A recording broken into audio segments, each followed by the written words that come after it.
camera, sound, marker, and action.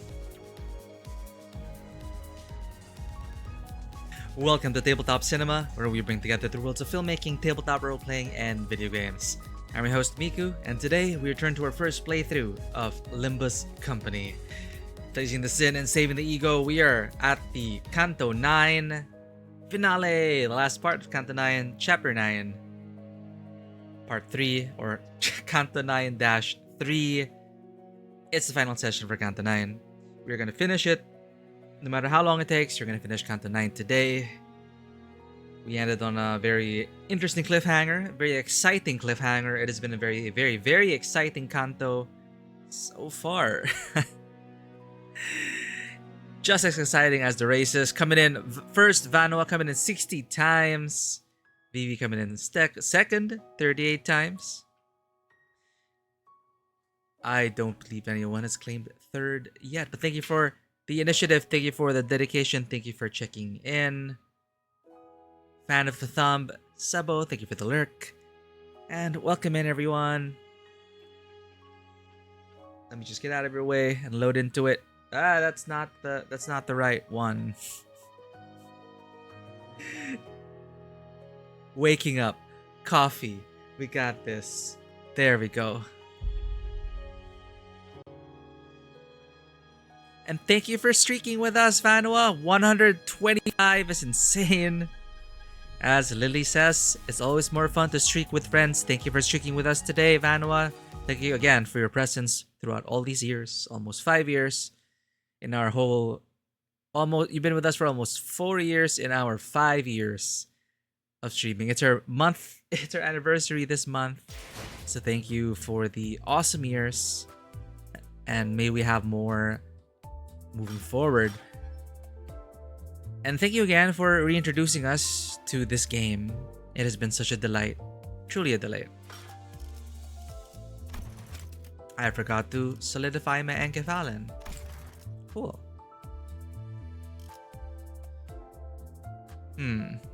This is weird. Anyway, let us know if anything sounds off. For some reason, my ear has yet to pop for whatever reason, so I can hear mostly in my right ear. I don't know what's going on, but we're fine. We're fine. Doo-doo-doo.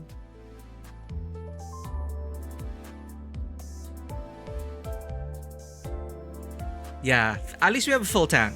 I just forgot to reclaim it in the morning. Because usually once I reclaim it,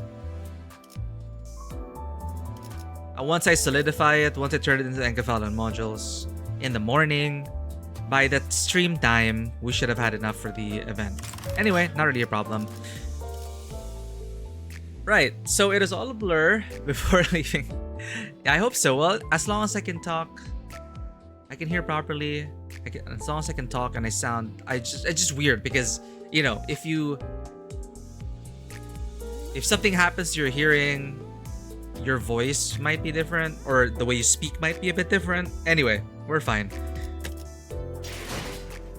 Let me just grab the coffee. We're still waking up apparently.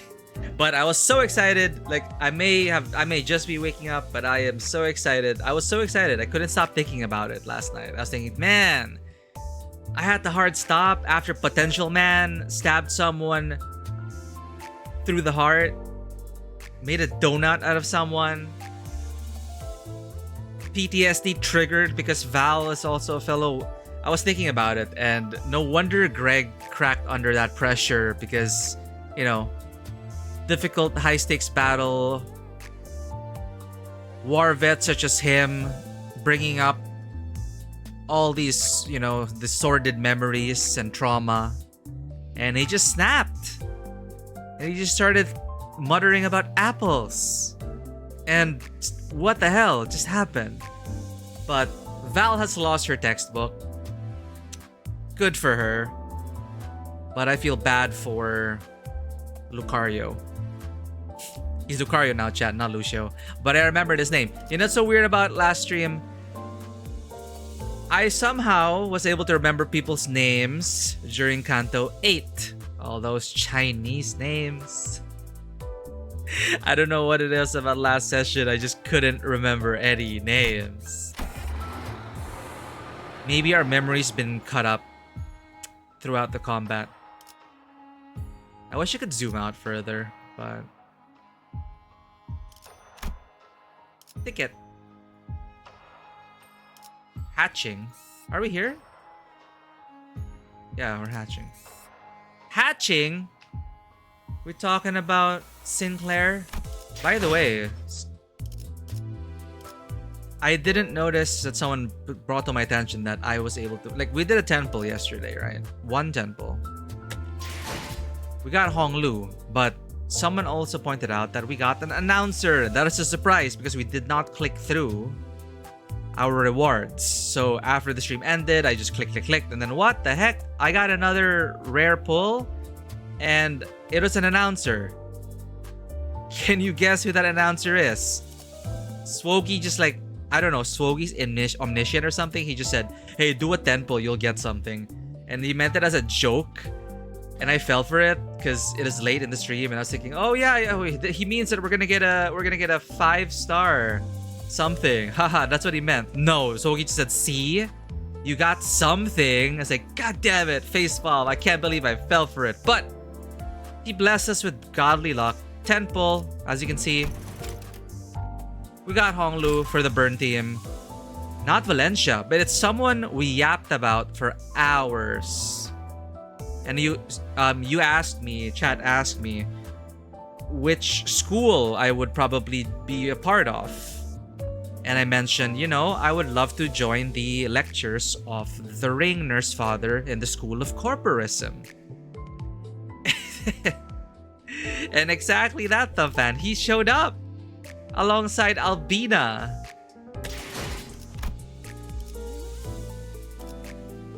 It's like, eh? I was like wondering, was this all just part of the plan? Like, do people get Callisto after their next 10 pull? After they do their node? Like, what is this? This is just like, out of all the announcers.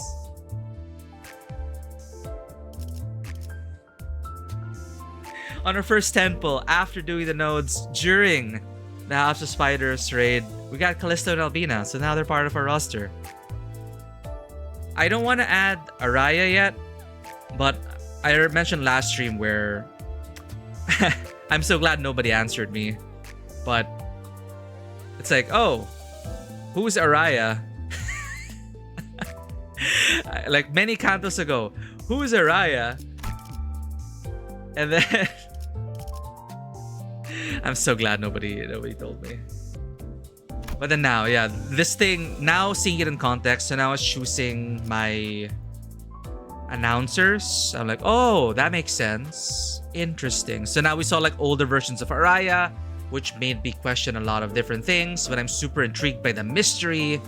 We just revealed, there were just some major lore drops about the Araya project, potential cloning scenario similar to the Metal Gear setup, trying to create the perfect soldier using like Big Boss's DNA.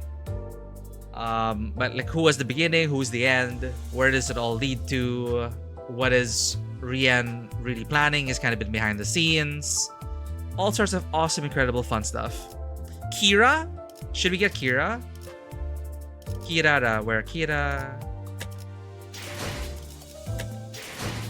Kids, welcome in. Nice to see you over from Maggie. I was lurking earlier as Maggie was doing her arts and crafts, but always glad to have you, kids. Hold up. Have you already... Did I miss your debut? I hope I did not. If I did, I'll probably watch the VOD. But you know it. Kits floor for awesome tabletop RPG content, part of a... I think I see... That's a new art. I think that's a new model. Kits, our... plant mom princess, the best plant mom princess this side of Twitch. You do your best to hop around. I really appreciate it, Kits. Thank you for being here. But you should check out Kits, who's been playing some, apparently, Grounded too. But not just that, a variety of other games. And especially tabletop RPG games, actual plays, live playthroughs with her and her community and the people that she plays with. Super awesome storytelling. Just love hanging out there whenever I can. Time zones be damned. And congratulations on the debut, Kits. Everyone congratulate Kits if you're here. Congratulations, Kits. May this next chapter in your streaming journey be a memorable one. And thank you for making our stream more memorable by being here. Awesome badge, by the way. Damn, it does look pretty cool. I was wondering if I should have got it. I was wondering, should I get this Assassin's Creed Black Flag thing? Because, you know, I love the Assassin's Creed logo. Unfortunately, I didn't. But it looks great. But yeah, welcome in. Kira announcer. Consumables. Contains recordings of announcers who relay the current battlefield status. Hey, so some of these tapes are recordings of people who are already long dead. Wonder where they got these voices from. By capturing and trapping a few, situationally relevant, of course, voices observed from beyond the mirror worlds, they say. It's the mirror again? It's always the mirror. Mirror this, mirror that. Might as well use the mirror to deal with everything. This company. Aren't we already doing that? Yeah, but have you thought about the consequences of using this technology? I'm sure Isa has. Kira. Oh. Versus Matthias versus Kira. Just Kira. Kira unhooded. Oh. I don't want to know why. Xiaxi Chunwei. Oh my god, the Three Stooges. Chun. Ingdu. Ricardo. Bamboo Hatted Kim. Oh, that's how he looks like. He looks like Xiao Yan, dude. He looks like Xiao Yan from Wuwa. That is literally Xiao Yan. Zan, you got 3rd place. Congratulations. Thank you for being here. Thank you for lurking. I don't think I want alcoholic abusive auntie Valencina to be one of our one of our things. Rip spoilers. Yeah, I mean, I already had Araya. I already saw like Araya's different art forms. I have more questions than answers. And I don't know the context of these. It's fine. So yeah, we got face revealed spoilered. It's Xiao Yan. It's just Xiao Yan. So you were suggesting just Kira or Matthias Kira? I was planning to get Ricardo, but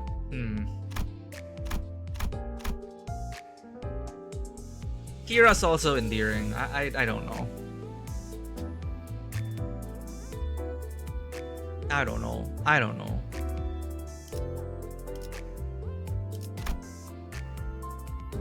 I think out of all of this, oh, even Xiaxi Chun and Wei. Man. I want all of them, not gonna lie. You'll get a second one from Login Rewards. We will? Nice. 2 announcers. Same pool?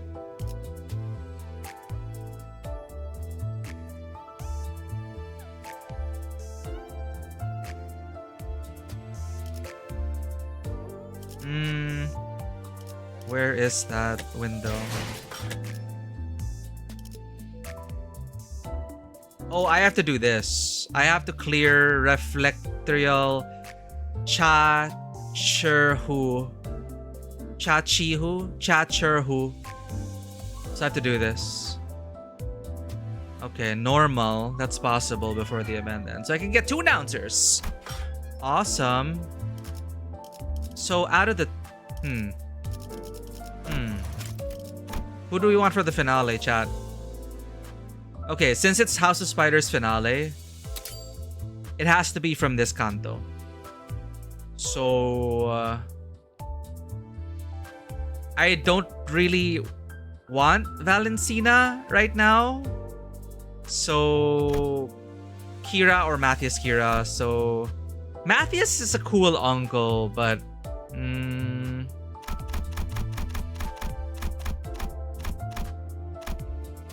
We should put this up to democracy. Preview the lines and sharding. It's okay. I want to be surprised by the thing. I have one team. I have one team developed this. This is the state of my second team.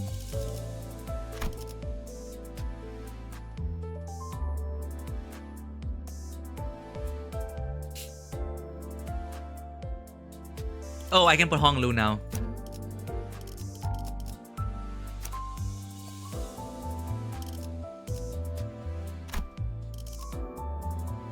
Isn't it just this? I had one team and I got him to 30%. So I feel like I just need two teams unless my second team really can't do 30%. I worry about that. I could reset it and swap the teams around. I could do as much as I can with like the burn team or the secondary team and then kill him with one. And yeah, I was thinking this is entirely win rate, by the way.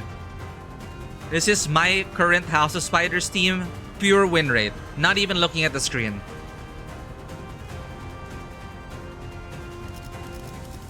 Burn vulnerable, perfect. So I can win rate both teams. Pissing off everyone on YouTube. Yeah, that's a good.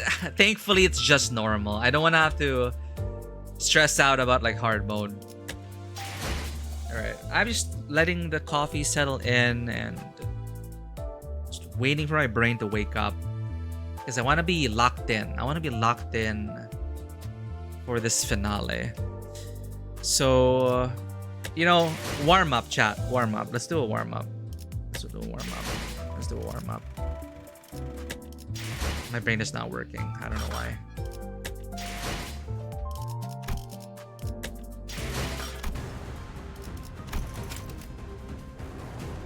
Ah, wait. You know what? We already did 30. Let's see if we can. Let's build our bird. Do we have enough resources to boost our second team? You know what? Let's try it with one team, chat. Let's try it with one team. I honestly believe, you know, it's no joke. I honestly believe win rating is better than our actual skill.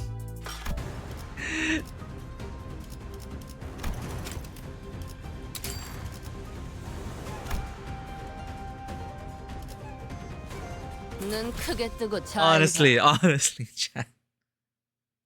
I just, when I click win rate, I check the arrows and like all I do with manual is I try to achieve the same thing. Yo, Callisto and Albina. I got this on the first temple. It's incredible. I don't know how bad it sounds. See, if I click win rate, it's like, oh, it's what I was going to do anyway. Except change this to the flower. But everything else is like, aside from the flower.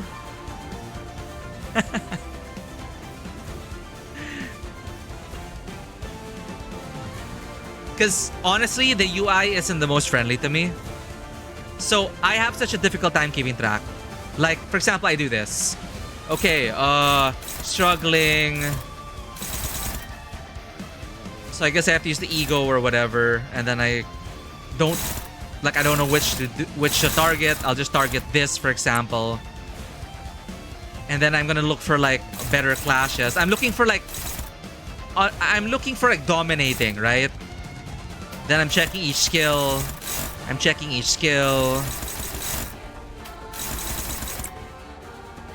And then by then I'm like, oh, where was this skill again? And then I'm just overwhelmed, and then I just don't know where is which, and I just reset. I think the disconnect between like chaining things and then having like essentially like 2 separate or 3 separate layers of information confuses the heck out of me. Even zooming out there, and then the text is blocking the arrows, and then I just have to like, you know, it's a me problem, obviously, because I've been win rating this whole time. And I know I'll get used to it. And that's what they say. Project Moon games start off like this, and you just have to play manually and get good, and you will learn the system eventually.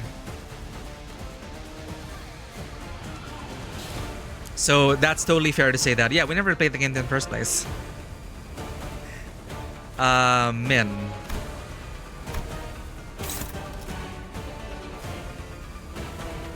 So when I look at this now, minimum information, I feel like then I wanna, you know, I wanna glance at the skill mid. So tremor, burn, like does the scrolling skill text matter? It feels nice having all the information despite the clutter. But yeah. Rosie, welcome in. We're just warming up. Waiting for my brain to wake up. But we're gonna pet the cats, so I'm gonna win rate. BRB.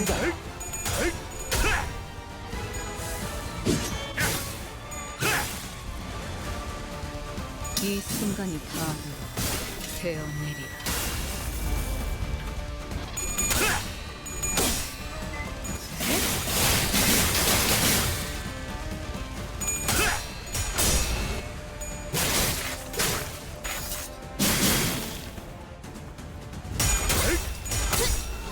필연적 절대적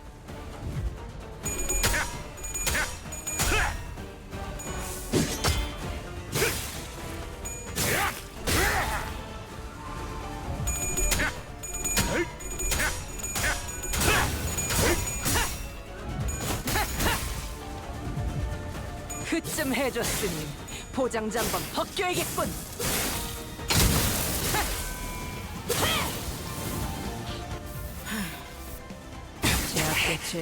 We're back. Thank you for playing the cat tax, Rosie. Let me get that on Discord. That one round lasted for the entire cat redeem. Fun. 보다시피 직원들의 증오심은 환상체를 쳐죽이는 원동력이다. Rosie. 당장이라도 갈아마시려는 저 눈빛 마음에 들어.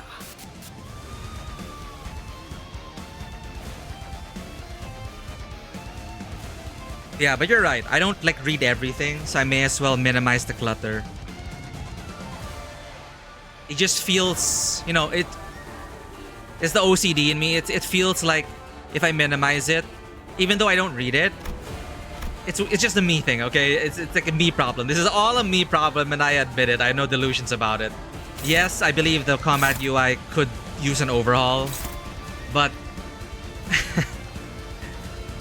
it's not the most intuitive at first glance. But I feel like putting it on minimum, I feel like I'm putting myself at a further disadvantage. Like, I know I should be reading. I know I should be taking an account of like the keywords and what that skill is and roughly what it does. It feels like, you know, putting blinders on myself. Exactly. LARPing is a non-win rater.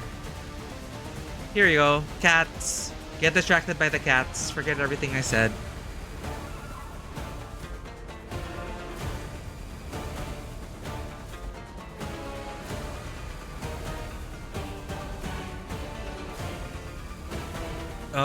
Coffee, please. We got epic cat petting music. Thank you for checking in, Sogi. As people make their way in, we'll be ready to take on the finale.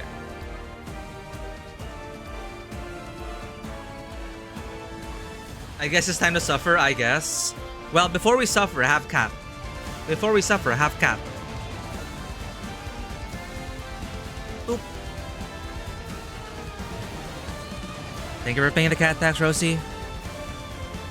Anyway, yeah. So we're warming up. We're warming up. So I'll do medium. Let's say medium's nice. Medium's nice.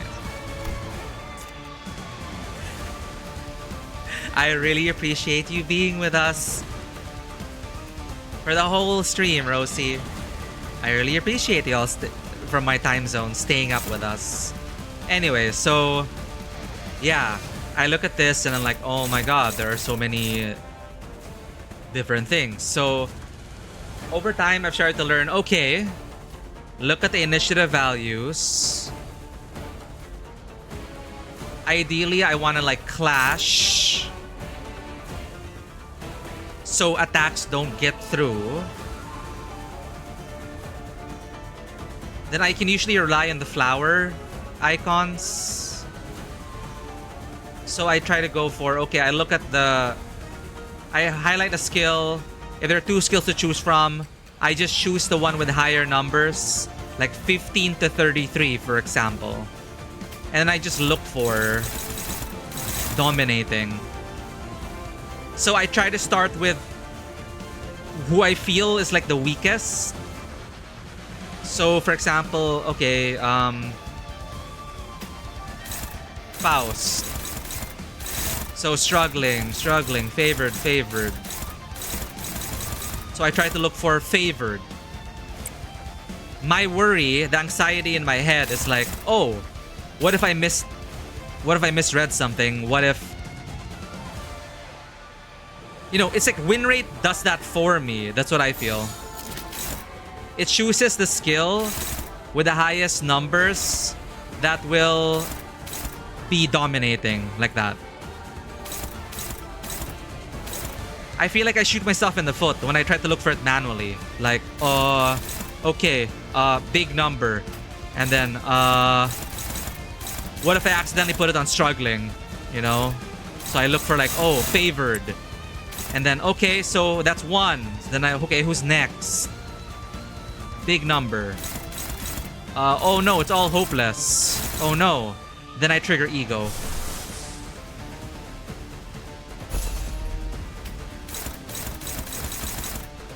So those are like the general steps. That's like my general thought process when I have to manually fight.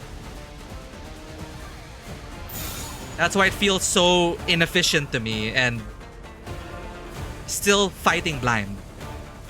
So I don't know. I don't know if that is already better than win rate, you know?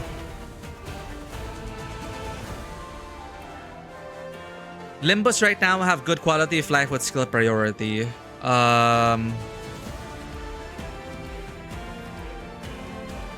You finished half of your homework? Well, this is us helping you be more productive, Rosie. Thank you so much for being here. I appreciate it. The thing I'm a little miffed about is that we don't get a new facade that goes along with it. Sorry, what were we talking about?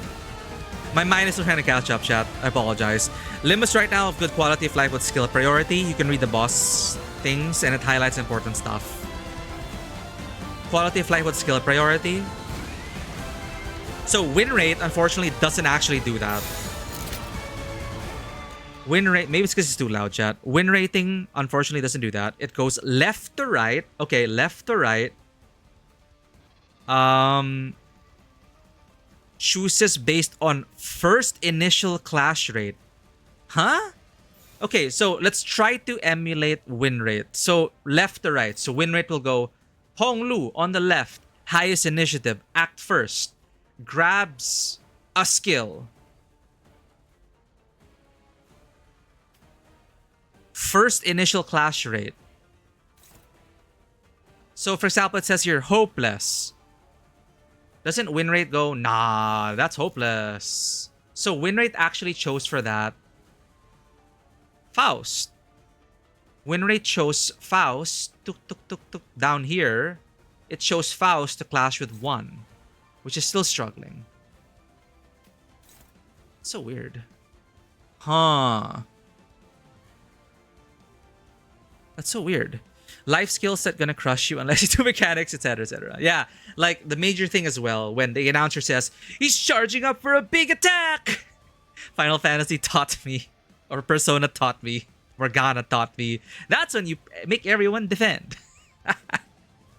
That's when you make the target defend. He's charging up his ultimate! Watch out! What is your question, Rosie? Munen, welcome in. We're just warming up before the finale. Have you seen the beginner's guide? Like an in-game one or a fan-made one? Open the boss tab, look at skills and passives. So you look at poop, skills and passives. Some of them will be highlighted with colors. Okay, colors according to priority. Colors. Colors.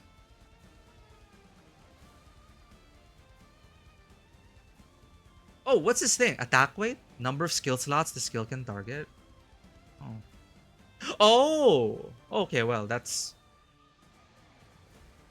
Okay, yeah.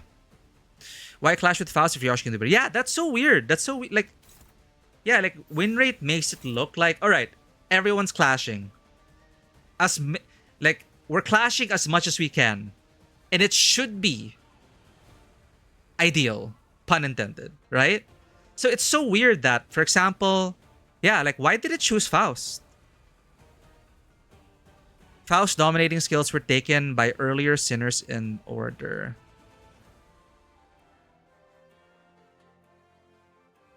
Limbus, sometimes it's the opposite. That's so weird to me. That's so weird to me. I probably read the beginner's guide back at launch.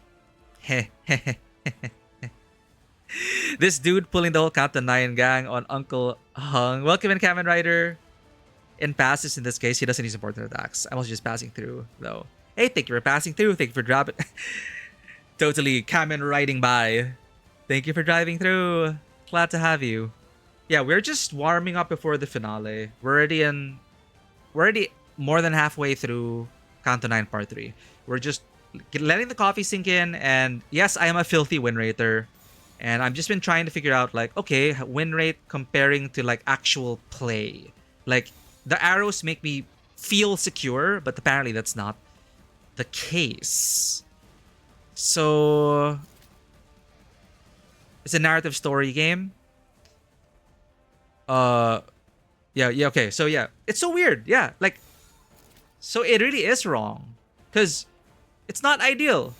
So okay, obviously, okay, left to right, it checks win rate. Okay, choose fastest character. Everything's hopeless. Oh no, move to the next. Ryoshu, dominating. So I have freedom to choose. Faust, on the other hand, for example, Faust's stronger skill based on the number 1646, minimum maximum roll. Struggling for... I would choose a favored. So, yeah, that's so weird. And we all act first, so I don't have to worry about initiative shenanigans. I can just go, okay, so Faust, you are dedicated to clashing with this. Honglu, you're struggling with everything. Therefore, I will activate your ego, for example, which will allow me freedom to clash with anything. And stop that. Boop. Okay. And then Ryoshu dominates anything, so I can, like, save her for last. I can go for the weaker ones first, those who are struggling. I'm okay with favored, so let's go with that. Favored. So flower. I think flower mechanic. Where is the flower? Flower is on Lei Hung, not a particular body part because it's all body. So, all torso. So, I have freedom as well.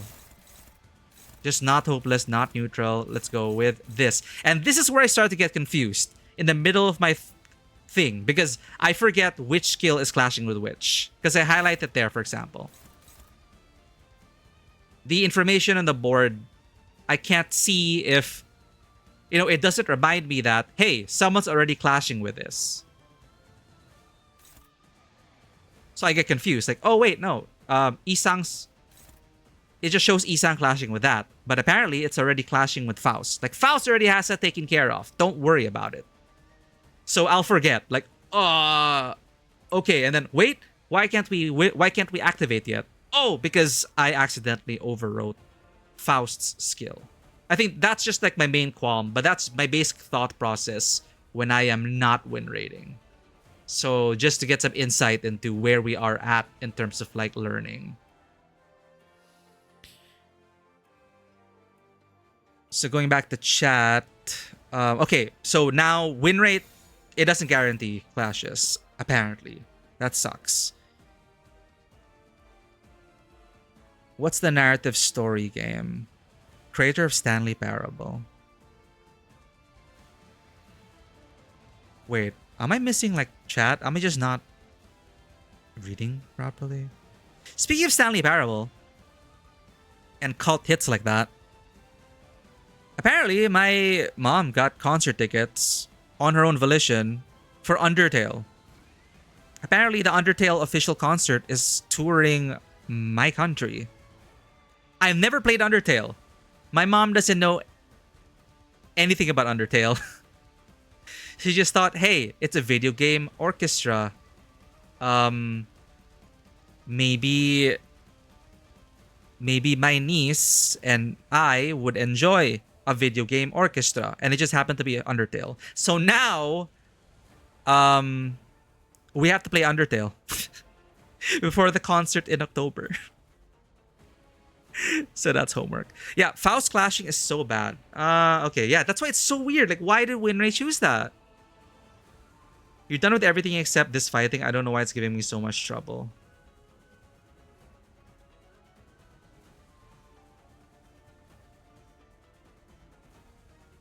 Oh, sorry. So I'm reading something wrong. 1646 is the damage number. Okay, for example. Here. 50, 57. I'm like, wow, big number. So I want the... Oh, it's buffed? What the hell? So I was taught like to guarantee a clash. Okay, like this is dominating, but it's not guaranteed because 15, the minimum, you want 15, you want the top number of the fraction on our side to be higher than the lower fraction of the opponent, which is their maximum. So you want your minimum to be over their maximum. 15 to 17, close enough, dominating, sure, but there's still a chance to fail. A guarantee would be... Like, this is even worse, right? It's favored, but it's like less than 50% chance. 5, 14. So if we're talking about that it's damage, like 50, 57. So that's the minimum and maximum damage. It shows damage numbers when the skill is not clashing yet. Yeah, so we have to clash first, and we see the numbers. And then this one is guaranteed. 15 versus 14. So okay, that's like ideal. Boop. So Otis is that taken care of.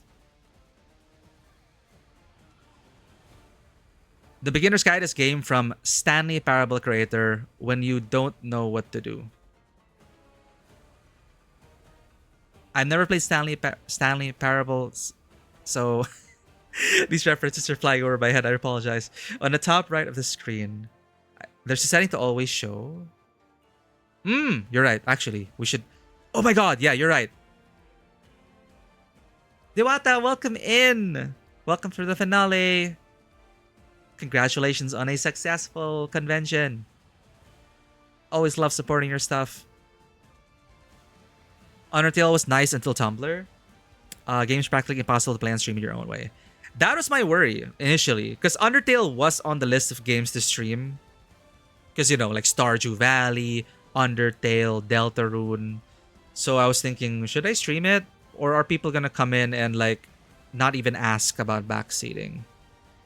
But I don't think we're like, I don't know. We'll see. But I do have homework to do. I do need to play it, whether on stream or not. I'm wondering if it'll be more enriching. Like, I'm so glad I'm playing Limbus on stream. Honestly, I appreciate it way more because I'm sharing this experience with you all, fellow fans. I was hoping that might be the same thing for a cult hit such as Undertale. I don't know anything about the community, whether they're like generally wholesome or very welcoming or very accommodating. But yeah, we all get all sorts. Like, I tried to spread the word once more about Limbus Company, during the convention because a friend asked me, "Oh, what are you up to these days? What game are you streaming these days?" And I'm like, "Well, do I have a game to tell you about?" And then I mentioned Limbus, and then they viscerally cringed. I'm like, why? Why that reaction? In my head, I'm wondering, why did they react like that? Because apparently the Limbus fans that they know are the kind of fans that say, yeah, that story that you like, Limbus does it better. Limbus is the best. Limbus is the best written thing in the entire planet. You cannot compare it to Limbus. Limbus does everything better. It's like, what the heck? That's why I'm so glad, like, none of you all have been like that. Like, we'd love and glaze the game. But, not to that point where it's like, this is the best written thing ever made. So that's why they cringe. It's like they were just around the wrong fans. They were around the toxic fans. You will very rarely have your top be bigger than the bottom.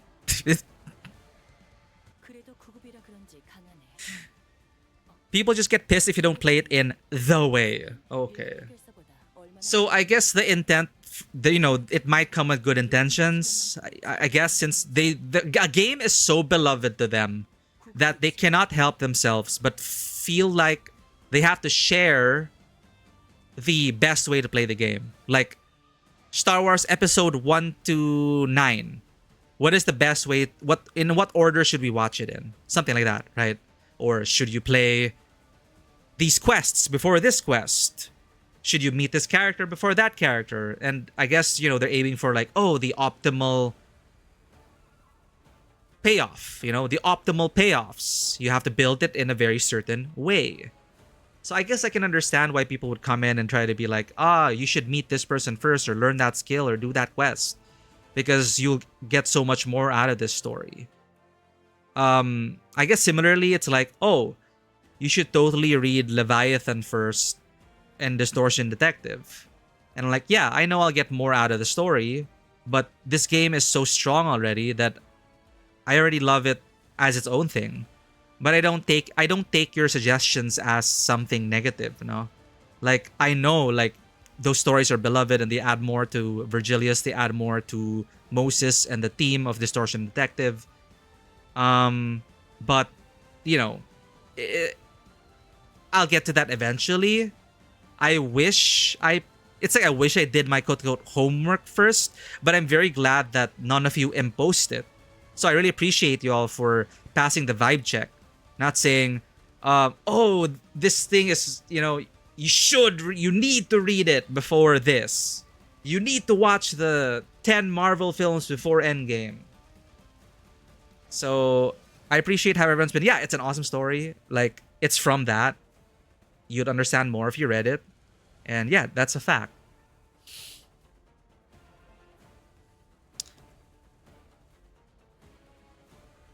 I thought you would have seen it as a filmmaker. There's so many things I have not seen as a filmmaker. And that's also a point of, I guess... Wait, isn't Stanley Parable a game? That's a game.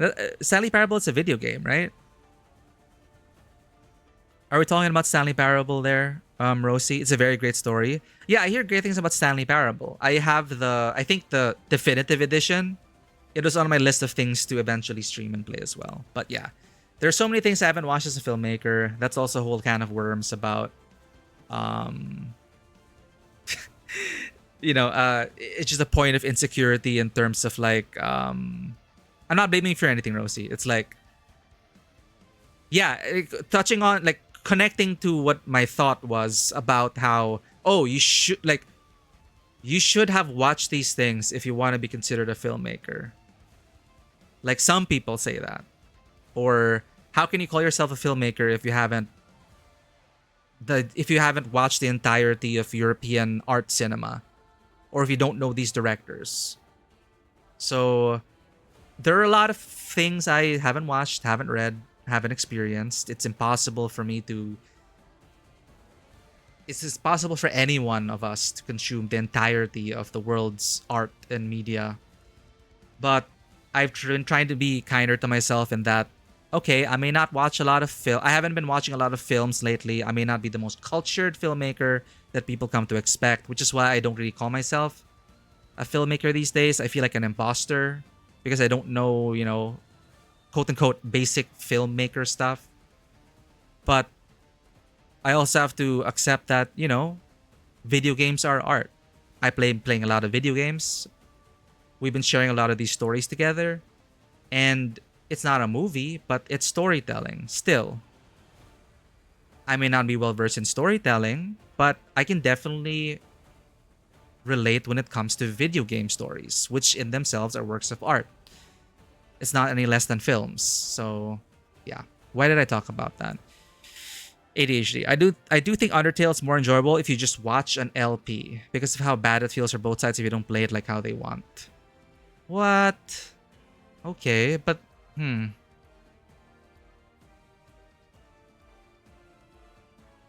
So even playing it's that major? Like one playthrough.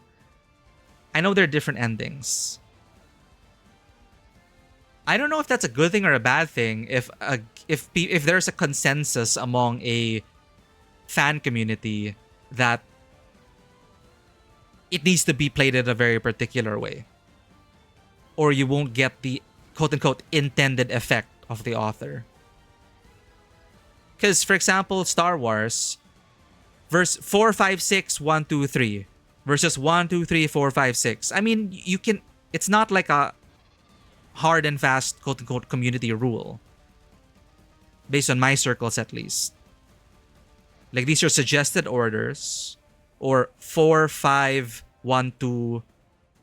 No, like 4, 5, 1, 2, 3, 6. Something like that. Like...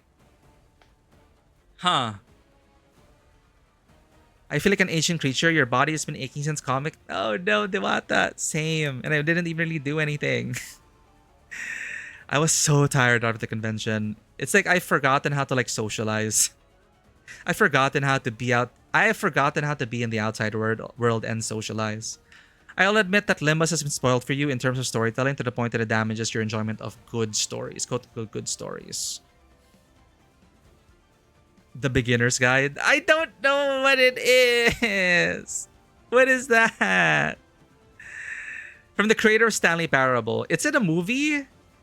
I don't know if it is answered. Is it a movie, a short film, a YouTube video? A lot of the time, I try to immerse yourself in the media. Just one relative minor flaw just spoils the milk for me. Bella Bog, you're enjoying it.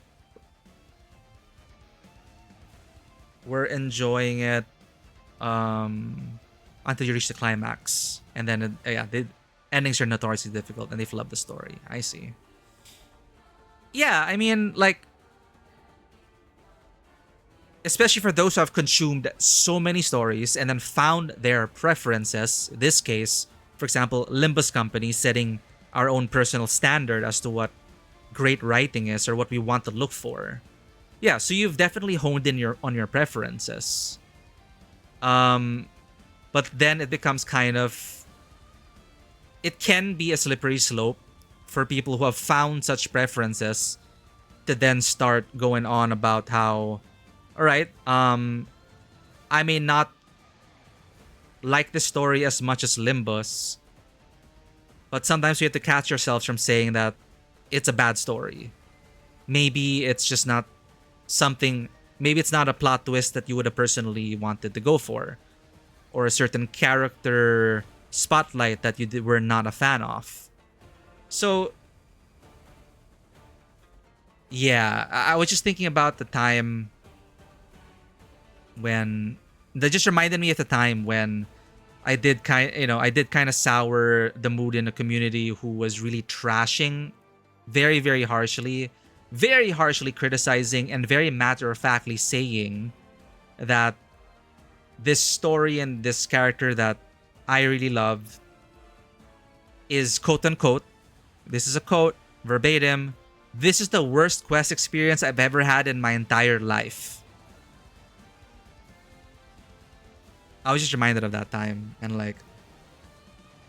So of course I asked the question, how is it the worst? What is bad about it? I would genuinely love to start a dialogue and discussion to know about what you didn't like about it.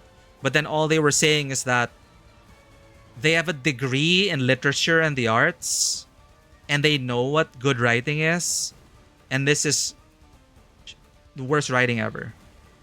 Matter of factly. Which made me question my own tastes and preferences. I felt like I was being... it felt like I was kind of being bullied in that... Oh. Wow. I love this arc so much. How come these people... Why do they hate it so much? Is it a me problem? Why are they throwing their credentials at me and saying that this is the worst quest experience of their life? Like, huh? Unbelievable. So, that wasn't right for me. I'm not in that community. I'm not in that community anymore. I should not be engaging with that. But yeah, so in their case, they kind of embraced that nothing can hold up to these games. And that's why I understand my friend's visceral reaction when they brought up Limbus Company. And she herself was surrounded by people who were like saying Limbus is the absolute best thing in the entire gaming sphere. If you're not playing it, you're not an if you don't play Limbus Company, then you cannot call yourself a writer, an artist, a filmmaker, a true gamer. It's a very, it's a purity check kind of situation that kind of rubbed me the wrong way in that community that I used to be a part of. Anyway. So I went into tangent there. Nothing related to what you said.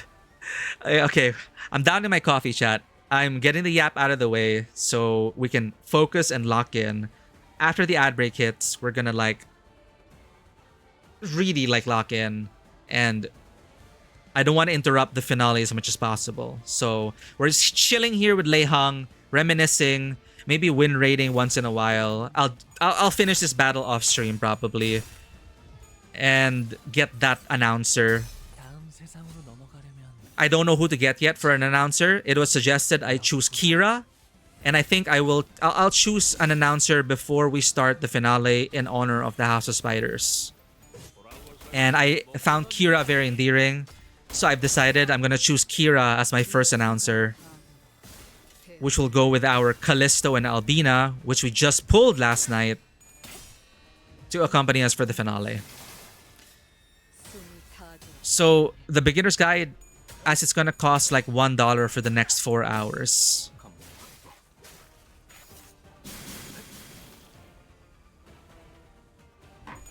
You know what? The beginner's guide.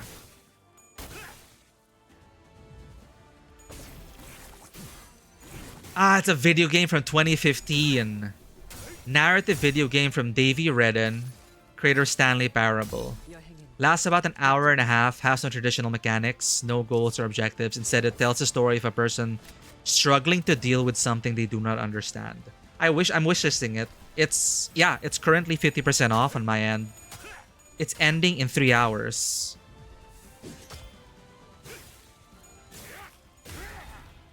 I can even buy the Stanley Parable and the Beginner's Guide bundle to save even more, because I already own Stanley Parable.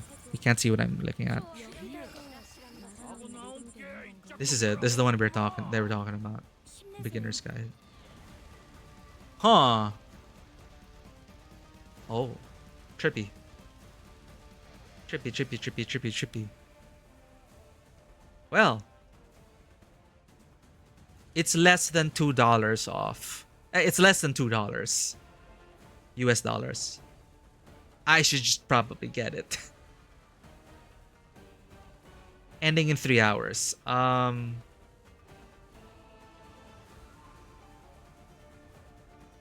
Very positive. Okay. Urgent. This is... I'm gonna miss this if I buy this after the stream. Soundtrack. Is this worth it? Playing it the way you want could force you to play the game 4 times. Yeah, okay. Going back to Undertale. I don't know what the right answer is there then. Like, do I just play it on my own? Do I just accept the backseating to get the quote-unquote optimal way to experience the story? Or do I just blindly go through it the very first time and accept that I'm going to be playing it 2 times. One time, totally blind, because I want to experience it, just on my own. And then the second time will be, all right, what is this ideal setup? Then maybe I just watch the LP. Maybe that's a good compromise for Undertale. Maybe I just play the first time blind, just experience what the game has to offer and make it feel like I have ownership over the outcome of the ending. Like the decisions are my own, the gameplay and narrative decisions are my own, leading to this outcome. And I get to experience what the author created, what the developer created. And then I can just watch the Undertale quote-unquote movie before the concert in October.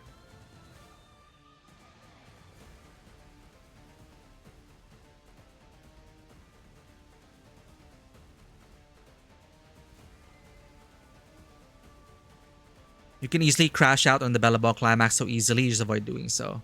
Yeah, and I appreciate that restraint as well. Because there are definitely... it's... When it comes to critique, I really don't think... My own philosophy is that there is actually no 100% objective critique of anything. One man's trash can actually be someone's treasure. There are certain standards that we can hold up to, but it is appreciated when people who crash out about the game, like the story I talked about earlier, was what I feel is a totally destructive, alienating way to crash out. Where they just state matter-of-factly that this is an absolutely terrible story. It is the worst writing in all of video games. It is the absolute worst quest experience of my life. I don't think like couching it in that so matter-of-factly is a destructive kind of crash out. But if you crash out in saying that it really just wasn't for you, like you hate it when characters sacrifice themselves, you hate it when they just stand around watching NPCs do things and let them monologue. Why don't they just act?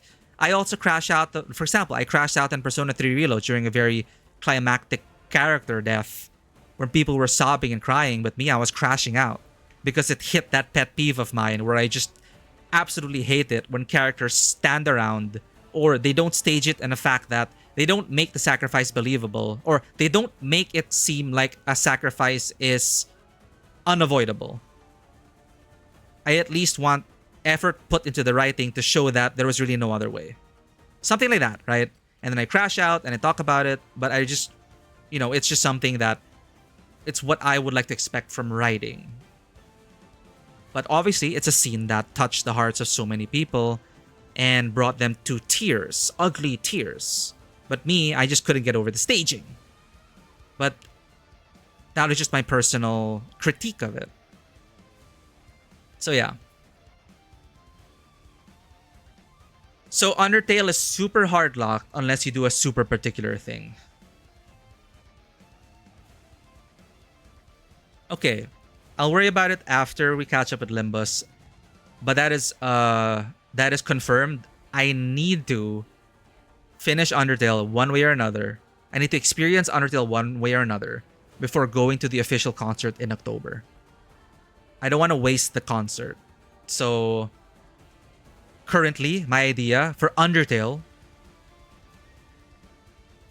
play it once, probably on my own, or if I play it on stream, absolutely no backseating, not even any vague suggestions. Just play it through it once. No matter how terrible the experience is for me, at least I will know that I played it once on my own. And to show, like why, to answer the question also, how is the game on its own? Without any guides, without any suggestions, with the artistic intent that is put there, with the artistic, how it is crafted. I want to experience the game just having a dialogue with me in the game. And then I'll just watch a long play. I'll just watch an optimal playthrough of the different quote-unquote best endings before the concert. Well, don't you mind me? I could go for another cig right about now, says Kaka. This stuff takes time, a bit quite to inhale. Pretty thick stuff, I tell ya. Yeah, the cigar is still burning, Kaka.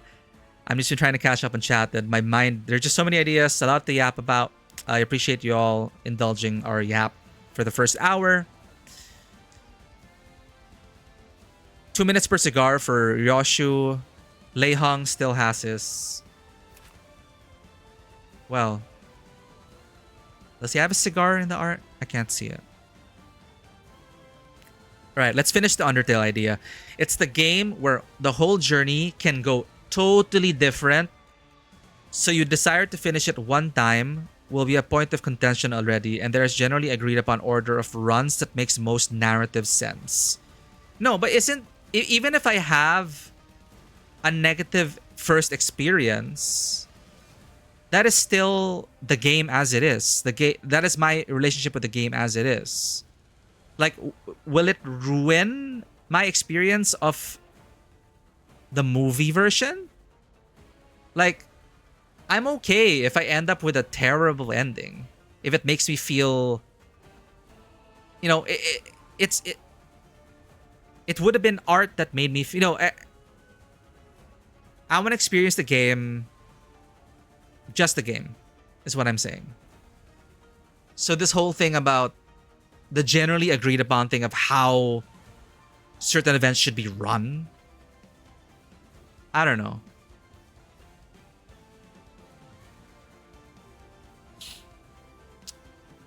I'm thinking about Kira, just Kira. Welcome in, Joel. Varo, welcome in. We are yapping before we jump into it. I was just so we had something in the background. I was just warming up with the refractorial. What if a game on its own will suggest you to replay it? I'm fine with that. That's why I was thinking the compromise with my compromise with Undertale, because I've done some research and people are really also saying just play it on your own.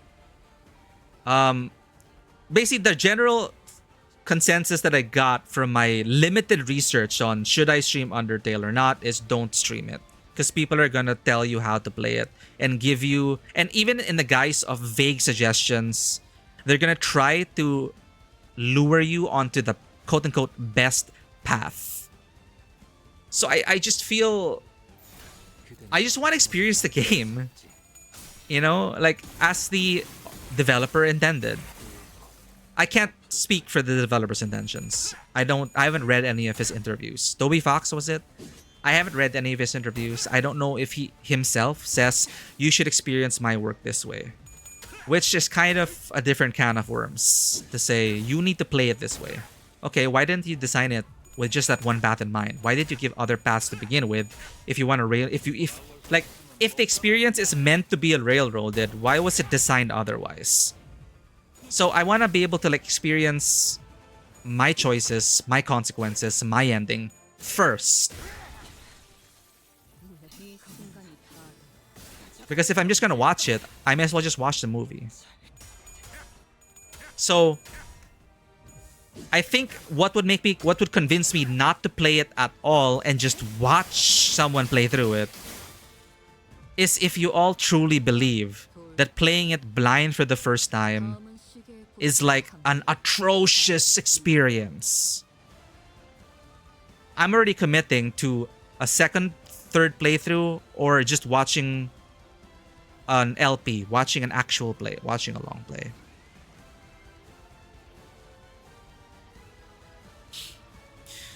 Skaka says, don't worry, girl. We're not trying to win. We're just the ad break's done. We should be jumping into Canto 9 already, but we're just yapping about a bunch of different topics. Okay, going to the topic on criticism and critique. Hiroshi Canto, yes. Grilled Lemon, we are on part 9-3, more than halfway through. We're finishing Canto 9 today, this stream. The difference between this stupid garbage, unavoidably bad, and this character and moments involving it just eat up everyone's screen time just to show you one jerk's backstory who was awful. Yeah, see, we're already getting like vague allusions to the actual story. and lacks sympathetically relatable reasons, so it makes everyone feel like they don't matter, so the story feels unimportant. It's a big jump when someone says bad versus why they didn't like it. Is this like alluding to Undertale, or is it just a criticism in general? Yeah, there are definitely ways you can... That is constructive criticism. That is definitely constructive criticism. 다음은 시계의 고통과 함께 살 200.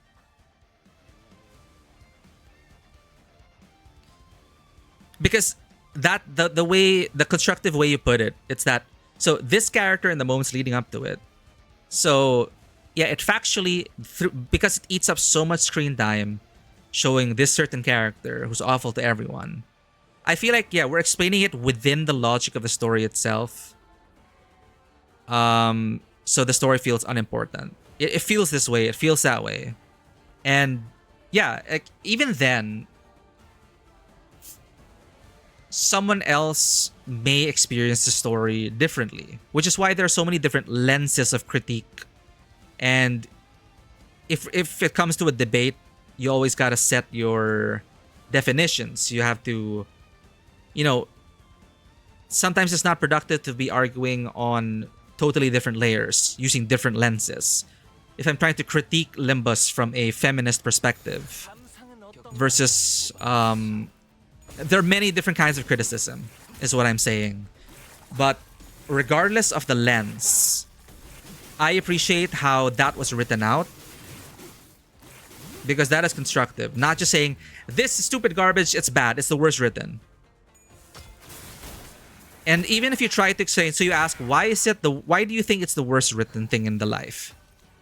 Because you think that it takes away the stakes and meaning of someone, for example. It takes away the stakes, it takes away the meaning, then okay, now we're getting somewhere. Once you get past that visceral reaction of, this is the worst quest of my life,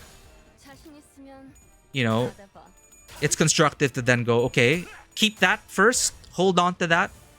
It is the worst experience that you've experienced. So why is that the case? So that's why I engage that way. Why do you think it's the worst? So then I want to open up the dialogue, and then they go, okay, it's because there doesn't feel like there are any stakes. It doesn't feel like there are, etc, etc, etc, etc. Then we're getting somewhere. Absolutely fair. Undertale practically punches you in the face with how they want you to play, but there are routes for not playing them that way. Okay. Alright, so I think we're done with that idea. I feel like, yeah, that's it. We're just gonna, for Undertale, we're just gonna, for now, I'll look into it a bit more. I'll do a bit more research. Carefully do research, because I don't want to get spoiled. You know what? I'm not gonna do research. You know what? I don't know anything about Undertale or Deltarune. Absolutely nothing. I want to preserve that and just play it as if I was in the 90s with barely any internet. Just me, my console, and the game. Just enjoying it for what it is and feeling what I feel after I play. And then I'll jump into the rabbit hole of, okay, right, let's watch the optimal playthrough. Then at least I'll be able to have a foundation to compare it to and criticize itself with.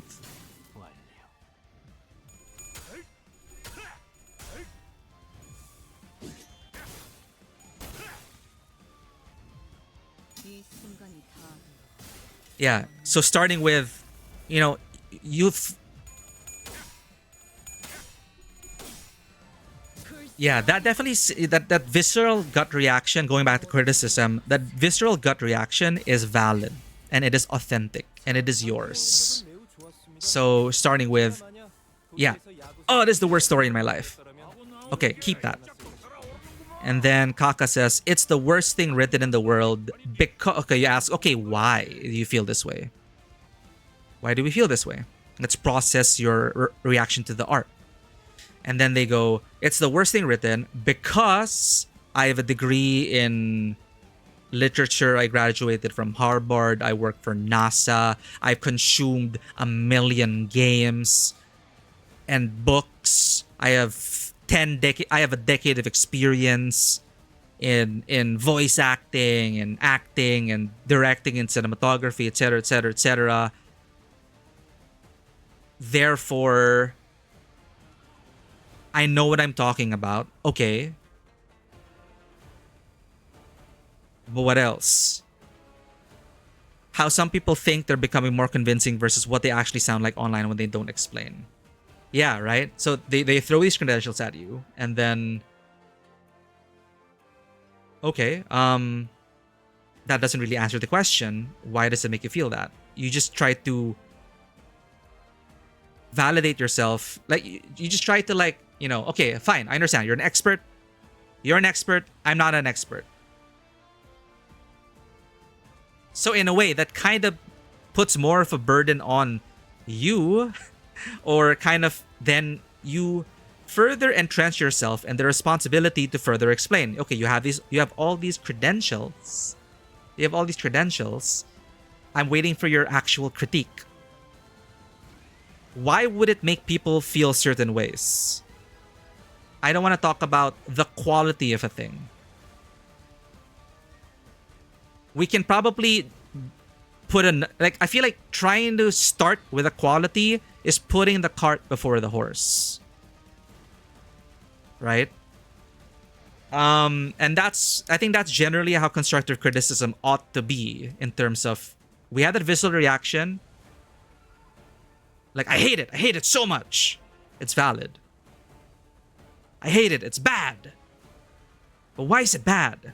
It's because that character annoyed me. Why did he annoy me? Because he is a persona that I am personally biased against. And it's because his actions made us feel like none of what we did mattered. Alright, so do you think that was... When a character makes you feel like your actions don't matter, that could in itself be an intended portion of the arc, where our heroes fail, where we experience loss, where it feels like we had no other choice. So now we start to interrogate, the story itself, and we list down all these things. It made me feel this way because that. Then you think about the lenses. From a feminist perspective, this is very, anti-woman, etc., etc., etc. From a cinematography lens, those shots were not ideal. It didn't communicate things visual in a certain way. So we have all these different lenses. We pile it on. We talk about it. We have an open discussion and dialogue, but we don't go back to that initial thought and say, it made me feel terrible. This is why it made me feel terrible. Therefore, it is bad. That kind of it kind of diminishes the entire process of critique. That's why some people critique without a number, without a rating. But, understandably, that number is also a personal, all right, we talked about all these things. So in terms of these standards of writing and filmmaking, it feels like a 7 to me. It feels like a 7 to me. And then that is what I feel. So that's why I feel like it is one of the worst stories for me. You know what? I said so many words. It's essentially that. Just try to catch, it's just just talking to people in general. Generally, just take a deep breath. If a story, if a game makes you feel, if it gives you a very visceral negative feeling, take a deep breath, think about it, process it, let it simmer. Was it the gameplay? Was it the story?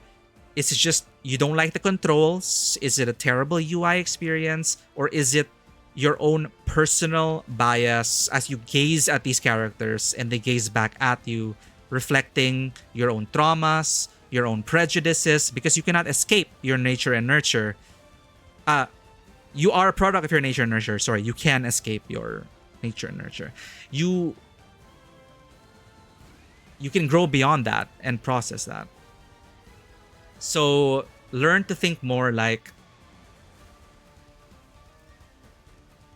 when we have to give a final rating, just remember that no matter how objective it may have been comparing it to certain standards, because it is also not constructive to just argue on very different levels where there's no clash. If there's no clash, then it's not a productive dialogue. Debate. So we set these standards, we measure the story based on those standards, we try to be as objective as possible in our critique, but still, at the end of the day, I truly believe, my own philosophy truly believes that we need to still remember that it goes back to our own experience and our own feelings, and we cannot force other people to feel the way we feel. General life stuff. Your feelings are valid, but don't try to control what other people feel or think. You can try to, in good faith, we debate, we criticize to shift opinion. Maybe, yes. But it still has to come from the other person. Don't beat their head over it. Again, they're extenuating circumstances. You know what? We're gonna yap forever if we keep going down this line. But we should officially begin. But again, I appreciate your ideas and the way you worded it, Kaka. Definitely, I'm having trouble turning my ideas into like words. But I'm starting to feel the coffee now. I'm starting to wake up. But you don't need to be a chef to say why a meal doesn't taste good. But it takes you actually explaining the issues with the taste. So people just going, I've worked Michelin star restaurants for 800 years and it shouldn't be served at all.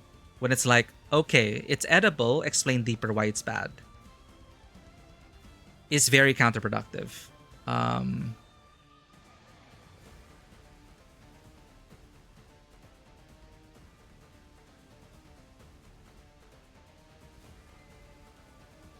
Sorry, to clarify, the very counterproductive part was the same thing. I've worked Michelin star restaurants for 800 years. This should not be served at all. It is the worst food ever. Yeah, that is very counterproductive. That doesn't open up a dialogue or debate in good faith. Because you're already starting off with your own value judgment. Like, you can't you can't just have that be the only point of contact. My value judgment on this, based on my experience in the field, is that this should not exist on the menu. That's like so matter of fact. There's just no room for debate. There's no room for debate. It's not productive.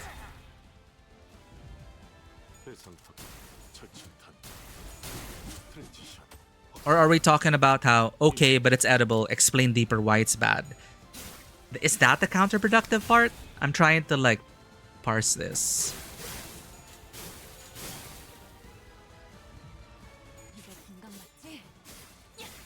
Anyway, my understanding of what you type is that the counterproductive part is that Michelin star value judgment. This sushi is undercooked. Why is it on my plate? I work for steakhouses. The fish is raw. It shouldn't be on the menu. People look up from their Japanese restaurant.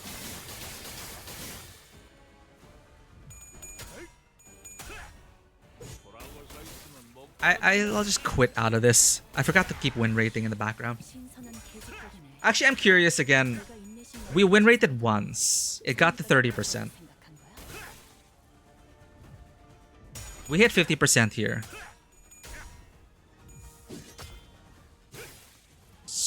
So one of the sinners just cancelled Lei Hung super attack by dying from bleed. Hey, win rating. I got less lucky this run. Oh damn. Yeah. I guess I was very lucky last time. 30%. Once again, this is for science.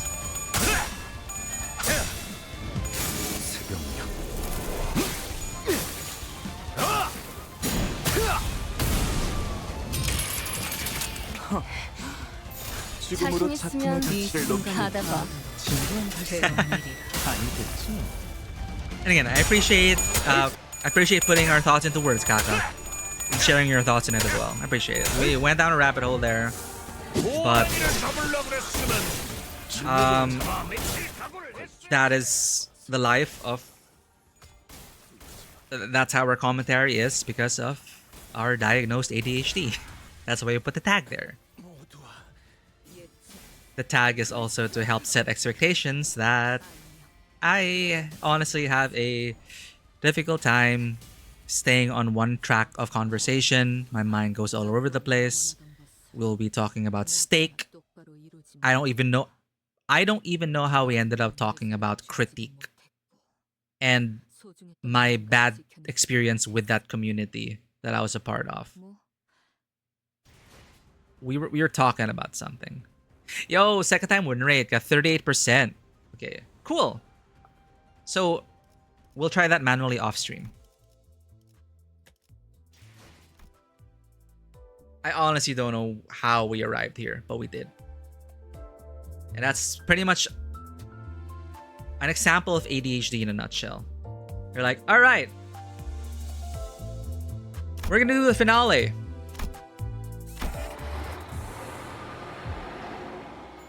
We're halfway through, and we're gonna do it after the ad break. More than an hour later. Wait, we're not even on the menu screen. We haven't even started yet. And we talked about 10 different things. Now, but whatever we talk about, I just hope it is insightful in some way.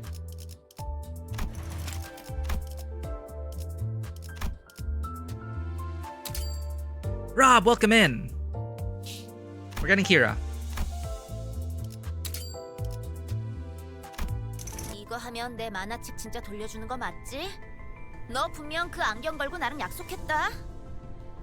좋아, 그 전투 테스팅가 뭔가 하는 거 구경이나 해보자. 좀 치고받고 싸우는 거라도 보면 덜 지루하겠지.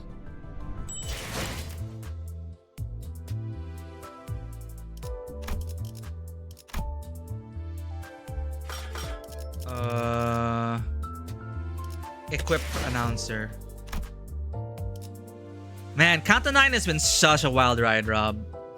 I'm enjoying Canto 9 so much. 이거 하면 내 만화책 진짜 돌려주는 I'm enjoying 거 it so 맞지? much in a different way 너 분명 그 compared to 안경 걸고 나랑 Honglu's. 약속했다. It really feels like, you mentioned Boss Rush. 테스팅가 뭔가 하는 거 Yeah, like 구경이나 해보자. raiding the House of Spiders is so 좀 hype. 치고받고 싸우는 거라도 보면 덜 And it really 지루하겠지. feels like the Raid and Raid Redemption movies.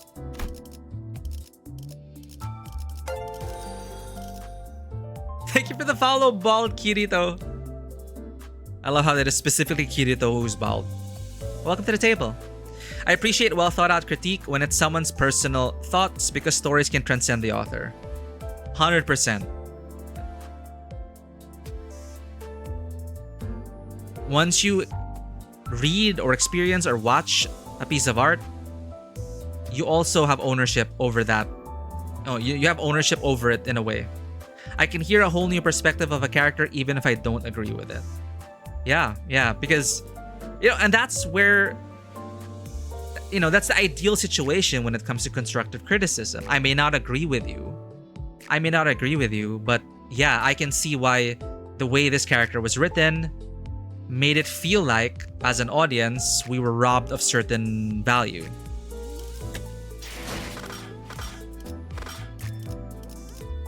And we just have to leave it at that, right?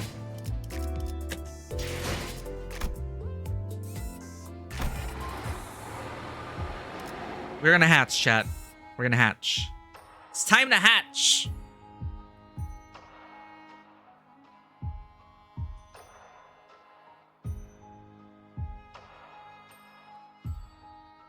We may have started with a coffee break, but now we're back. Who's hatching? Sinclair's hatching.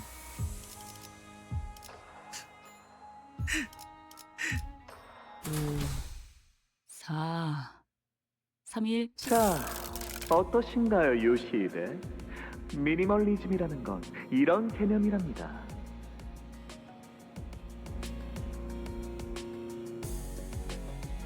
Respecting the humble thoughts of an eternate rooster. Thank you for waking us up today, Kaka.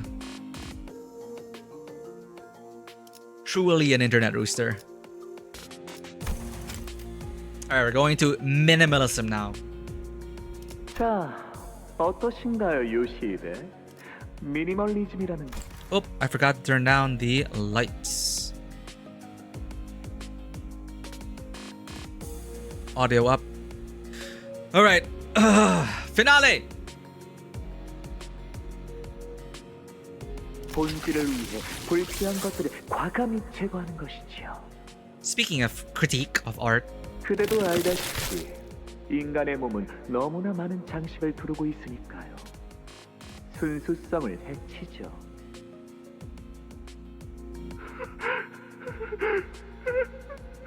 무서워. 아버지, 어디 계세요?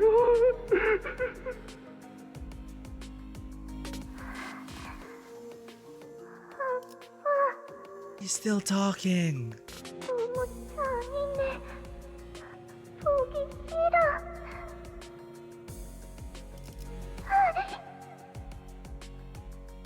요시히데, 그건 현상에만 집중해서 그런 것입니다. 이 재료가 느낄 고통은 찰나지만 저희가 남길 형태는 영원하니까요. 다시 복습을 해보죠. 이 간결한 직선의 갈라짐은 태초의 구조주의입니다. 저는 그대를 앞으로 모든 예술을 함께할 소중한 제자로 성장시킬 거예요. 그러니 요시히데도 저의 모든 수업에 잘 따라와 주셔야 합니다. In addition to a long list of things, Kaka. 세상에 드러내려면 살갗을 도려내고 척추를 끊어야 하지만 그러면 구도가 지나치게 안정화되더군요.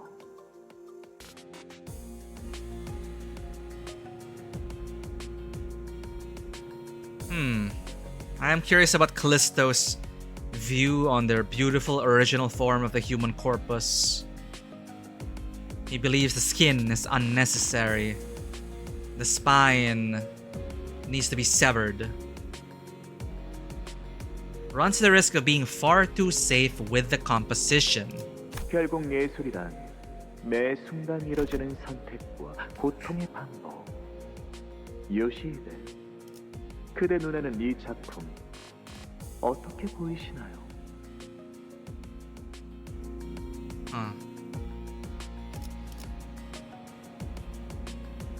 Art is a combination of moments and choices, and the suffering therein. Pixel Gun 3D, welcome in, welcome to the table. You're in time for peak. Welcome in, Rob. You're just on time. We just started.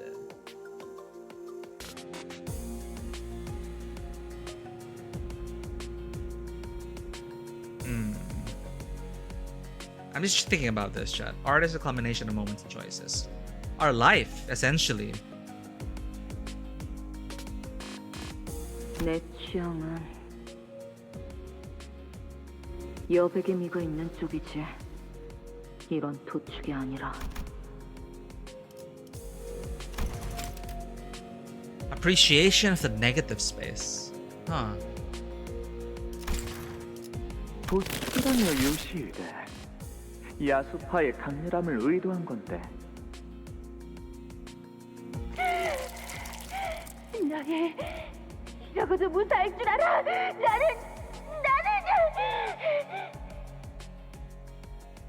꽤 거슬리는군. Fauvism mentioned. Yeah, they're still alive. It's like, what the hell? They're flayed. Their skin is peeled, but they're still alive. What?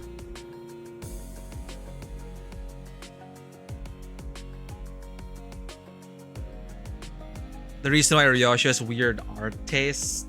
No, she got out quite well considering her father of art, her father in art. Her taste is a rejection of such savagery, which is interesting.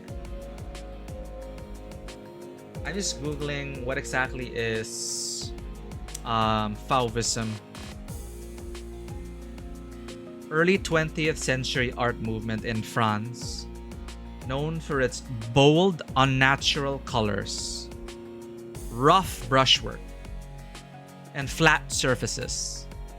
Led by Henri Matisse and André Derain, the style prioritized raw emotional expression over realistic views of nature. Yeah, you don't just put the person. You just don't put the person up on pedestal. Huh. 캔버스가 너무 요란한 건 질색이야. Yoshihide is the opposite, preferring quiet, negative space. 이제는 저희가 서로의 취향에 대해 논의할 수 있는 경지에 이르렀군요. There you go. We were just doing this. 기뻐요. A discourse of tastes. A discourse of taste. So I gotta finish this idea. Remember I was talking about my negative experience with... I was generally trying to like... Okay, why is it bad? And they explain why it's bad. But...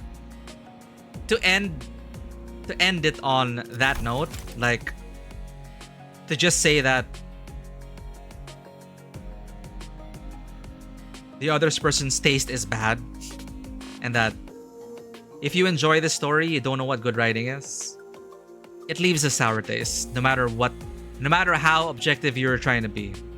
If that's how you like put a pin on it, this is kind of how you want to do it. Enlightened enough to engage with me in a discourse of tastes. I'm so happy, Yoshihide. He's not telling Yoshihide that she's wrong.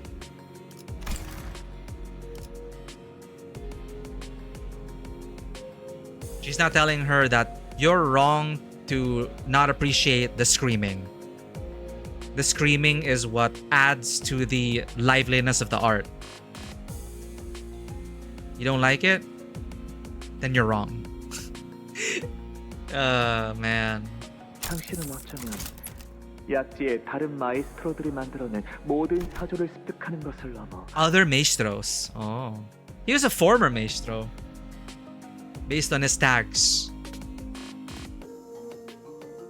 언젠가 자신만의 사조를 만들어낼 수도 있겠어요.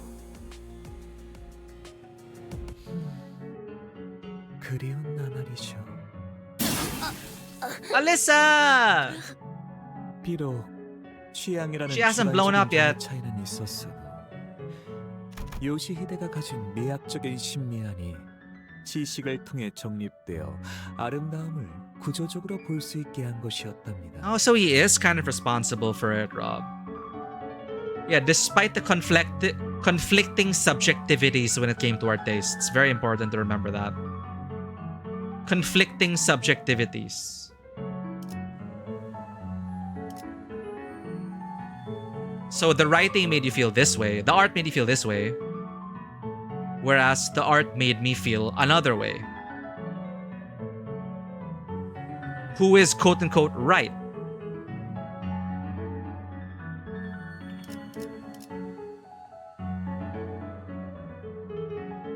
Structure and intellectual framework from which Yoshihide's unique aesthetic sense.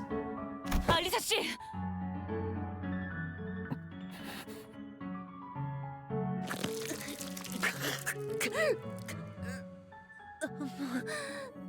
You can do it, Alyssa.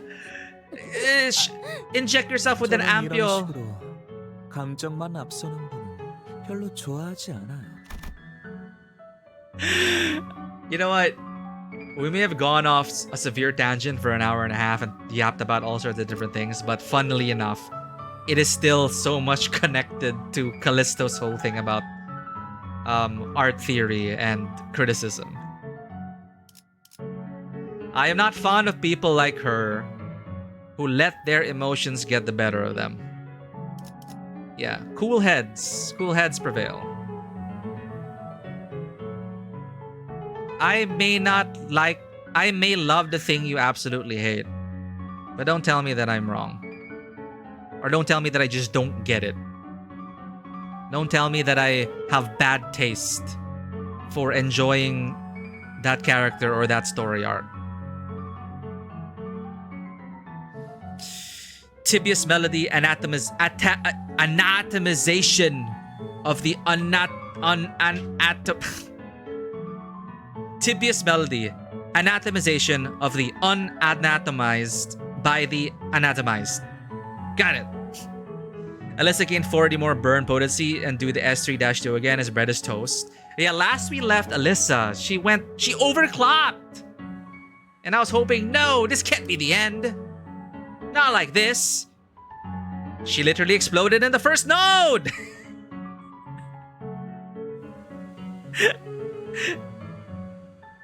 Please, vandalism is prohibited. Yeah, respect the artwork. Don't mess with it. 그런 분들은 대부분 뼈가 무르고 기골도 탁월하지 않죠. 진실로 강한 분들은 조금 더 틈을 노리려고 하고 민첩하고 인내심을 기른답니다.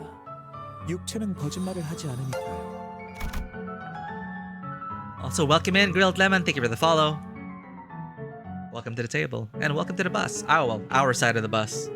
Our mirror world. Glad to have you. Closing time. Installation art number 1. Your flesh and bones at gallery seats. We were talking about last stream about how I was initially interested in going to an art gallery like this. Of course, not made out of real people. But I honestly don't think I can stomach it. Not sure if you guys would be able to. Like, I don't know. But I would definitely look forward to an enlightening discussion with Callisto. Thank you for the head pat, Grilled Lemon. I don't know why it didn't appear though. Wait, were we head patted, chat? Is it taking forever? Eh?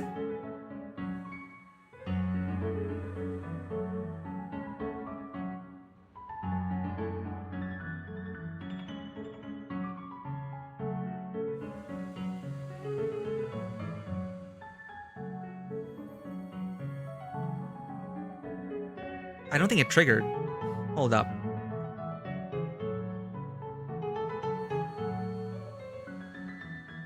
Oh! There we go. I got it for you. Thank you, Grill Lemon. Yeah, we need a headpad after all that. I thought I'd be over it. Still not over it. It just kind of hurts, chat. You gotta admit, you know. If you absolutely loved a certain story arc or a certain character, which actually moved you to tears and made you appreciate a work of art even more, to then join a discussion where the first thing they say is, this is the worst quest experience of my entire life. It's shocking. You don't get it, Miku. You're trash because I hate this insignificant thing very much. Like, I hate it so much you upset me by not being social media integration outraged. Like, oh my god. Yeah. Let's be kind to one another. And agree to disagree. And disengage when we need to. And take a deep breath. And find understanding and growth in each other's perspectives. 진실로 강한 분들은 Like Callisto! 조금 더 틈을 노리려고 하고 민첩하고 인내심을 기른답니다. I appreciate his classes. 육체는 거짓말을 하지 않으니까요. Unga bunga it or turn that momentum back on them. 저의 인형들과 비슷하면서도 다른 모습이죠. 다만 관건은 그것이랍니다. 모든 감각을 온전하게 느끼고 있는지. 정확해요. 유사한 작품을 어딘가에서 또 감상한 적이 있으셨나 봐요. 인정할게요. 너무 클래식하긴 하죠. What is the difference between Canadian bees and US bees? What is the difference, Grilled Lemon? Does their honey taste different?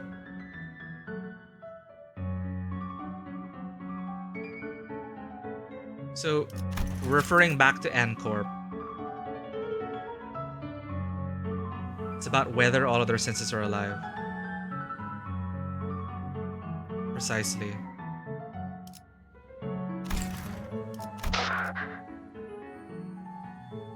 죄송합니다. 계속 이어서 말하죠. 여러분, 다시 시체 인형들이 공격해 올 거예요. But Alyssa! She's overclocked.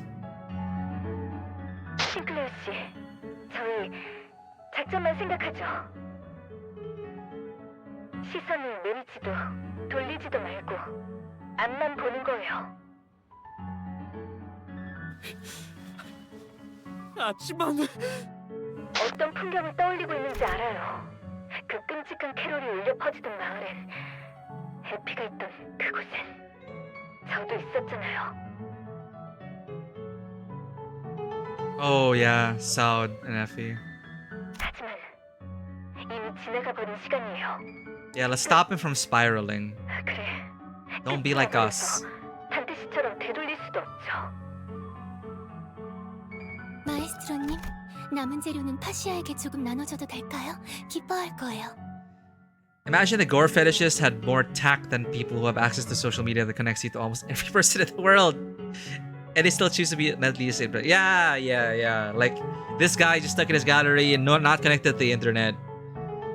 Social media definitely has transformed the pace of things and our point of interaction so irrevocably different now. USBs can save file. Oh my god. USBs can save files because it sounds like USB. But what about the USB-Cs of the generation? USB versus USB-C. What about that? British Columbia, C for Canada.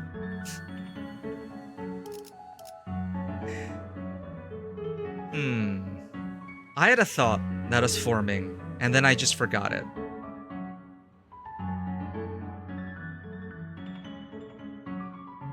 Yeah, again, the importance of having definition of terms and a proper clash. Because there was no reconciling what he put. He had a good word for it. The subjective... Like, Callisto had disagreements with the conflicting subjectivities. So looking back at it, at the very core of it is... It surrounds a certain character. This person didn't care about the character, whereas I very much cared about the character. And I was simply trying to say that, okay, then that is a conflicting subjectivity. Because the way the story is written made me actually care about the character, but you didn't, because you wanted more out of the writing to make you care about certain characters. It takes more for you to care about a certain character. But me, as someone who is, very empathetic, was it wrong for me to care about this character given the way it is written? I started to doubt myself, because then they started to throw their credentials saying that, well, I have a degree in literature, so this is terrible writing, and it's not for intellectuals. But if you want to enjoy it, go ahead. It's so condescending, right? It sounds so condescending. So it made me really think, but I cared about this character. Does that mean I'm wrong? You're saying I'm wrong, or I'm not or you're saying I'm easy in a way, right? It opens up some implications. So essentially, that was a conflicting subjectivity. We have to cool our heads and think about it and look at that. I cared about this character, you didn't. Because but according to them, it's because they have a certain standard of writing. Their standard was not met, therefore I did not care about this character, therefore it does not meet my standards, therefore this is terrible writing. So, I don't know. To tell that, it just made me feel bad.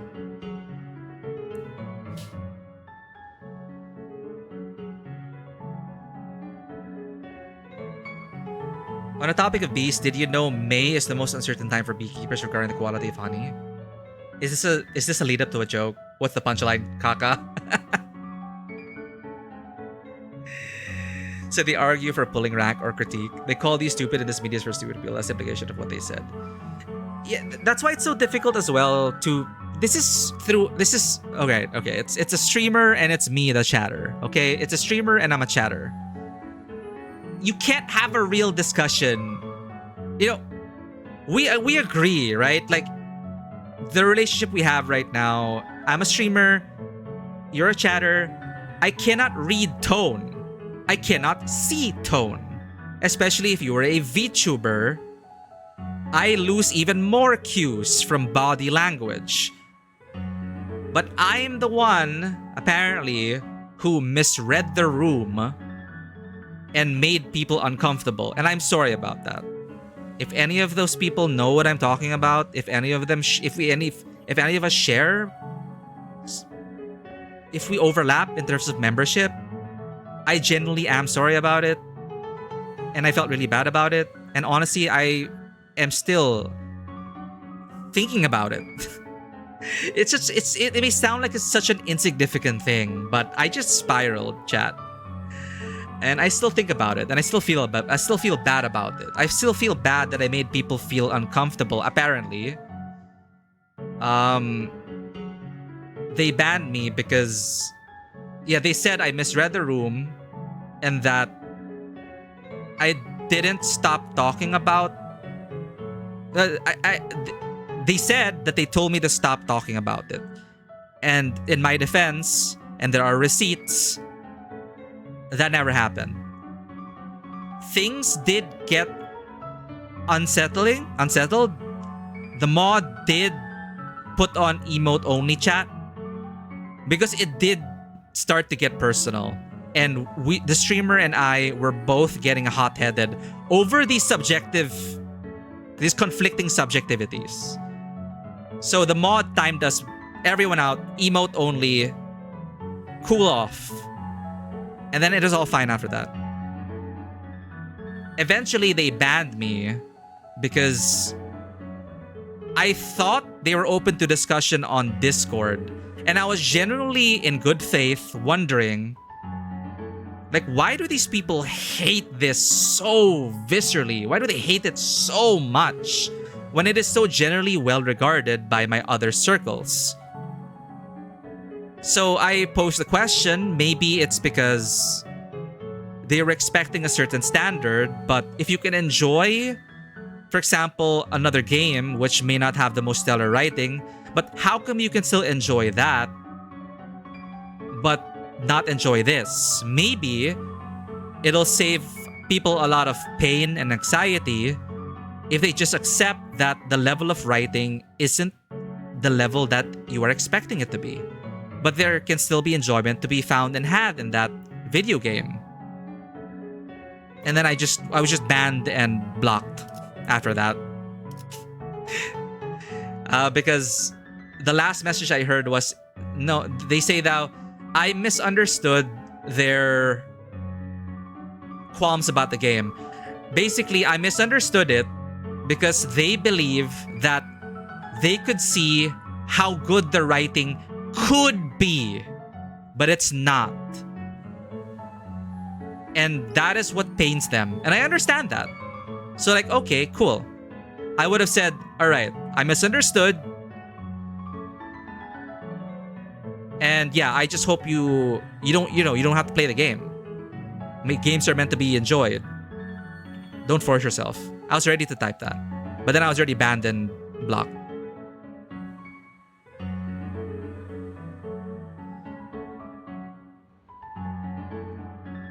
I guess I just had to like, I never talked about it, so I just had to like, it feels like an appropriate time, but I apologize for those of you who just want to be here for the Canto.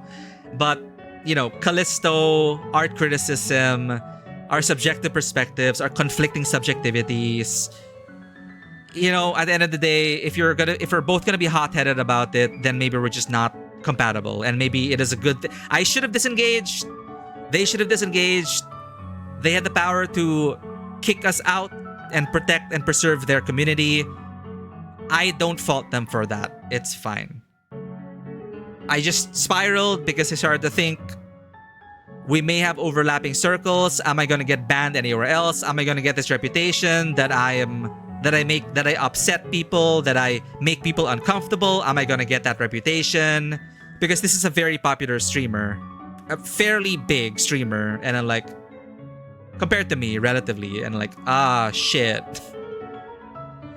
And you know, there was already a time where we had a mutual streamer that I am a part of, and we have a healthy relationship. You know, I shout her out, she shouts me out, and I enjoy their streams regardless of the game. Whether it be the game that the other person hates and the game the other people love. I play all of these games. I enjoy all of the games that they love and hate. So when that person's rated out to the one I was banned from, I'm like, oh, no wonder. It's because she rated out to that streamer that I got banned from. And I just spiraled even further thinking, is it going to be like this? I'm going to be banned on other channels. I'm going to be blacklisted for what is generally a misunderstanding and a conflict of subjectivity. I'm just not a fit for their community.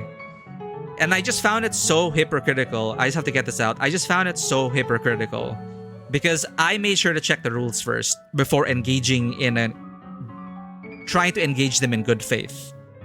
It is in their rules that they encourage healthy criticism and discussion, and to couch your discussion, to couch your opinions in, I feel that instead of saying this thing is bad or this thing is better than that, couch it in, I personally feel this thing is bad because of my own reasons, blah, blah, blah, blah, blah. But then, you know, so that is where I can be kinder to myself, and I can point to that and say that they violated their own rules by, you know, I try to engage in good faith. They encourage an environment of healthy discussion and debate. But I guess I was in the wrong time in the wrong place.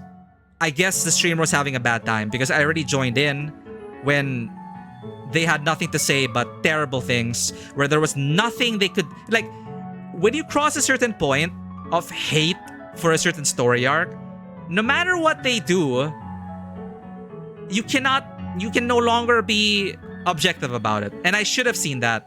And I should have just disengaged. Similar to what one of their mods actually is a fan of the game they were playing. And that mod actually excused themselves. Because this mod knew that the streamer would probably really hate the game even more.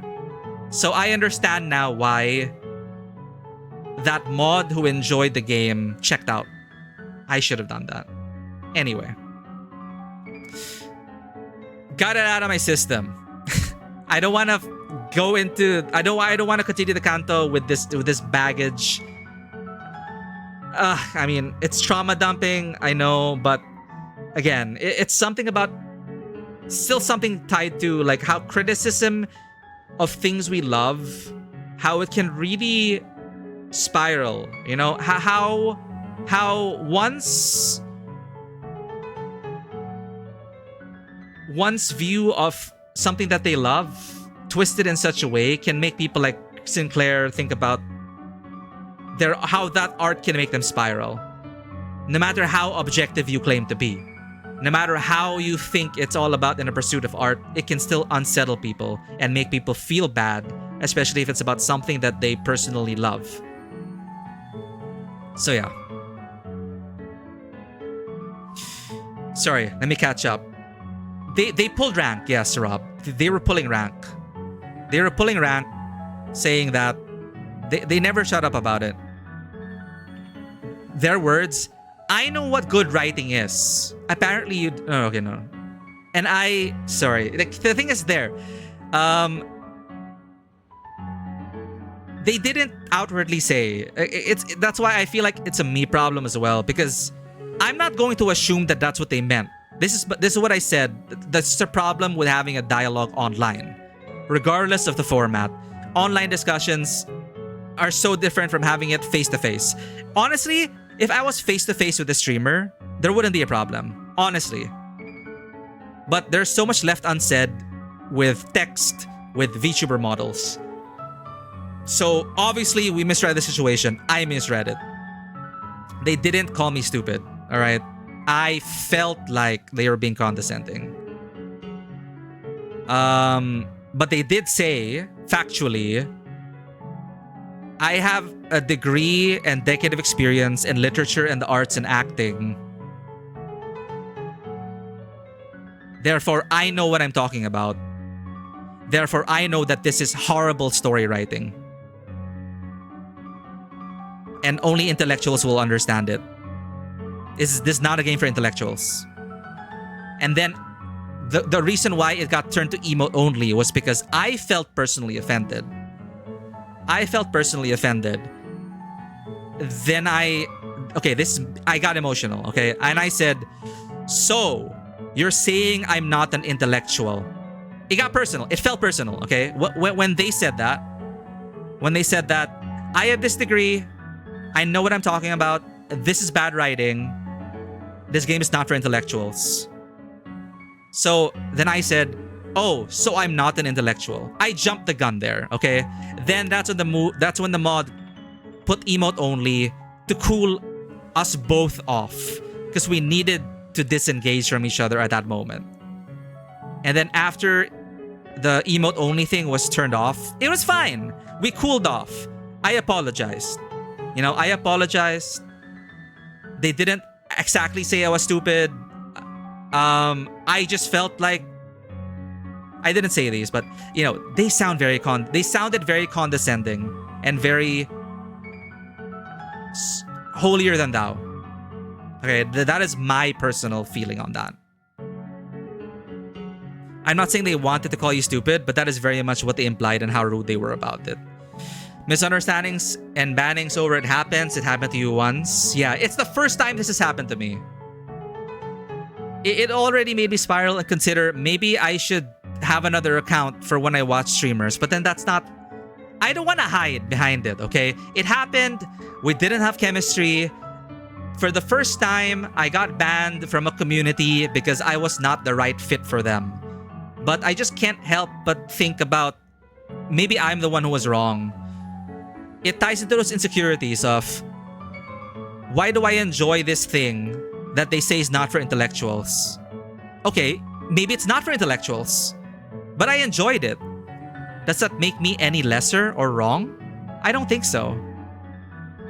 But then I start to question, because they pulled rank, they are in a position of authority, and they're saying that this is bad writing. But I consider it decent writing, decent enough writing to get me emotionally invested and get me to cry and care about this character. It felt like I was being invalidated. It felt like maybe I just have bad taste, chat. Maybe I shouldn't write a story. Maybe I shouldn't get into making visual novels. Because apparently I don't know what good writing is. Or it was implied that I don't know what good writing is. It seems like such a stupid thing, but it ties into a lot of our own personal, or Mikey's own personal, like, insecurities and pain points. God forbid a girl wants to say her opinions instead of making an audiobook of Canto 9. He is almost about to face the reflectorial. What is happening? Sorry, we were just spilling some tea. Welcome in Arctic. I once got banned for saying I like Saya no Uta. Is that like an anime? Thank you for the hydrate, Arctic.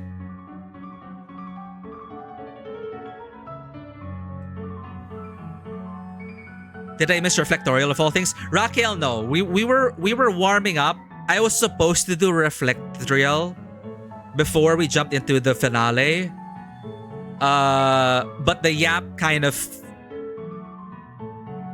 It went beyond the brim. It got filled to the brim. So we skipped reflectorial. I'll just do it off stream. Belly says, there are people with degrees in Asian studies that think they know more than actual Asian people who have the lived experience of being Asian. Thinking of translators that have been stolen from Chinese translators. Thank you so much, Belly, for reminding us about lived experience. And that is just so important to remember. Authenticity versus accuracy. You may be well read. You may, honestly, I truly believe that there are scholars who definitively know way more about my own culture, my own mythology, my own language. There are foreigners that definitely know better from an academic point of view.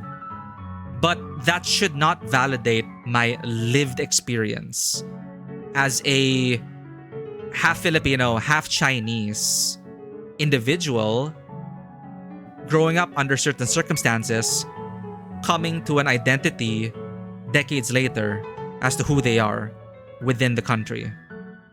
I don't know anything about my own mythology, but that is part of my lived experience, and nothing can take that away from anyone.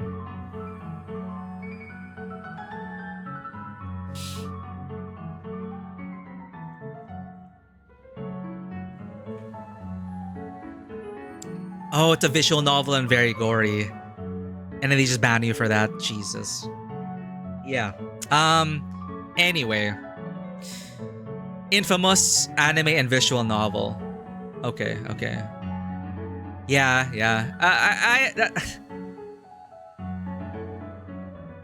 I trust you as a person. You are not always what you consume, which is something that a lot of people mistake. They think that because you play Blue Archive or that you played Blue Archive, that makes you a pedophile.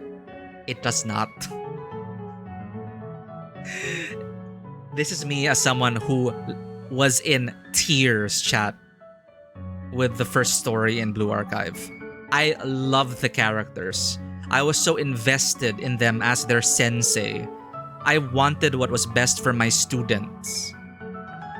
I loved the storytelling in the first part of Blue Archive, in the main story. The main story, Act 1. I think they're going to Act 2 now.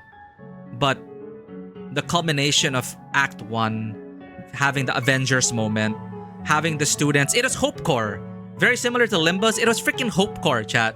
It was Hope Core. We were going up against the nihility of a failed timeline. We are going up against the very nihility of a failed timeline who was trying to spread their nihilism throughout the multiverse. One of those stories, right? And we were here. I was their sensei. They were my students. And I needed to guide them. I needed to help them through such a tumultuous time of their lives, to help them come together, stand together, and face the nihility of the universe. In high school, you know? The point is, I trust you. We are not always what we consume. I'm not gonna stand for people saying that my enjoyment of Blue Archive makes me a problematic individual. It has come up, which is why I am reserved when it comes to sharing my appreciation of it, because I understand the space that it occupies in online discourse. So if you were careful about sharing I like Saya and Ota, I understand it from that perspective.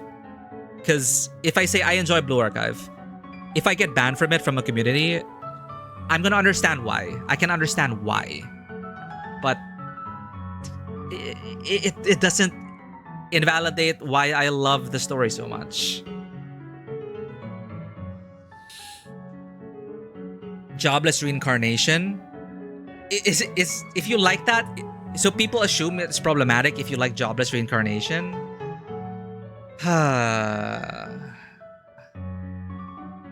We very much lack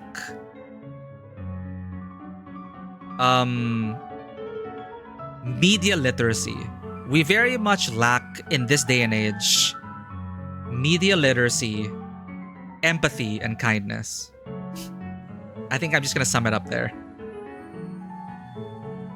And we have to catch ourselves because everything is so fast. We are so connected instantly to everything and everyone and anything and everyone. And we feel things, and it's easy to type things.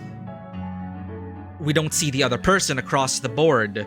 It's so easy to share things. It's so easy to dump things without thinking of the repercussions. Everything is just so fast and instant, and people move on to the next, move on to the next, move on to the next. And where are we now? Oh, this thing. So we never really had a proper debrief or a holistic discussion about that one thing. We just turned it into a meme. Anyone who enjoys this is problematic. Life moves on. We're enjoying the next best thing. We just cannot stop and pause and reflect. We cannot... Callisto, relating it back. We're slowly coming back in, but I appreciate y'all for who are here, for listening to us ramble on. I guess it's an insight, it's a perspective into how our mind has been working lately, how our mind works, how we approach works of art and criticism. And that's why I really appreciate Callisto's patience. You know? I appreciate this so much from Callisto. I'm so happy, Yoshihide. Like, Yoshihide disagreed with him, right? I prefer my canvases quiet. Callisto could have become even more of a villain by enforcing his point of view on art. But no, he did not. He just acknowledges that Yoshihide is finally enlightened enough to engage with me in a discourse of tastes. He doesn't mean to say that Yoshihide is any less learned or not. By enlightenment here, I see that he's acknowledging that Yoshihide has grown up to have certain preferences, to have her own wants and desires. This is an acknowledgement of her coming of age. And Callisto is happy about that as a nurse father. Because then they can converse as adults about art. That is why Callisto's so happy. Even if Yoshihide disagrees with certain forms of art, that is part of the discussion. We agreed to disagree. And I love this, that Callisto has hope for the other person and that they may found an art movement of their own. Callisto is not expecting, because does not want, may want, but does not expect Ryoshu to join his school of art. Because that would defeat the very purpose of their discussion and debate in art. So they agree to disagree, and Callisto wishes them well. I hope you find what makes you happy. Perhaps you may found an art movement of your own someday. Perhaps you will leave this nest. And as a parent, I'm proud of you. And I'm happy for you. So again, in a messed up way, each of these nurse fathers have something on the surface level. There are parts of each and every one of them that on the surface sounds like great parenting. And I love how they write that in, because that is definitely the complexity that a lot of people can have with their own parents. Like, they raised us, they taught us some things. No parent is perfect. But what's actually quite wholesome in a fun, twisted way is that my impression of the nurse fathers are that they genuinely believe they are raising Ryoshu in the best way that they can, given their own upbringings and lived experience. And obviously, as an outside observer, we want to break the cycle of generational trauma. Tale us all this time. Ideally, we want to take what good the parents have left us and try to be a better parent if you become like a parent in the future. To become a better person than our parents probably were, right?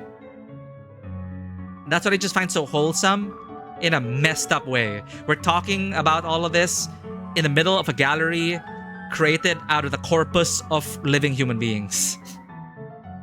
It's such a fascinating Canto to me.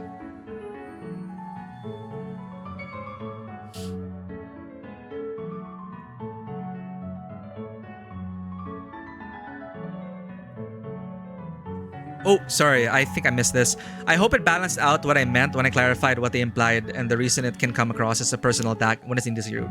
Yes, yes, and I really appreciate you all being even-handed about this and sharing your thoughts about it as well. Honestly, I think this is like the first time I've like kind of trauma dumped on stream.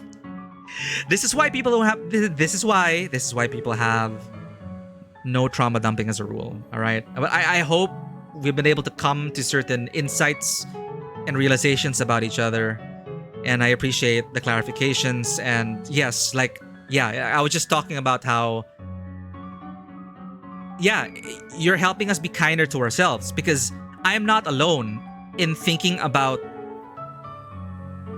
you know, it may have been a misunderstanding, but it doesn't invalidate what I actually felt, what I actually lived through. And I thought that I was wrong in thinking, oh, that they came off as rude and condescending. I started to doubt myself. Maybe I'm the problem. But no. I mean, yeah, this is my side of the story.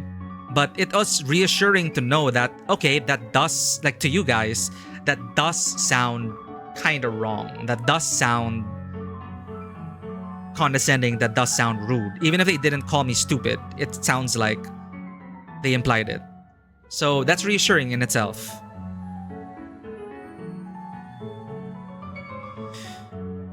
I actually don't know the ending of Epic the Musical. I just love some of the songs. Exactly, Sogi. What does Hong Yan need? What does Hong Yan need? What does this world need more of? Not a lot of folks are willing to have a live and let live lifestyle. Yeah. And I admit, Mikey is very stubborn. Mikey can be very stubborn, especially in an argument. I think it's all good as long as you are a human centipede fan. You know, we are not entirely what we consume. However, there may come a certain, if certain patterns and proclivities start to form, then maybe we have to like reflect on that. Right? And you know, it's a self-awareness that we come to. Why is there a whole culture of goslings? Right? Like, why is there such an idealized vision of what a man is? Hence the Goslingers. I love Ryan Gosling. I love his movies. I love his acting. I love his characters. But, you know, ideally you want to be able to be self-aware. Like, why am I so, like, why do I hold these images of masculinity in high regard? Why? Interrogate yourself. Ask yourself why. Think about your own life experience and how you relate to Ryan Gosling's characters. So yeah, you are not entirely what you could assume, but beware of patterns and propensities and preferences. Beware. Simply put, like, I love Blue Archive for the writing and the characters, and me feeling like I am a positive influence as their sensei. My headcanon is female sensei. These are like my daughters. So I see them in that light. So I don't see them in that other way that makes people think Blue Archive is problematic. Who is the better father, the Ring or the Index? None of them are good parents. But what I love is they outwardly project that they are good parents. Except for Pinky. Pinky has no delusions. Pinky is probably saying, I'm you, you're me, don't be like me. I'm a shitty parent. That's Index, essentially. But so far, our encounters with nurse fathers, on the surface, Callisto, for me, Callisto, Rian, and Matthias. Matthias is like the cool uncle. On the surface, you might get caught thinking that, hey, they might actually be, in a way, pretty good parents. They are good parents, but with morally wrong values. They are good parents, but with morally unacceptable values. Is the impression that they give overall. Like, you combine them all and maybe you'll have a good parental figure, but you just have to understand that they are entirely bankrupt when it comes to what is accepting morally in society, in their society, in our society. So it's interesting to think about who is a better father, or are they good parents. That is my current impression of the nurse fathers and why I find it a very, very compelling Canto. I said that it was similar to the toxic elders in Canto 8, breaking the cycle of toxic generational trauma, and this is just the next generation. It's like a sequel. It's like a sequel to Canto 8. I didn't mention Val because Val is outwardly portrayed as the most relatable worst parent you can imagine. Verbally and physically abusive, narcissistic, everything wrong. It's like Val is everything that is wrong as a parent.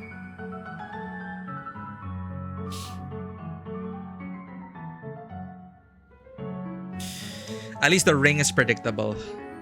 Yeah, all of these people have certain codes that they live up to, which is also interesting. It's very stratified, but so much creativity can be found with limits. That is where a lot of creativity can shine, if we are imposed certain limits by the prescripts, by their own point of views. It can be such an exciting environment to be in, given those structures and limitations, and how they live within it, break it, adjust it, mold it, go beyond it. We are surrounded by dead people, Bellanissima.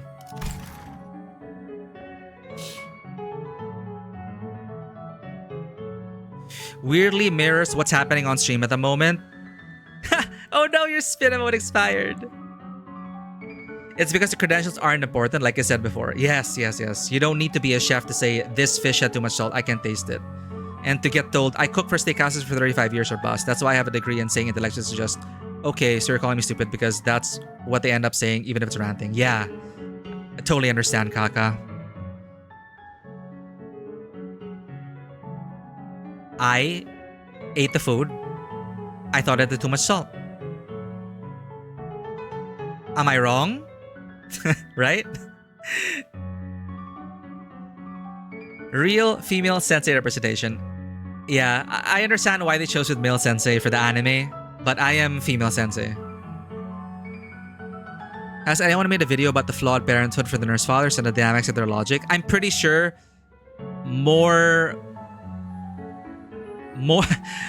learned, more literate, more cultured, and more, what's the word for it? Well, if you're good with words. There are great lore enthusiasts out there for Limbus Company, I'm pretty sure. I'm pretty sure you'll find them. I'm pretty sure you'll find them deconstructing the nature of parenthood from certain perspectives. I'm pretty sure there are verbal essays about Limbus on so many levels.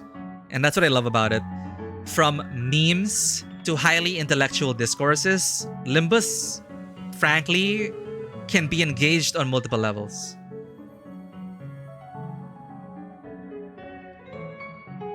Yeah, Canto 8 was really more leading into the generational trauma that has kept a nation stagnant for so long. Where the past has been held to a toxic, into such a too much of a high regard that it becomes toxic and detrimental to the actual growth of a country, the generational trauma in a family. And here it's clear and present danger mostly. It's the physical beatings, it's the verbal abuse, it's the immediate, clear and present danger of the person who is raising you, the people who are raising you. That's why it's such a roller coaster. Whereas Hong Yen is, let us explore the depths of the generational trauma. Let us delve into the invisible violence of generational trauma. Canto 9 is clear as day. It is, this person raised me.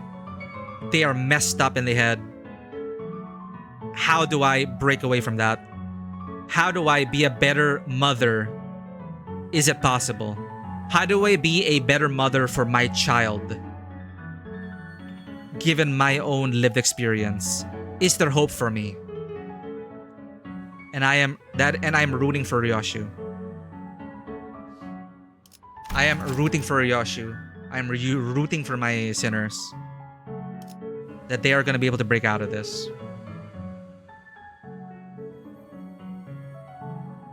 There was a child who has to do things they don't want to. Like their elder exposes them to creepy stuff. Yeah, and then I had to read on it. Like it is literally trying to put in... It is as gross as it sounds. To put the worm inside the next heir. And there are so many different kinds of readings you can have in that situation. The generational knowledge, the worm, the elders... The repository of elderly stored knowledge by the elders, the worm. They transplant that into every successor and hierarch, thus overwriting, pretty much their sense of self. And they just repeat what the elders had planned for Hongyan, for the country. So, it's like royal families and inbreeding and keeping things pure. And they don't realize how that is rotting them to the core. Canto 8 held Hongyan in a death choke where ancient demons who are walking carcasses dictate and demand how the living should... Thank you, Kaka. Again, very well worded. That's essentially what I was trying to communicate. Yeah. They held Hongyan in a death choke where ancient demons who are walking carcasses dictate and demand how the living should entertain them by following the traditions, even if they make no sense or end up killing them. Even though it's not in the best interest of the country, right? Looking from the outside, we're technically in the facing the past arc for the sinners. Now I wonder what they do for the next 12 chapters of facing the present. What I'll say on that Arctic is that last stream, I had a prediction that since Canto 12 is Faust's Canto and the last Canto of the sinners excluding Dante, I feel like once we get to chapter 12, it is going to be the disclosure day, the disclosure arc. Faust will not be bound by NDAs anymore. Everything will be out in the open. And then Canto 13, quote-unquote 13, Dante. It's going to be our endgame culmination moment. So in this latter part of the Cantos, you're indeed right. We've had a lot of growth and development all throughout. I feel like the transitionary phase is a gentle transition in Canto 8. Very long, but very gentle. Exploring peaks and valleys and undercurrents and the reflection on the lake itself. Canto 8 was truly cultivation. Canto 8 was truly a transitionary phase to this explosive Canto. And what comes next? If you were to draw a chart, yeah, Canto 8 to 9, I feel like now we are getting payoffs. Now we are standing shoulder to shoulder with Virgilius, pretty much. Now we are almost at color level fixer in terms of strength. Not individually, but as a team. And I'm very proud of where we've come. I am so proud of these characters, these fictional goobers. I am so proud as their manager. Exactly, Rob. It's gonna be release the Gesell Shaft files. That's what I predict Canto 12 will be. And it's gonna stir the pot so much and subvert so many expectations that we're all going to be in the same boat once we catch up. Once we all play through Canto 12, Faust's Canto, and when she discloses everything, it's gonna be a storm, a flurry of tinfoil hat conspiracies and predictions, and everything is going to be so incredibly hyped for the next Canto after Faust's. Alright, sorry, again, apologies. I should just tell YouTube, skip to 2.5 hours. That's where we actually start the Canto. Okay. I'm gonna open up another can of coffee.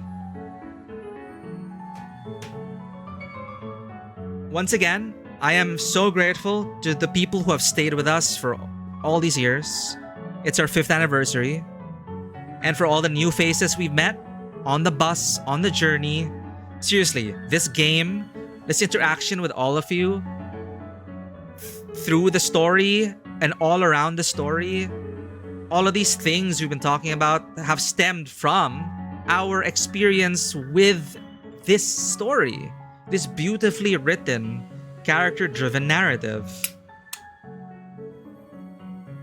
And it's helped me reflect on my own, my own strengths, my own weaknesses, my own prejudices and biases and everything about me, and you all sharing your thoughts as well and responding and being a part of the discussion, and even just your presence. I really appreciate each and every one of you for being here.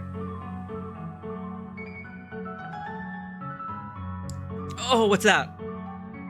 Oh, okay, it's a different flavor of coffee. Sorry, I was expecting the taste of another can of coffee, but I got another can. It's a different flavor. It's not bad.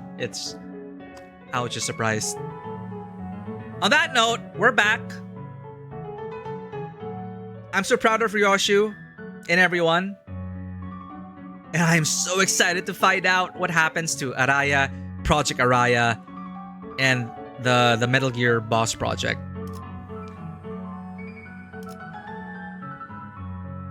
Faust obsessing over conspiracy board. Arctic, I think Gesell Shaft, I think Faustnet is a single conspiracy board is not going to cut it. It's going to be an entire conspiracy building. Connected floor by floor by red thread. Going from one link to another. It is going to be Faustnet, Faust Reddit, Faust Discord, deconstructed in a physical and manifesting as a physical building of Faust conspiracy. It is going to be a conspiracy building full of Fausts. Hey, you know what? We're not late. We haven't been yapping for 2.5 hours, but we are not gonna start yet because we have to pet the cats. BRB.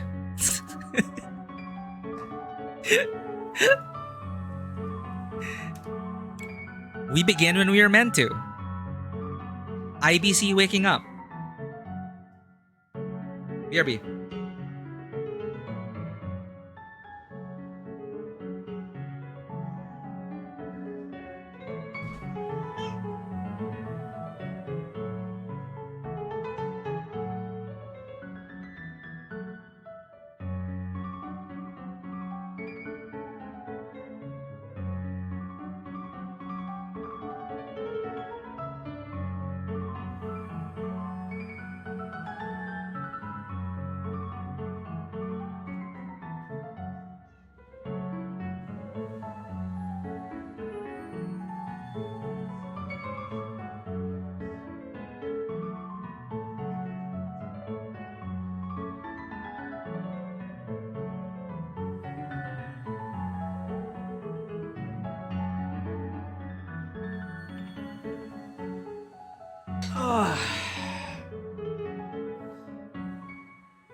We're back.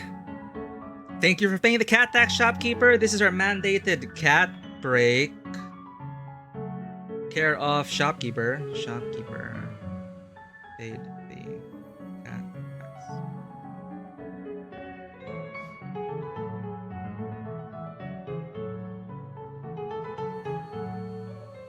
Have some cat videos while this classy piano music is playing. It's very cat-like.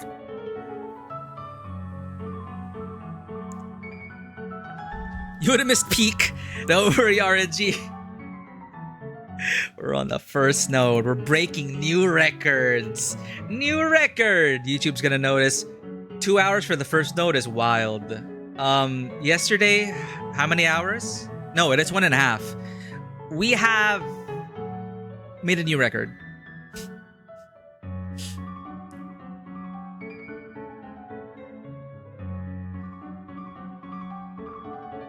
Anyone feels like Faust's name is like a clicker for your mouths? Feels satisfying to say Faust. It's, you know what? It's such a good name. Faust. Faust. It sounds so nice to say. Yeah. It's so satisfying. Since you praise Ryoshu, then we must state her every positive quality throughout her journey. She has never attacked a child, she doesn't instigate fights, and she backs down when you tell her off. This is a good reminder of how Ryoshu has been. Yeah, despite enjoying violence, it doesn't override her societal roles or force her gore on Sinclair. So true. She tried to warn us off the ring in Canto 6, but didn't fight when told to ease it off. Yeah. And yeah, those are just great reminders about our journey with Ryoshu so far.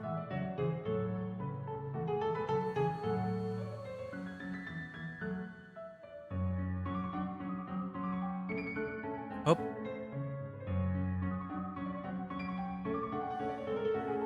Okay.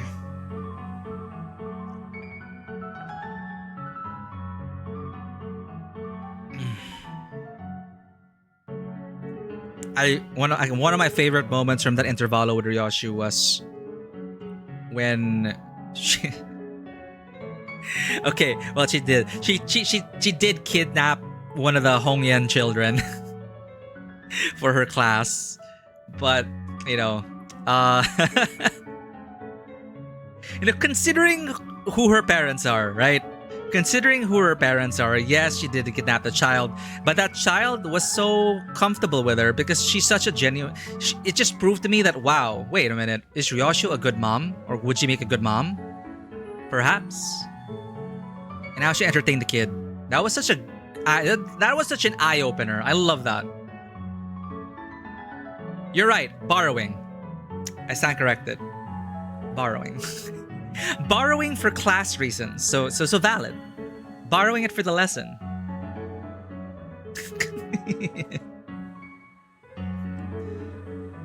She didn't protect Shren in Canto 4 despite seeing the Sure attack before any of us could.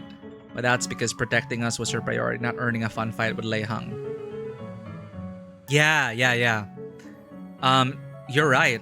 It's so good to have this retrospective of Ryoshu coming into her finale, because yeah, when you put it all together like that, it really highlights the strength of Project Moon's character writing. This is across several cantos. They are such strong characters. And that'll always be one of my favorite parts about this game. They are such strong, consistent, and memorable characters that even if you've been with them for like 9 cantos, things will happen in the story and they will do things that will shock you.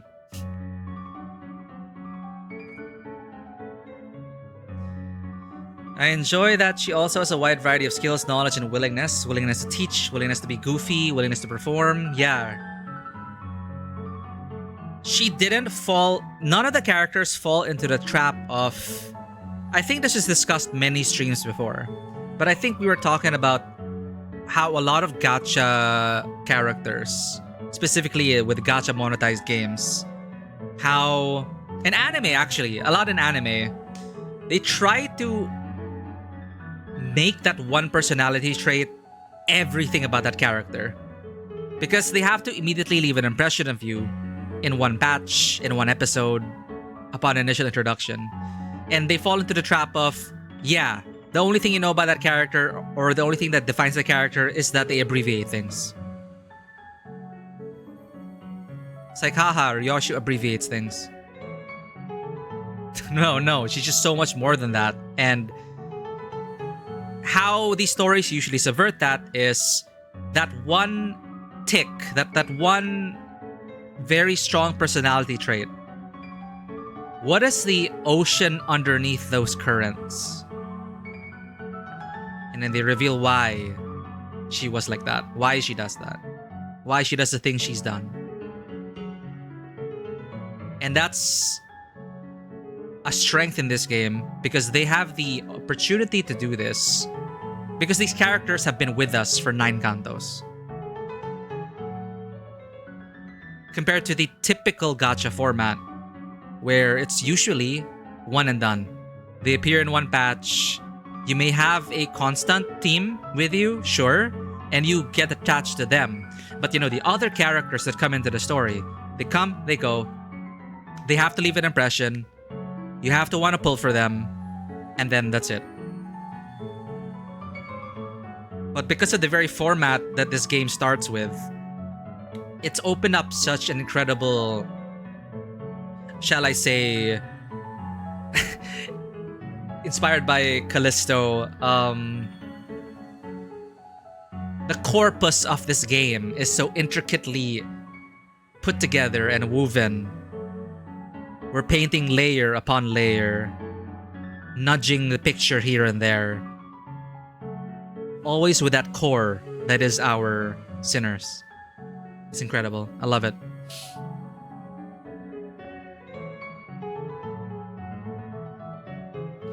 She hated Bumble, but she didn't cut a single hair on his pompous annoying ass because sabotaging us isn't going to go, yeah, for how fun it would have been. She'll like talk about it like, oh, that would have been incredible art. That would have been incredible fun. I remember when she made Sinclair uncomfortable, and you're right, she didn't push it. And I love it. Like, these little moments I may have like forgotten. They were there in my subconscious about Ryoshu. But it's such an appropriate time to really start like remembering how Ryoshu has been up to this point throughout 9 cantos. Yeah, this is the nice boy. He would never raise his voice even when he's being slapped. This is the tsundere girl, right? This is the kudere. She will never say her true feelings if she says she hates everyone she loves. That's why these archetypes exist. These archetypes are popular and endearing. But I always love it when they go beyond that. It's just that the typical gacha format, as it is with most gachas that I've played, it is a victim of its own model. Because you can tell that the writers could develop them beyond their kudere tsundere nature. But even if they get time to do that, they have to resolve it all within 1 or 2 patches. So let's say Ryoshihide introduced. She abbreviates things. She needs a translator. She loves macabre art. I already remember her because of these things. Cool. Fun. She cuts things up like Virgil. She is katana. It's so awesome. Her fight moves are cool. But then you're telling me that she was introduced in Canto 1 and I have to fit the growth of 9 cantos into the next patch cycle? As a writer, how can you possibly make that pay off as well as going through 1 to 9? It's such a monumental task. So I feel like the 2 clear options is you just write it so that it's, you know, it's people come and go. It's a parting, it's a goodbye, and you just leave it at that. You accept it, that there are just things we're not going to be able to know and resolve. Or you try to just put their entire character growth, introduce them, throw them through a backstory museum to show them their trauma, resolve their backstory museum trauma, and then have her shout her convictions at the end of the patch. That's how I've seen it happen mostly. And it's such a disservice to what could have been a multifaceted character. And then we forget them the next banner. And then they're not meta. So there's no reason to pull for them, either for the story or their combat potential. And it's just sad. There are just so many gacha characters in gacha limbo who are left to the wayside. And I think it is worthwhile to look at what Limbus is doing to what, admittedly, okay, like Hoyo has been doing in terms of writing a consistent crew of characters, bringing in older characters, making them still relevant in a way, or having that constant crew. You know, like your Science of the Seventh Dawn, your Nameless, your Trailblazers, your party of adventurers. You know, at least that. You can have that multifaceted, layered growth over several patches.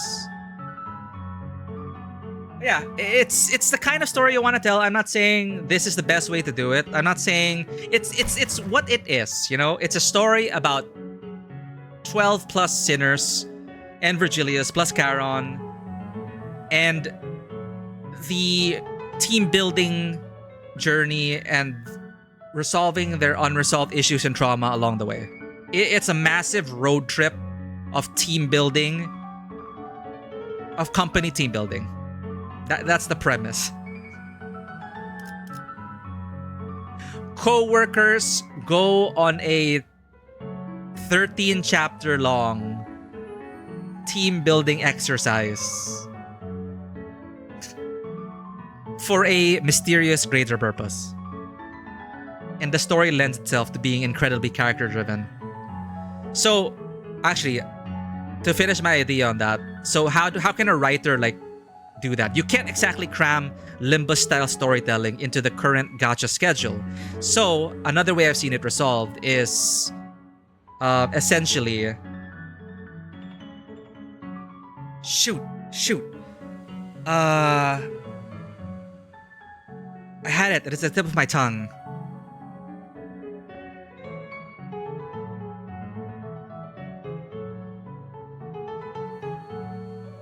Damn it, I lost it. I adore some of the Hoyo Sensei concepts, but they need more love. And Arknights has some of these issues too. Yeah. At least Arknights brings people back and has their own side story videos in a trust system. Yeah. Wuwa Kuro is trying now to make a series about the Thernodian, the Sentinel Resonators. Cardathia, Sin, including Yang.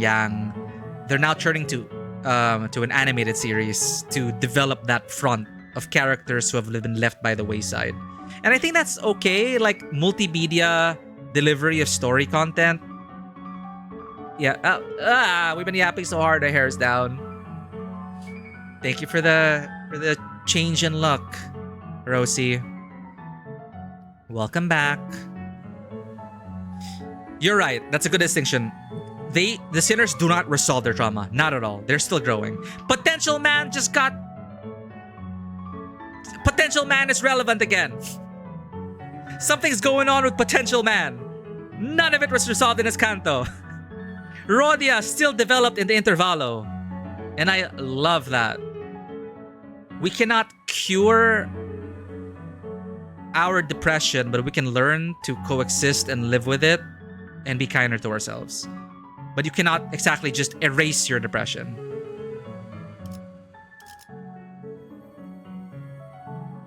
Welcome back, Rosie. Honglu learning to be more assertive, so he backhands Big Sister until he finds where he's comfortable with. In Spring Cultivation post Canto 8.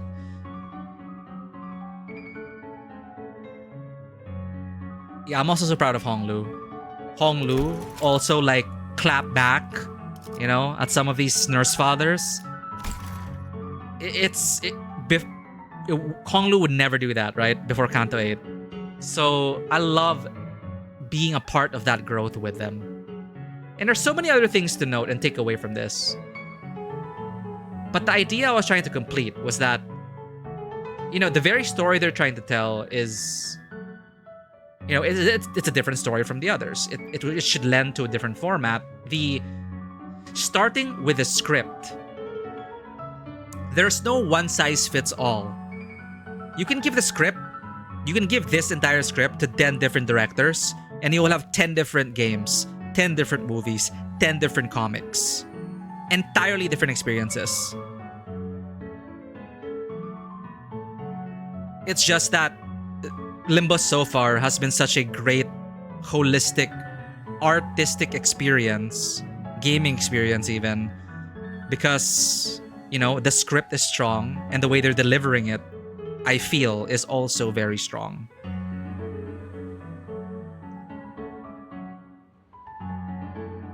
And they could all stand to learn from each other, from their strengths and their weaknesses, looking at the story they want to deliver. I'm not asking to like be invested in 12 characters in one cycle. But there are ways, there are techniques, you know, there are storytelling techniques to get you to where you want to go. That's it for our class, chat. We've been in Callisto's classroom for too long. This is like the fourth time we're saying we're totally gonna continue the Canto now. Enjoy our 1999, Rosie.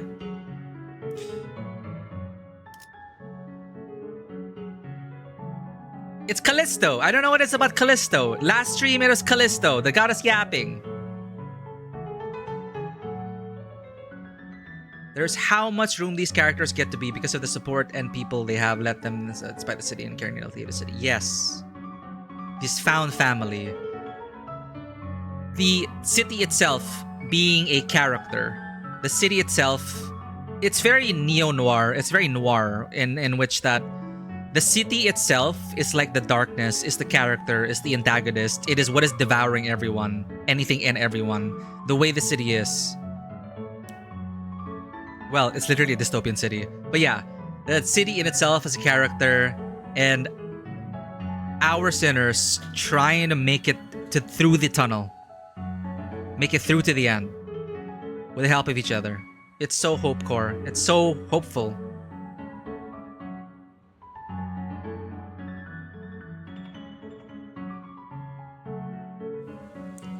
It's the art gallery. Of course, the art snobs get us philosophical and introspective. Yes. Actually, we're discussing the certain movements of the European art movement in the 1800s, started by... I hope you all have like wine. You need wine and snacks for these kinds of art galleries. Actually, you know what? I have one point of criticism, Callisto. Where are the refreshments? Where are the refreshments? We've been yapping for almost 3 hours about art and criticism. And our throats are parched. And you're telling me you don't have wine? You don't have biscuits? Or those tiny little cocktail sandwiches that you can eat in one bite?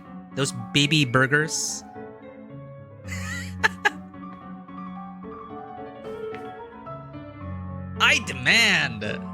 I demand refreshments.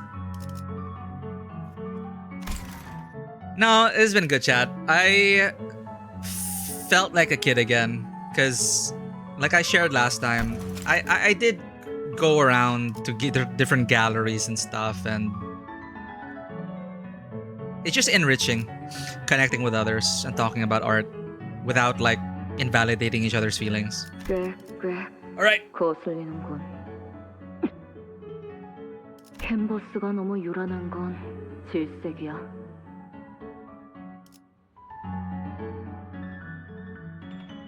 That also says a lot about a person when they, instead of saying, I don't really care, or, you know, I don't really care what art I like, or I don't know. There's so much to unpack when you can finally say, you know what? I prefer my canvas as quiet. That reflects upon your soul. 이제는 저희가 서로의 취향에 대해 Strawberry coffee! Hell yeah. I'm just having canned coffee from Boss. Boss. It's effective. I drink coffee out of necessity. 기뻐요, 요시. 당신은 어쩌면 약지의 다른 마이스트로들이 만들어낸 모든 사조를 습득하는 것을 넘어 언젠가 자신만의 사조를 만들어낼 수도 있겠어요. 그리운 나날이죠. Right, Alyssa. Overclocked. Shoot. 비록 취향이라는 주관적인 견해 차이는 있었어도 요시히데가 가진 미학적인 신미안이 지식을 통해 정립되어 아름다움을 구조적으로 볼 수 있게 한 것이었답니다. 알리사 씨, Hohenheim just barely able to contain himself.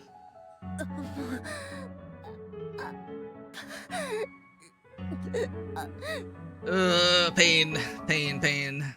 저는 이런 식으로 감정만 앞서는 분은 별로 좋아하지 않아요. 그런 분들은 대부분 뼈가 무르고 기골도 탁월하지 않죠. 진실로 강한 분들은 조금 더 틈을 노리려고 하고 민첩하고 인내심을 기른답니다. 육체는 거짓말을 하지 않으니까요. 저의 인형들과 비슷하면서도 다른 모습이죠. 다만 관건은 그것이랍니다. 모든 감각을 어떻게 느끼고 있는지. 정확해요. Good student, Sinclair. Good traumatized student. 유사한 작품을 어딘가에서 또 감상한 적이 있으셨나 봐요. 인정할게요. 너무 클래식하긴 하죠. Yeah, he's even aware that his work is archetypal. 죄송합니다. 계속 이어서 말하죠. Thanks for the hydrate, baby bunny. Welcome in. 여러분, 다시 시체 인형들이 공격해올 거예요. 싱클레어 씨, 저희 작전만 생각하죠. 시선을 내리지도 돌리지도 말고 앞만 보는 거예요. Yeah, right. Sinclair never resolved his issues or trauma. He's still growing. This node is called hatching. 하지만 어떤 풍경을 떠올리고 있는지 알아요. 그 끔찍한 캐롤이 울려 퍼지던 마을엔, 해피가 있던 그곳엔 저도 있었잖아요.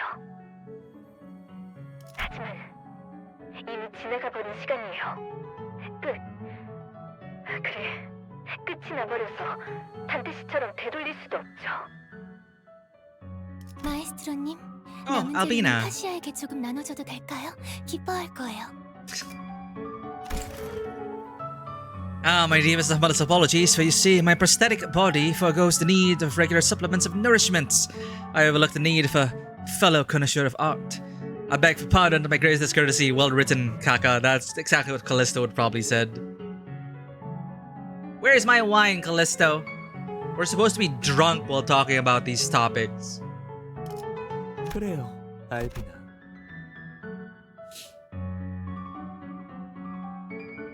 Cold, chemically clean, and so on, regardless of killing people. Huh. Good question. He did say that, we rarely receive visitors. So he's had visitors. It could be, yeah, you're right. You know, it could be part of the experience. No alcohol, no drinks, no nourishment, no water. Visceral realism. Suffer along with the art.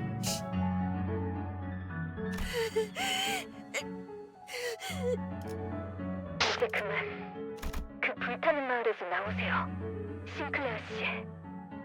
Welcome in, Dirty. We're just getting started.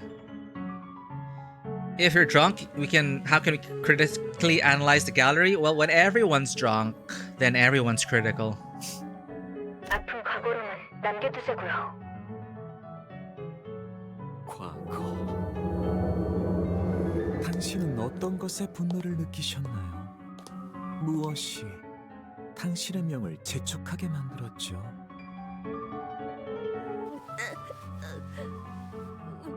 Why? 방금 가지가 목적이었다면 왜다 죽인 거야? Valid question. 동료애군요. 이유마저도 추하네요. Motivation is 어미 ugly. 집에서 사냥을 하는 이유를 물어본다는 것은 존재의 이유를 물어보는 거나 다름이 Oh, 없답니다. okay. 저는 화를 내지 않아요. 화를 내면 지루해지거든요. 그러니까 이쯤에서 저는 당신을 Just don't look at the stream time, chat. We're actually just started. 의미 있는 작품이야. We just started stream 5 minutes ago. Don't believe the clock. Don't believe the stream time.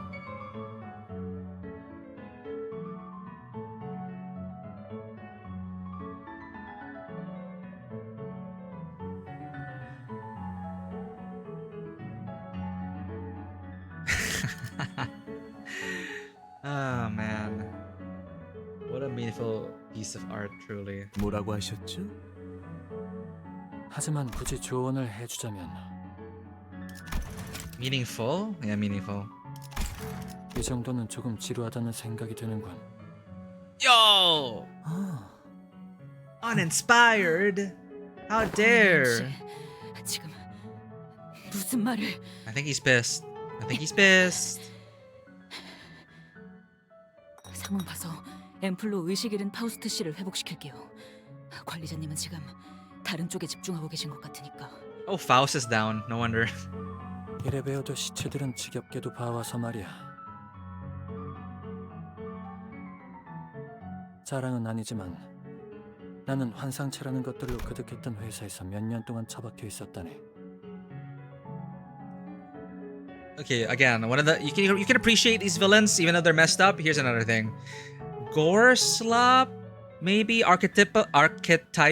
He admitted it himself, but especially in this day and age, I appreciate that as an artiste, he is very hands-on with no generative AI assistance. So I think there's a value in that. I think there is artistic merit to it.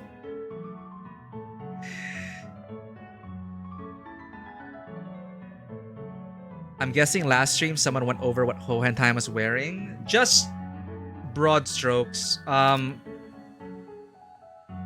Something from lobotomy. A burb. Something about I read something about a black forest. A burb. But yeah, I like that it's something from lobotomy because it's like it's representative of Hohenheim's growth up to now. From surviving the collapse of lobotomy to his time in Limbus to now, you know, stepping into the fray on the front lines to go beyond mere research for the company, right? It's like he's bringing his past with him. He's never forgotten. It gives him strength.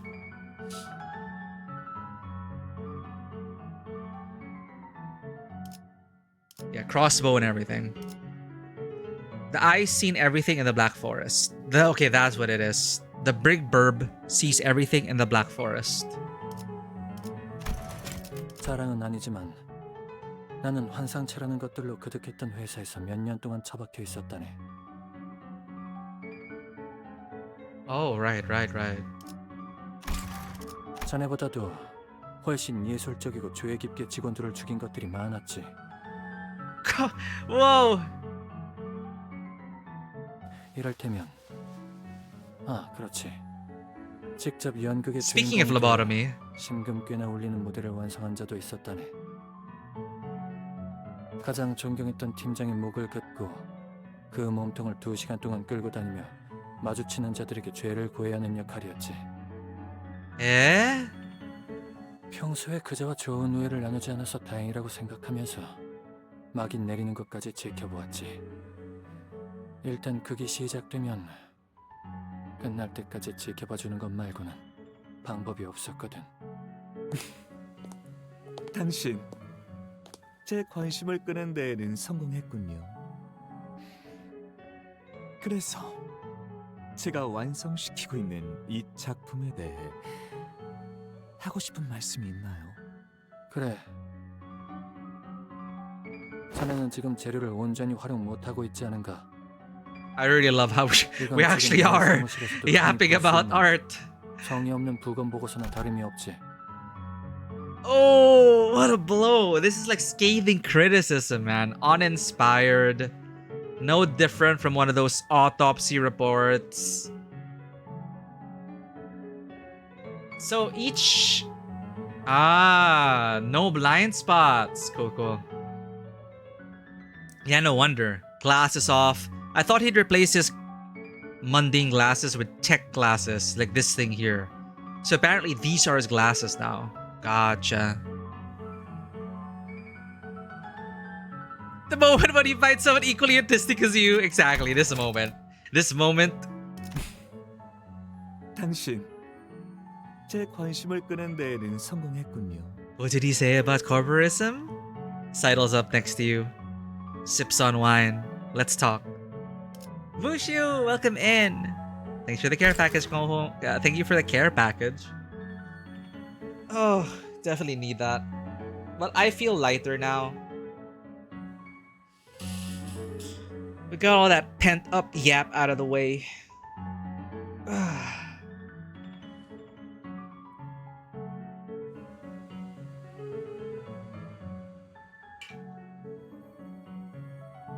To give us a chance to recoup and come up with some. Yeah, much respect to Hohenheim. They really highlighted how Hohenheim and Alyssa could have just walked away, like nothing happened. But they weren't gonna leave it at that.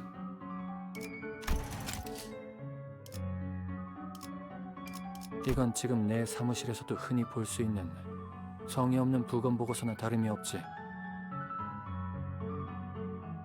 You show me now is no different from one of those cards.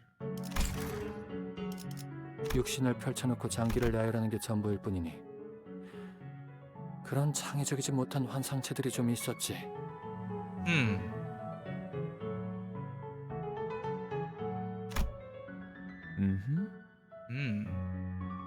그리고 피도 불필요하게 너무 많이 빼냈어. 이러면 색감이 너무 단조로워지지. Whoa, actually, yeah, he's not wrong. 자네의 작품들을 유심히 살펴보았을 때 내가 가장 마음에 들었던 것은 정맥과 동맥에 대조되는 이중주였어. 육체의 작동 원리를 정확히 이해할 수 있는 자만이 표현할 수 있는 기법이라고 생각했네. Oh, okay, okay. Yeah, see, and he's giving like what's positive about it. Understanding of human anatomy and its workings. We're doing okay, Bushu. We just unpacked a bunch of things. I inflicted it upon chat, but appreciate everyone being here. But we're feeling better now. Hohenheim knows ball. Dude, this is very, you know, very level-headed criticism.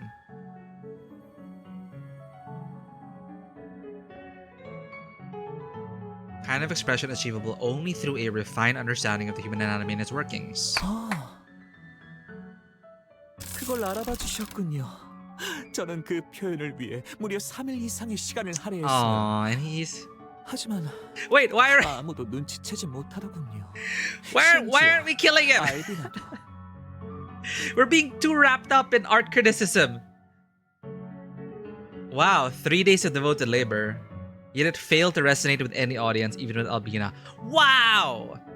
You're right, he has no blind spots. In a way, he's metaphorically seeing everything. 예술가는 이해를 바라지. 홀로 만드는 작품은 아무 의미 없어. Art for art's sake is without meaning. Wow, there's just so many layers. There's just so many layers and paths and ways this art discourse could go. It's like asking, what is art? Right? That already sparks an entire generation of debate.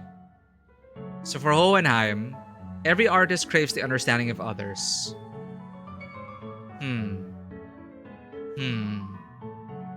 Yeah, I'm with that. I can understand that. Art for art's sake is without meaning. It's a very lonely thing. Yeah, like art for art's sake can be very lonely without that communication with others. 맞아요. 제가 이곳에 온 것도 더 혁신적이고 감동적인 예술품을 만들고 볼 수 있을 것이라는 생각에서였죠.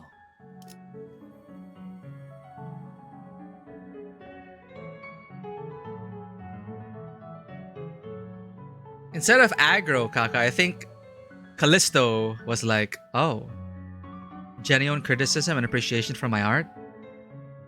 Callisto like that. Plus 10 reputation points. Albina's not the sharpest tool in the shed. I think her mechanical parts are pretty sharp. So in that sense, she is a very sharp tool in the shed. What is art if not made to be observed at any point? I am a creative, but I am not a traditional artist. I know there are people who like doodle for themselves as a way to, you know, connect with themselves. So, I mean, Doodles that never see the light of day. Art that never sees the light of day. Art that is never publicly shown. There is a loneliness to it. But then I think you have to interrogate the reason why,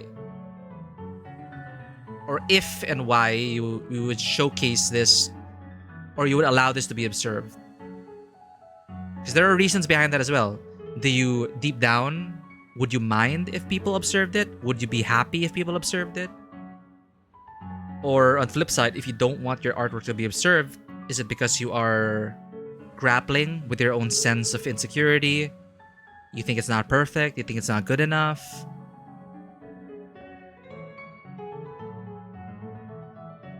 So, yeah, you're right. It's difficult to just leave it as art for art's sake. Because even when you gaze at your own art, I just feel like there is already that reaction to it. That it is already observed by you and the use within you and your own reflections as well. And that's where the meaning comes through. Whether the art is therapeutic for you, you're connecting to the self, or you're connecting to others. I like that. Bushu, thank you for the 115 stream streak. As Lily says, it's always more fun to streak with friends. Thank you for streaking with us today, Bushu. I really appreciate it. My god. 100 stream streak. Happy 5 years, everyone. The aggro was more so keeping Callisto locked into him and not killing Alyssa fully. That too. That too. Doing very well. Talk no jutsu. Great use of knowledge of your enemy, using that against them. Can you tell who your favorite streamer is now? I have an idea who you're implying, but it's difficult to believe, Bushu. I really, really appreciate you being with us.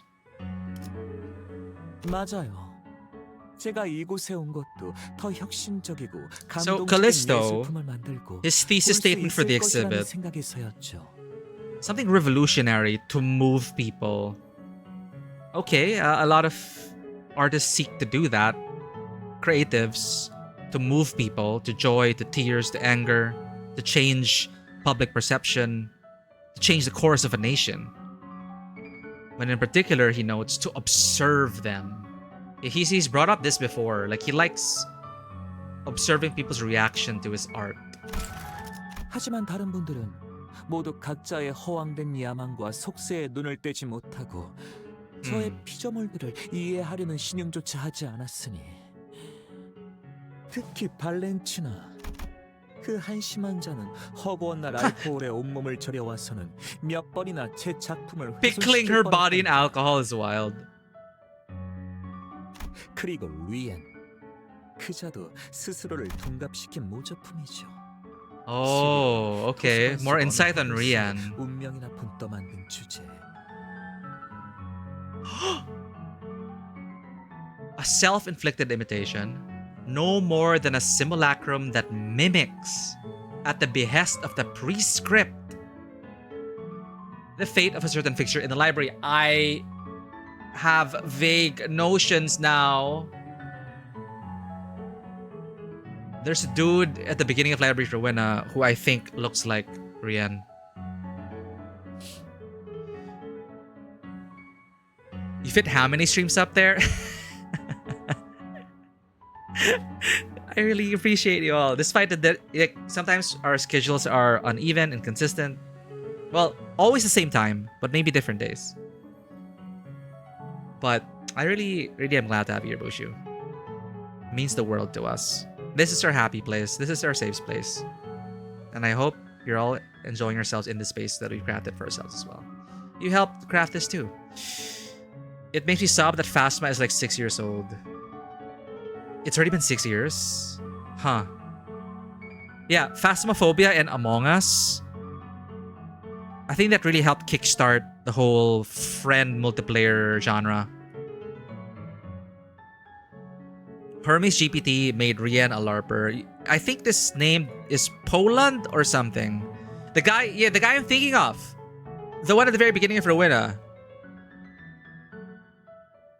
I'm surrounded by fudges, fools, morons who can't appreciate the abstraction of a single art piece. I haven't had anyone worthy of dialogue in so long.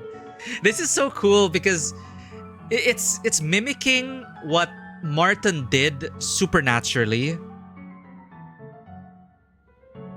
And Hohenheim was able to glean enough insight from our encounters with Callisto to be able to use that power without, you know, he lured him like, oh, shiny.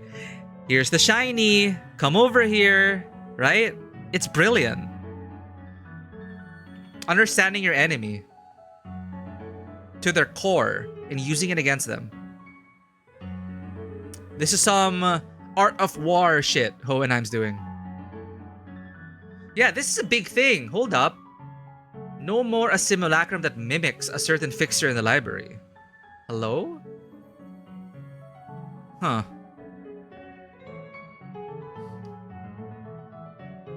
Yeah, not human, fall flat, chained together, Phasmophobia, Among Us. Like that generation, I think. I guess you could say maybe roughly that's like the first generation of like viral multiplayer friend games.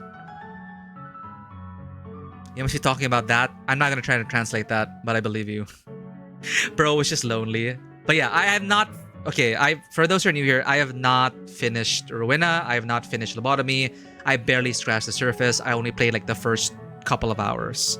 But now that he mentioned this, I'm like, wait a minute. That dude, yeah, he looks exactly like that guy from the beginning of Rowena. Who like walks into the library.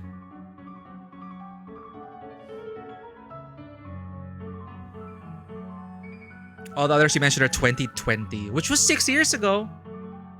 Damn. It's been that long, chat. Pre-pandemic. Yeah. Phasmo and Among Us were before the pandemic. I remember playing a lot of Among Us with friends in person. On the phone. Jesus. Alright. Rian. 그자도 스스로를 둔갑시킨 모조품. Self-inflicted imitation. 시령이 도서관 속 어느 해결사의 운명이나 분떠만든 주제. Behest of the prescript.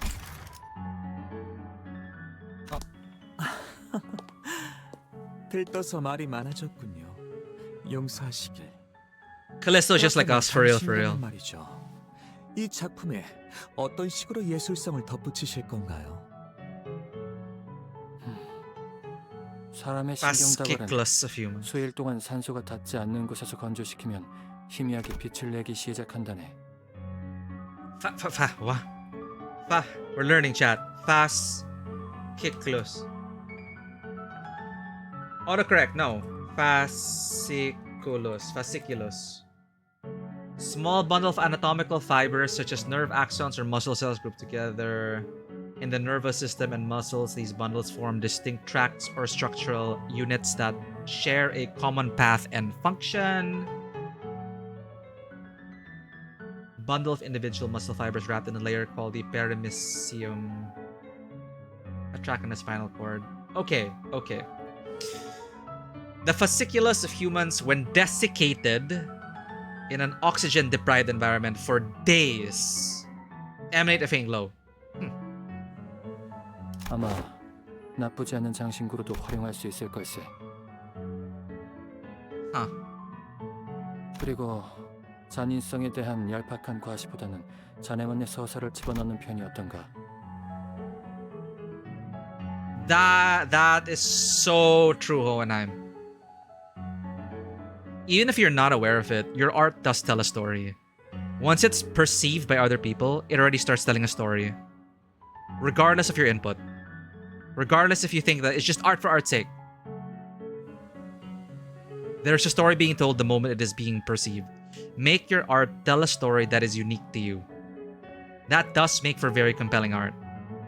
What does this tell me about Callisto? What does this art tell us about Callisto, aside from the fact that he's a butcher? Well versed in human anatomy. Ryosho points it out as well. Calls him a butcher. Like no other appreciation for like negative space. It simply is just brutal realism. And there was a whole movement on visceral realism when it came to literature. I think Rosie should be aware of this. Reminded of it with Recoleta and the Literateurs in Comala. Visceral realism. I don't really fully understand it, but the feeling is similar that I'm getting from Callisto. He mentioned it very well as well. Like this just visceral realism that he's trying to portray. Hohenheim is criticizing it, saying that that's not all there is to art.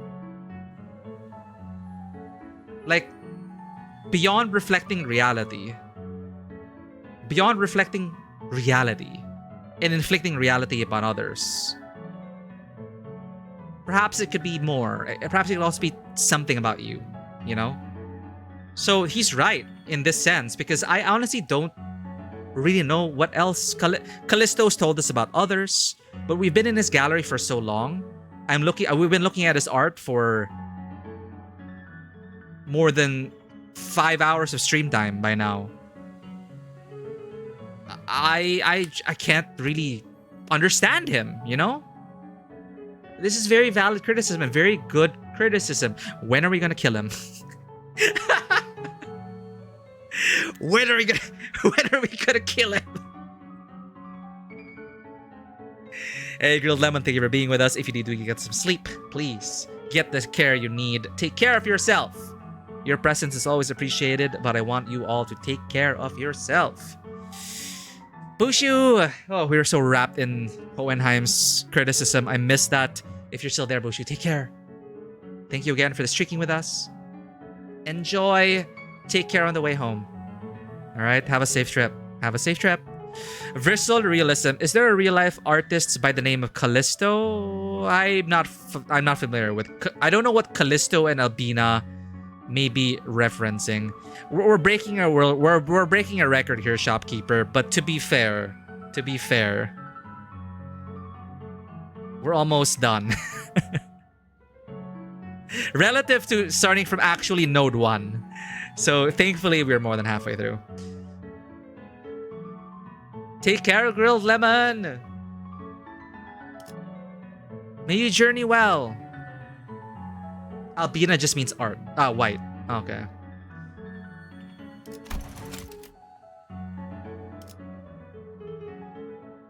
No, but this is so fascinating. But okay, we've distracted him, Ho and I. We get it.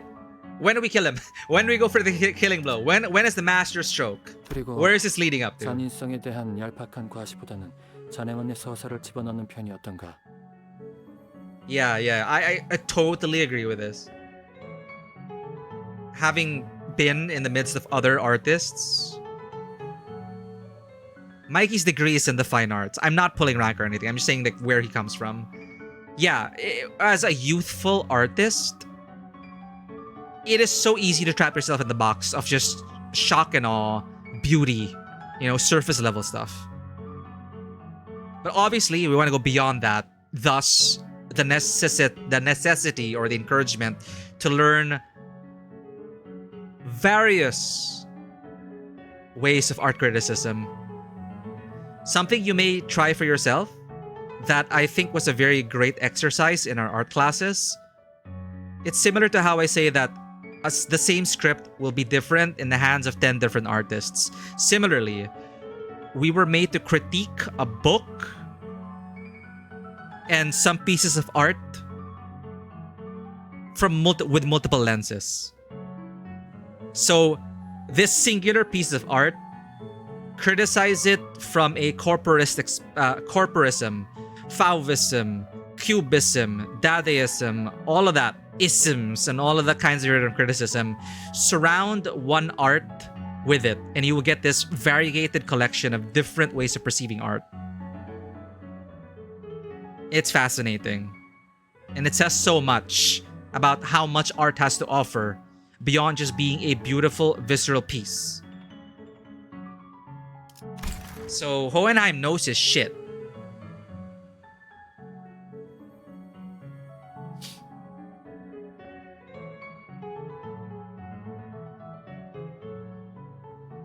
Who trapped Odysseus in the Odyssey? Okay, on the note of Callisto's name, Albina just means white. Maybe it has no other meaning except for white, which represents him as a father, just going for surface level, or he hasn't gone beyond thinking about, Albina is fair, therefore I will call her Albina. Oh, this child is fair, I will call her Albina. If he did name her. Your name is Albina because you are white. Hurrah. So Callisto, going through mythology, a loyal hunting nymph, follower of Artemis, who swore an oath of chastity. So Callisto was tricked and violated by Zeus. What's new with Zeus? She was cast out when her pregnancy was discovered. Thank you, Zeus. Sarcasm, by the way. Zeus messes up so much shit. Punished further by a jealous Hera, who I don't know why Hera still sticks with Zeus or Artemis, by being turned into a bear.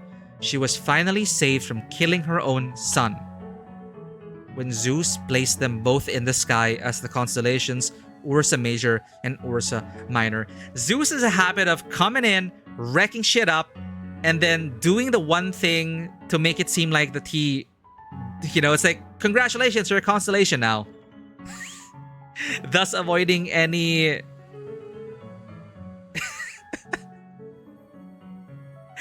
thinking that it washes his hands of his atrocities. This is why Zeus is fascinating in a way, right? Sorry, Callisto Protocol is the video game. Or is it Calypso Protocol? You know what? Thanks for that. Yeah. Okay, the parallels that we're trying to draw here with his name Callisto. Former Maestro,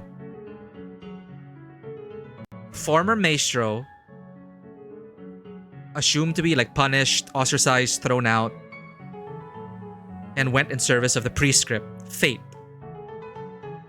In a way, became a constellation of fate for the prescript, I guess, if we want to read into it. Yeah, Greek mythology summed up. Unfortunately, Zeus was horny, essentially. But wow, again, this discussion is fascinating to me, honestly. Like, this is why when people ask, like, which school would you be a part of? Who's your favorite nurse father or whatever? He's one of the more compelling villains to me. Oh, this house of villains. I thought I would feel alienated by their sheer bankruptcy and moral expectancy when it comes to a moral society, or what we imagine a moral society to be in. I thought they would not be relatable, but I don't know how Project Moon did it. They're so... I can relate to them so well that it is disturbing. And that's how... in general, that's how like abusive upbringings can groom certain individuals to become. You don't realize it, but you're already caught in their net. It's so beautiful. You don't realize it, but you are caught in the net. You're caught in the web. You're caught in the web of spiders before you even realize it. 아마 나쁘지 않은 장신구로도 활용할 수 있을 걸세. 그리고 잔인성에 대한 얄팍한 과시보다는 자네만 내 서사를 집어넣는 편이 어떤가?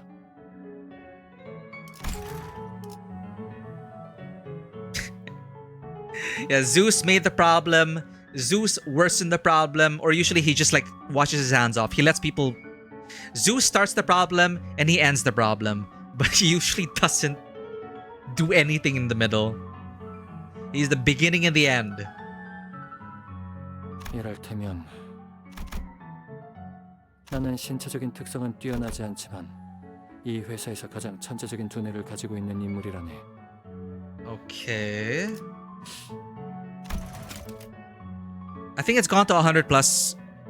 We just, essentially, we've done it. We've done a just yapping stream. I have actually never done a just yapping stream, chat, because I always think that I don't have anything to talk about. Honestly, that's why I don't do just chatting streams.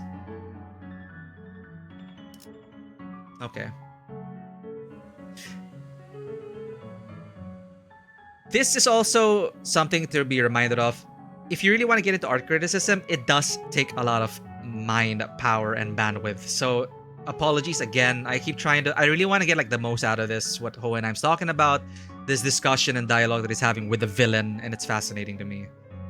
All right, again. 그리고 잔인성에 대한 얄팍한 과시보다는 자네만 내 서사를 집어넣는 편이 어떤가? Okay. An example. Thank you for the example. 나는 신체적인 특성은 뛰어나지 않지만 이 회사에서 가장 천재적인 두뇌를 가지고 있는 인물이라네. Yes. 내 두개골을 연 뒤에 뇌를 개봉시킨 채로 마무리를 해보는 건 어떤가? 듣자하니 쌓은 지식과 뇌의 주름은 비례한다고 Oh, how wrinkled your brain 사실인지 is. 궁금하기도 했고. Hence smooth brain. 그리고 알다시피 뇌는 다른 장기들에 비해 그 복잡성과 난이도가 상당한 편이지. 자네에게 좋은 도전이 될 수 있을 걸세. 확실히 다루기 힘든 재료일수록 제 손으로 길들였을 때 희열은 큰 법이죠. This ties into as well when I was talking about that, art is... Good art is not always easy. Or, yeah, I don't want to deal in absolutes, but good art is usually not easy. You see the final product, but you don't know what went on behind the scenes. So much goes into what we can deem as good, valuable art, especially in an age of AI. Restrictions, limitations, our own, whether that be through societal restrictions such as, for example, tyrannical governments, fascists. So much art itself as a mover of society was so powerful in these desperate times because it was so difficult to make art because you were repressed, you were limited, you are limited. And in that process of it, connecting to Callisto, I understand that excitement, that the harder the material is to work with, not everything is given to you. If I could just press a button to create an art piece, you fall into the trap of just admiring it for the surface level. It's pretty.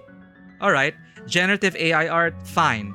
It can look pretty. I don't like it, personally, but it can look pretty.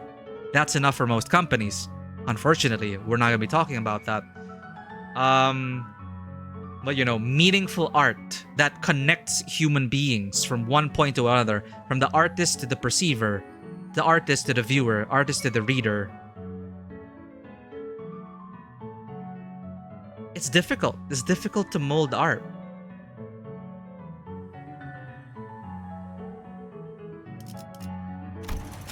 확실히 다루기 힘든 재료일수록 제 손으로 길들였을 때 희열은 큰 법이죠.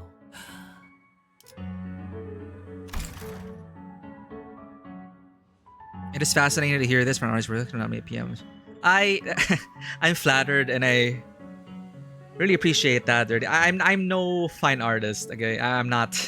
These are all just like my thoughts. I'm just glad some of the insights, maybe, I just hope it's insightful at the very least. But I appreciate your kind words. I just can't help it. It's we had 4 years of our school life, more even. really delving into like what is art. That's how it begins. You're in a fine arts class. Let's begin with the elephant in the room. The question that will never be answered. The question that will drive you for the rest of this course. What is art?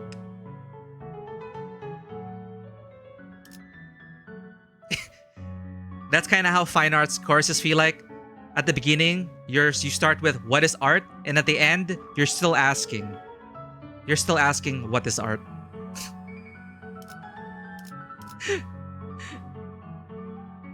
But yeah, Callisto knows that, or is aware that, given certain restrictions, it does draw out a lot of creative potential. It's like, what do you mean I have to deliver a story in 3,000 words? Why don't you give me 100,000? Quality, not quantity. It's a thing. Sometimes you gotta constrain yourself, because if you don't, you're always gonna try to look for perfection. Another thing, deadline in itself is a restriction that can also bring about creativity. What do you mean I have to submit it by the end of the month? I have to write how many pages?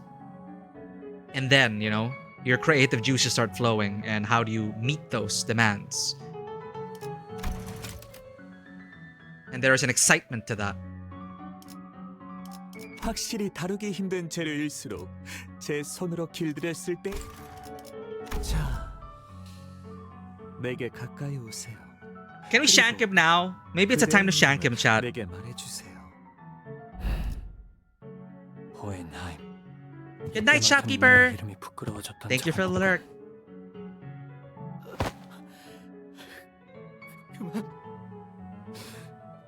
그만하세요, 호엔하임 씨. 어떡하실 생각인데요? 파우스트 씨도 이스마엘 씨도 저도 부상이 심해요. 그냥 할 수 있는 한 최선을 다할 생각이네. Oh no. I'm so invested. Hohenheim, Alyssa. How do we make it out? How do we make it out? And you're telling me we yapped for almost 4 hours and Faust and Ishmael were unconscious? I'm not repeating myself, chat. When Faust and Ishmael wake up, I'm not gonna repeat myself. They can watch the VOD. You know, I'll just direct them to the VOD. 알고 있네. 저자가 가진 힘에 비해 이 장비나 무기는 턱없이 What? 부족하겠지. What are we gonna do? 그렇지만 중요한 건 나는 앞으로 후회를 하지 않겠다고 마음을 먹었다는 거야. 그리고 생각보다 도박은 때론 놀라운 결과를 보일 때가 있지. No, they're not dead yet. They're not dead yet. 검진에서 당신이 말했던 순위 기억나시잖아요. 저로서는 이 상황을 바꿀 수가 없단 말이에요. Ouch. Going back to the 숫자 line. 따윈 잊어버리게. Forget those rankings. 수는 언뜻 이성과 분석을 아우르는 진리처럼 보이네만 결국 추상의 개념을 지금 이곳에 물리적으로 끌어내기 위한 기호일 뿐이니. Holy shit, this is I love this line so much. What the hell? This is just so beautiful and layered in so many ways that I just can't process. I'm stunned by Hohenheim's spiel so far. I don't know why. I guess it just touches the right things for me. It's wow.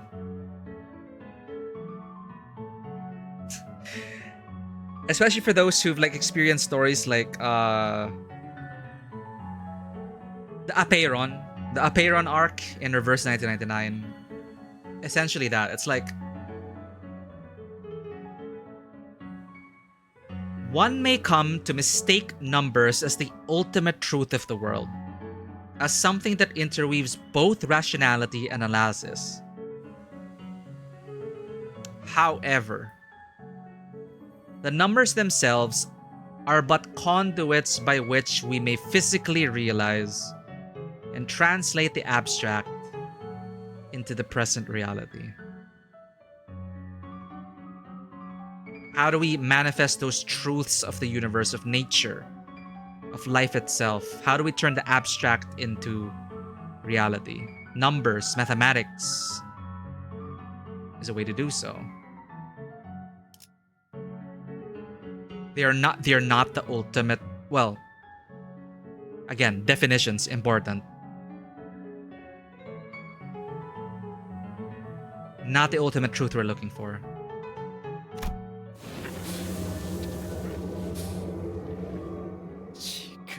He's hatching! 호엔하임군, No. 나만의 이해자가 되어줘서 고마워요. What was this? 당신을 Gambling on 평생 Sinclair. 보존하며 간직할게요. 그래. 그리고 노파심에서 말하는데 자네의 그 커다란 책모자 같은 건 피해주게나. 아, 이 모자 말씀. Of all things to say 아주 오래전 before you die, 저는 저의 머릿속을 파헤쳐 보려고 하였다가 your hat sucks. 그 당시의 실력으로는 무리라는 것을 깨닫고 다시 두었답니다. What the? I love this guy so much, man. I already got immediately endeared to Hohenheim and his crew in the intervallo. I didn't think I'd like him, but then like, wow. Wow.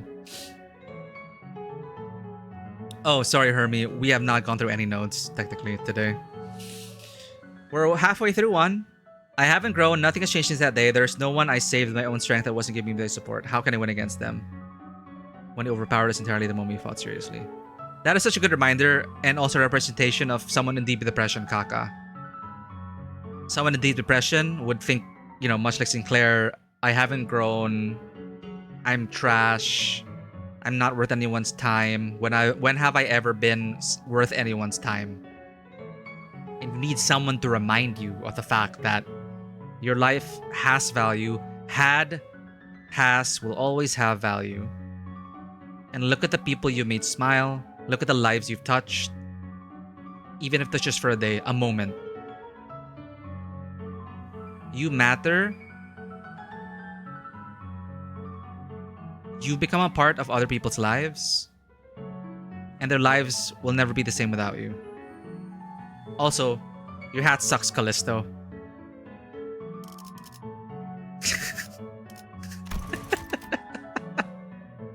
아주 오래전 저는 저의 머릿속을 파헤쳐 보려고 하였다가 그 당시의 실력으로는 무리라는 것을 깨닫고 Oh, okay. Yeah. 다시 두었답니다.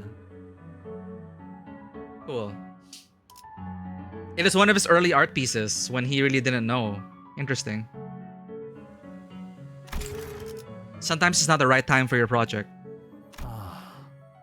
완전히 봉합하기는 힘들어서 일종의 보대로 쓴 거군. Huh? 난 또 어떤 끔찍한 패션의 일종인 줄 알았지 뭐. 그렇다고 한다면 뭐가 달라지나요? Wait, what? That's his weakness? 적어도 내 회심의 일격이 아주 조금이라도 자네에게 타격이 있어줘야 하지 않겠나? It took us 4 hours to get here, chat.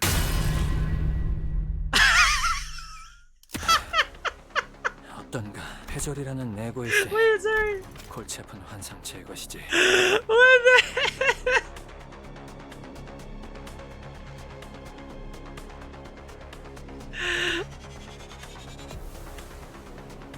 Literally bonk.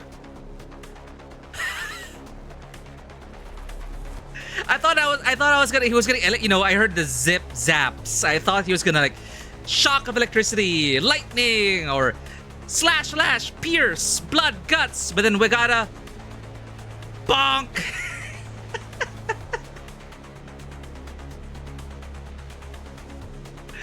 We were yapping about art and culture and humanity for 4 hours, and we just punctuate it with a bonk. I love it.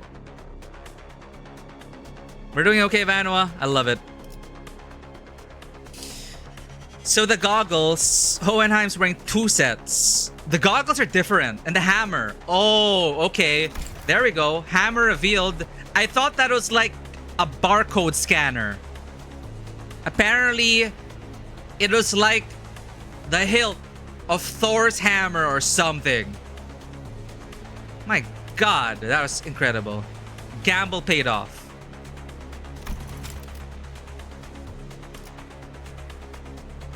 I didn't see it coming at all, Hohenheim. I mean, I saw it coming. I didn't see it coming that way. 아마 무엇 해절이라는 내고일세. Diffraction. 골치 아픈 환상 제것이지. Particular tricky abnormality. 눈에 보이는 게 전부가 아니라던가. 중요한 건 눈에 보이지 않는다 같은 교훈을. More to reality than what meets the eye. 궁금하군.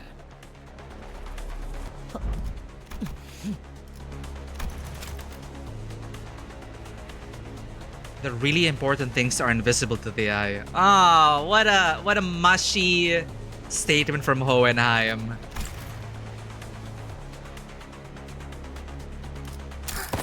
마에스트로님, 편도체가 울리고 있군요. Amygdala shaking. 편도체에는 감정 중추가 활성화되는 뇌관이 포함되어 있죠. 우리 요시히데가 오래전 제 검을 산산조각 냈을 때도 저는 이런 감정을 느꼈던 것 같아요. Oh, wait. Oh, 됐다. 저도 파우스트 씨도 어느 정도 회복은 끝났어요. 다시- right. 근데 너희는 아직 나랑 친해지지 못했잖아. No! 연구소에서 갑자기 쓰러졌던 그분이군요. 육체는 당신의 분노를 위해 조금 더 힘을 쓰겠지만 그것도 한계가 있답니다. 현재 당신의 신체 손상도는 83%에 제대로 무기에 힘을 주기도 어려운 처지랍니다. 육체라는 건 그래서 고결한 법이죠. 인과가 뚜렷하니까. 한태씨, 보고 계시면 뭔가 방법을...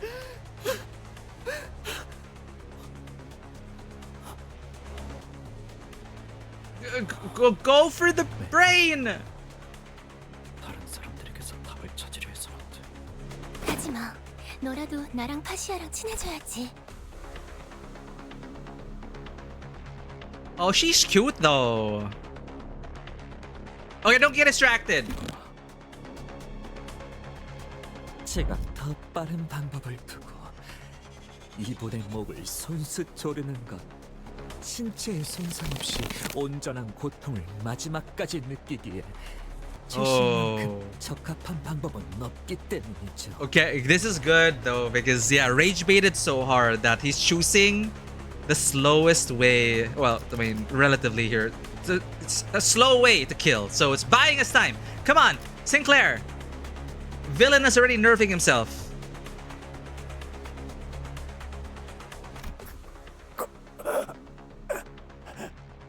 마에스트로님만의 자해지. 작품을 손수 만드시는 것까지 전부 보여주시니. 자, 같이 감상하자. 흔치 않은 기회이니 눈은 크게 뜰수록 좋아. Oh, she's distracted. 나도 Shanker. 앞으로 언젠가 마에스트로님을 뛰어넘는 마에스트로가 될 거야. 너의 꿈은 뭐야? 앞으로 내 안에서 울리는 냄새가 나. 무슨 말을 하는 거죠? 제 공간은 항상 최적의 온도와 습도를 전부 갖추고 외부 물질은 들어오지 못하는데. Oh, good to know. I was wondering if it was stinky. What's the stench, Sinclair? What's the scent? What's the stench? 끈적하고 썩어가는 Okay. 지독한 악취. He's locking in chat. We have to lock in as well.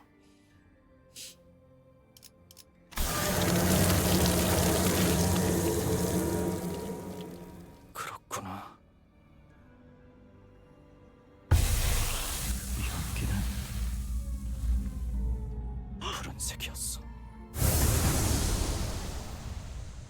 What? Huh? Why did it look like he aged? 너도 한때 지식에서 답을 찾으려 한 적이 있어. What's happening? Sinclair's combat parameters are...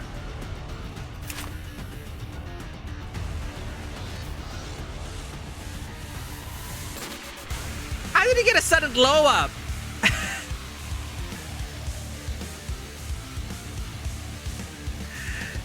Can you go back to the topic or how usually character development only amateur nerds right doors? Yeah, again, a limitation of the typical gacha schedule setup. The writers don't have the freedom to do stuff like this. Where, yeah, we don't resolve their issues in one patch. We're with them for 9 cantos. And this is all a culmination of everything we've been through together since the beginning of the game. And that is super incredible.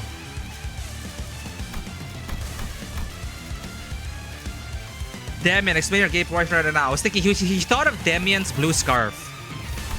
He's so in love with Demian, it powered him up. I'm looking for something, chat. Abraxas chariot, the sign future. Question mark. Abraxas. Abby mentioned. Abraxas. Abraxas chariot, literally rover. The sign future, literally rover. The second smoke war.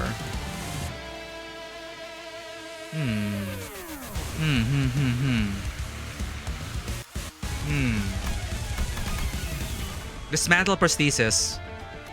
The second smoke war was a conflict between humans and humans who no longer looked the part. Shin! A certain Sinclair. Isn't this his literary inspiration? A certain something? Withstand the smoke. The smoke of the Second War was no different in nature from that of the First. World War I and II. It invaded the mind and clouded the judgment of the victim. Survival was reserved only for those who learned to accept the smoke as part of their daily lives. How do you live after a war? How do you return to normal life? Special Airborne Operation Force, Abraxas Chariot. Guerrilla warfare played an important role during the Second Smoke War. The most feared among the undertakers of these ambushes were none other than the airborne forces that descended directly upon the combat zone and turned the tide of... Okay, paratroopers. These airborne soldiers would appear out of nowhere by utilizing technologies such as singularities of the wings. Okay? They would carry out their mission immediately. And once their objectives were accomplished, they would disappear without a trace. The Abraxas Chariot was one of the groups that inspired the most dread in the war, alongside those airborne forces such as the 101st Airborne, Descenders of 101 Doors, and the Dimension Roamers. That's gotta be a reference to the 101st Airborne of the US Army. US Air... What branch are they? 101st Airborne, paratroopers, World War II. Abraxas Chariot's probably like Easy Company or something. Was one of the groups that inspired the most dread in the war. Descenders of 101 Doors, Dimension Roamers. There's so much lore to this. What the shit? I didn't expect him to hatch like this. Sorry, chat. I'm just reading this first. Wielding a nameless halberd and a bastard sword. Yeah. The young man, clad in a dull green coat. It's dull green. I think I'm colorblind, chat. Would ravage through the enemy lines before vanishing without a trace once he was done. Some called him the Green Damnation, while others called him the Green Deliverance. Sinclair, we gotta record this. Email it to the fixer office and say, hey, can we get a green fixer card for Sinclair? Ha, blue and green, complimentary. Demian, Sinclair, totally in love. Sign, manifestation of the future.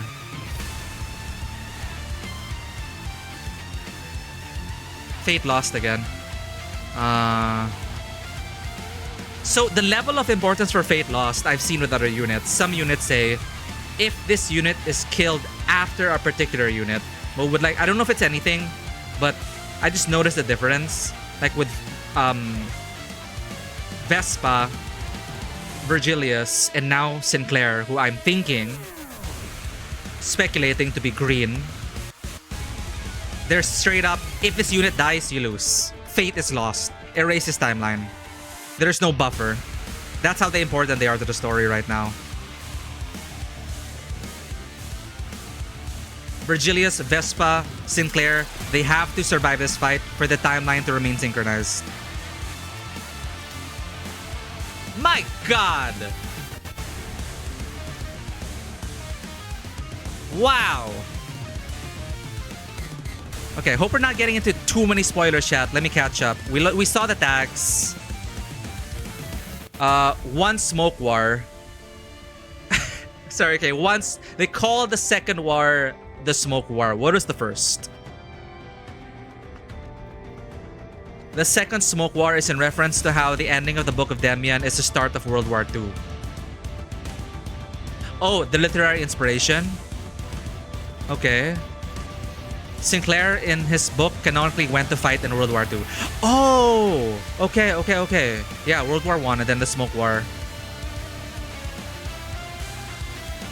Enough talking about my racist past. It's all my racist future. I didn't want to bring that up, but like, this sounds kind of racist, Sinclair. Enough about talking my racist past. Let's talk about my racist future. Destroy you prosthetic robot people. Prosthetics are ugly! Destroy.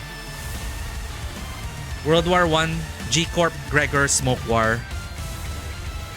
World War II, what do you mean there's a sequel? Okay, wait, Smoke War. Smoke War, Val was part of it. Greg was part of it. Otis was part of it. Airplanes are banned, or someone once told me. So that's why we don't exactly have airborne troopers per se. They have singularity airborne troopers. So they warp into it. Shock and awe. Blitzkrieg. No airplanes transporting units. Yeah, this is a lore bomb. This is a lore bomb. My God.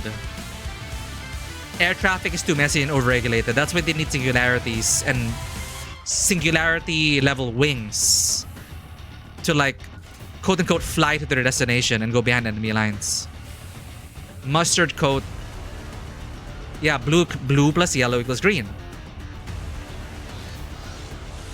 Blue plus yellow equals green. Oh, incredible. Oh, yeah. Yeah.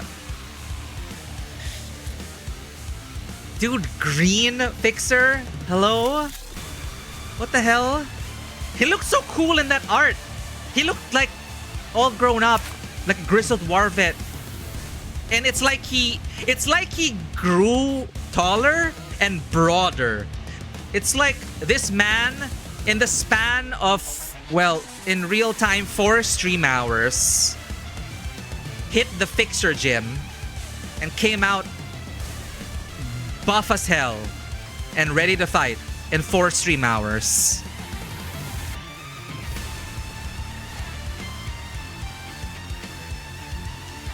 So the first Smoke War was sort of Gregor and Otis and Valencia are a part of. Yeah, Book of Demian is the literary work of Sinclair and Demian. Gotcha. First Smoke War. Okay, we need to clarify this. First Smoke War, War against the Old L Corp. We knew the lower Corp rose up. Ring enemies of new lore.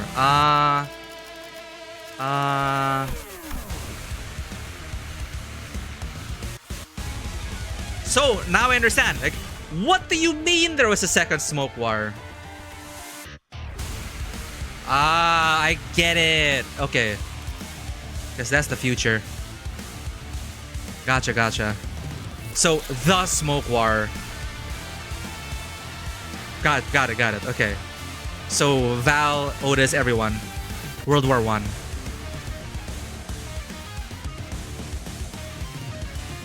Yeah. Thank you for the reminder. The Smoke War. Gotcha. So, this is like the second Smoke War. And he... It's like one of the... He's a bringer of the apocalypse. The next war. He's the storm that is approaching. He's the green fixer. He's our win rate. 재밌겠는데? Imagine going through all that development just for Dante, not us. For Dante to press win rate. Yeah, I'm watching the animations. Halberd combo. Enemies have new passives? Okay, we'll check that.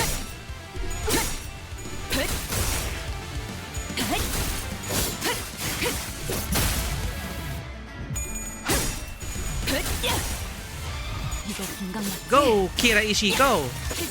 Ishakiri, Kira Ishii, Ishakiri.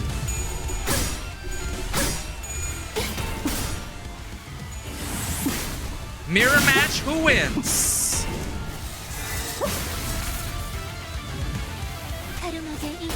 This is the war of the subreddits, chat. The war of the subreddits right here, right now.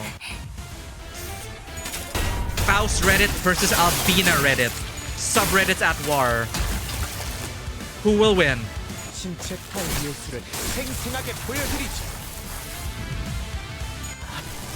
That's not us, right? Yeah, that's Callisto. Sorry, Honglu's not with us. 지식은 답이 없다는 걸. 이 정도 수치의 지금 공격은 깨달았죠. 감당할 수가 없는데 방법이 Skills. Downward swing. That's...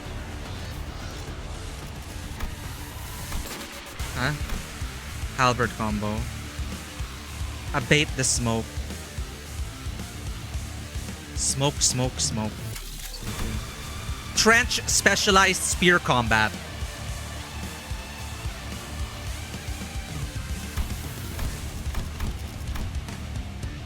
Of the second smoke war? It hasn't even happened yet! Wow. Anything new? No, question mark, question mark. The green skill? The green skill? He didn't unlock it yet. It's not there yet. It's not there yet, chat. Conditions unmet. Huh? Oh! What? Why is it here? Why is it here and not here?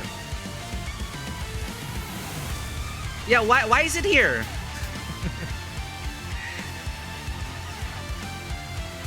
Hold up. Shin. Generate Mang. Green coin. Rupture damage. Huh.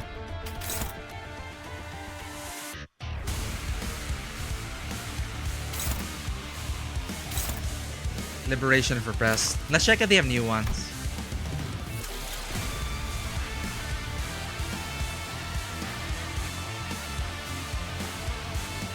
Please do stop running and be seated.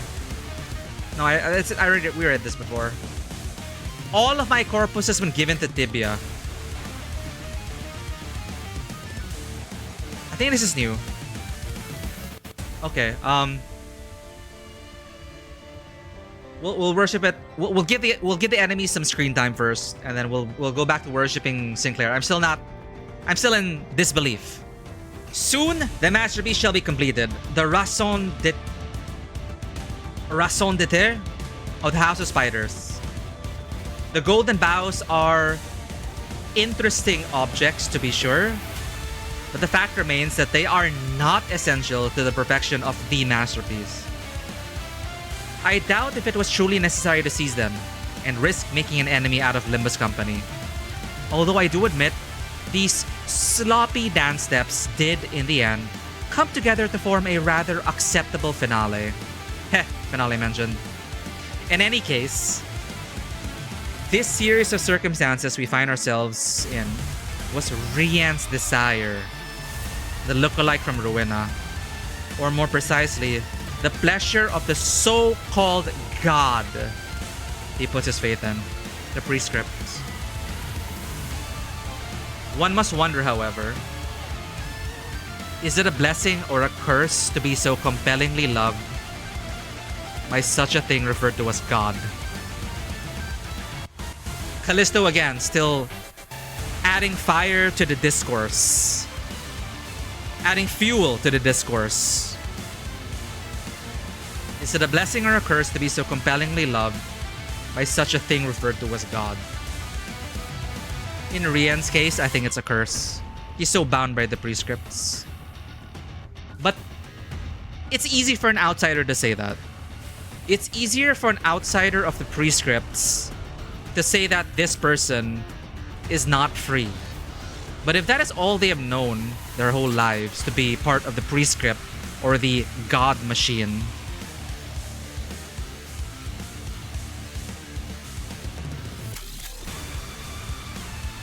you know, they don't know any better. They don't know any other life beyond the prescript. I think this is new. Healthy corpus leads to healthy ingredient. Yeah, actually, they didn't need it, but it is all part of the flow. The prescript stated you needed to get the golden bow to lead us onto this flow.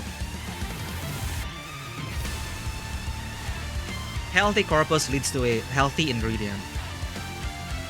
But once you have reached a certain level of mastery, it is best to aim for the most robust corpus among your ingredients. You see, a healthy corpus may provide ample pieces of muscles and bones to broaden the scope, I can't hear myself think, and scope and scale of the artwork. Such exciting prospects, yes, dear Albina? Yeah, you start first, you know, with simple paints, learn your foundations, learn your technique, and then, you know, there are levels of mastery it's needed to wrangle paint. You can't just jump into, like, for example, like oil painting right away, or acrylics. They all have their own difficulties to deal with. So a healthy corpus may provide ample pieces of muscle and bones to broaden their scope and scale of the artwork. Allow you to achieve certain other artworks. Okay, cool. Outmoded art. I don't know if that's new or not. But is this because Hohenheim got to him?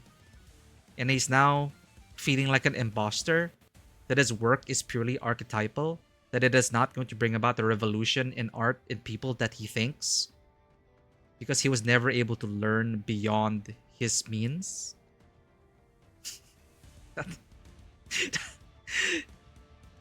His art is so last season. We're now entering the second smoke war. Get out of here.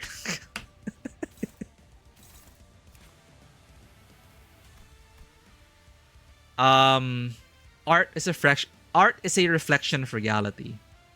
And then well, chicken or an egg. Art is a reflection of reality, and reality reflects upon the art. In a way, it is a cycle.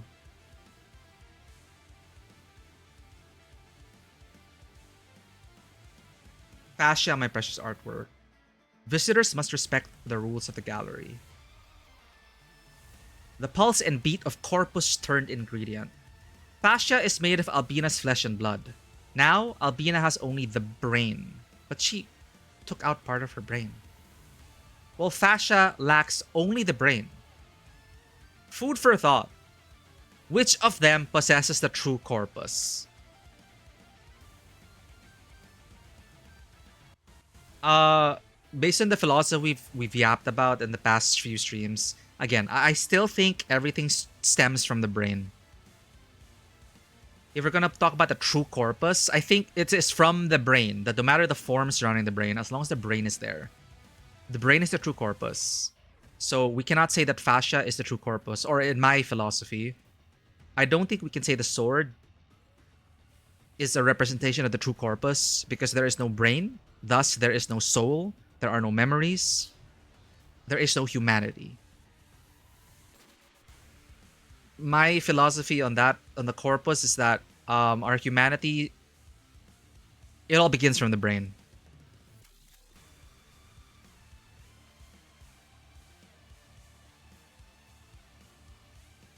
Ingredient selection. Ship of Theseus thing.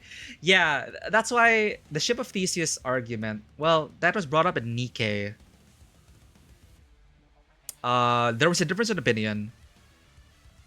Nikkeis retain their human mind, all right? Some of them retain their memories. So I still would consider them, if they could, you could still consider them human, or they can consider themselves still human, because nothing was lost in the transplanting of the brain into another shell, a mechanical shell.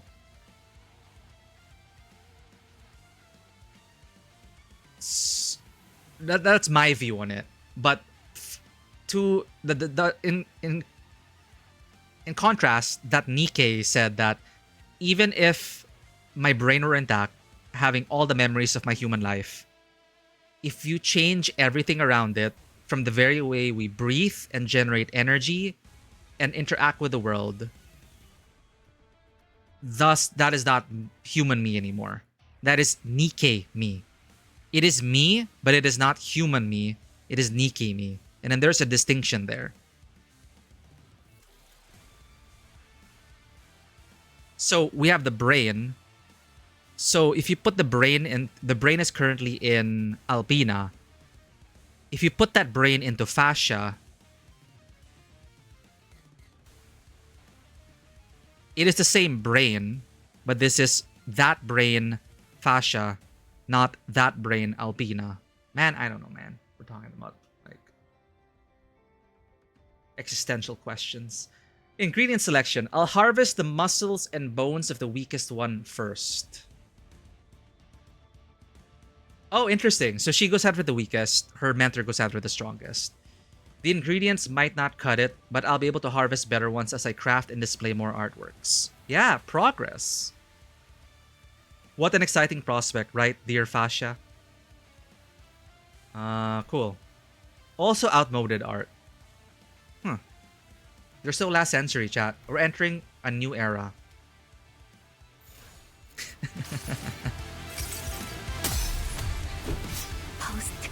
Faust will make an opening. Sinclair, lead the rest of you. Nice! We got narrative egos. Oh! Let's go! Die, prosthetic scum! Not my view, Sinclair's views.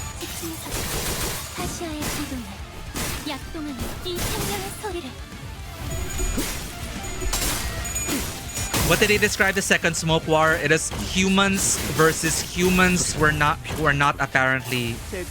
I'll read it again.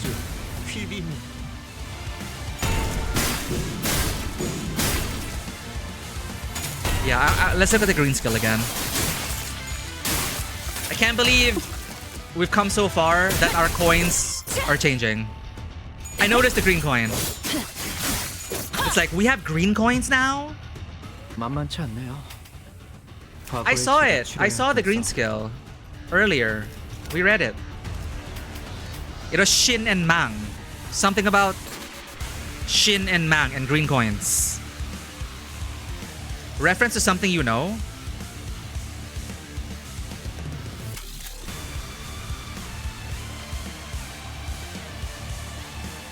Clearly, I know nothing. Oh! If you wish to join, Kaka, we had to... It's by invite only, because... to prevent bots. I'm sorry! Okay, what are we missing? The reference to something you know. What the green skill is from. What is the name of the green skill again? I was just amazed that... We've elevated... He's unlocked his inner... Well... Persona! He's awakened to his persona. He has saved his ego. And now it manifests as green. Green coin. And he has access to Shin and Mang.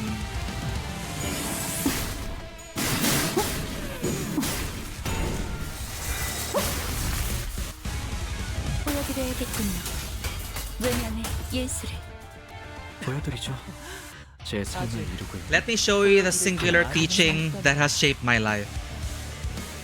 Let me show you the singular teaching that has shaped my life. A bottle of wine would have gone nicely with this technique.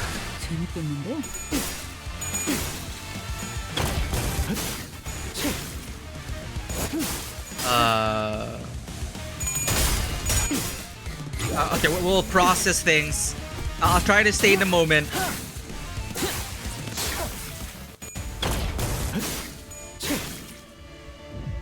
I am immersed in the moment. I am enjoying this glow up. He looks so badass. Straight out of Bloodborne. 모두 가져갈게.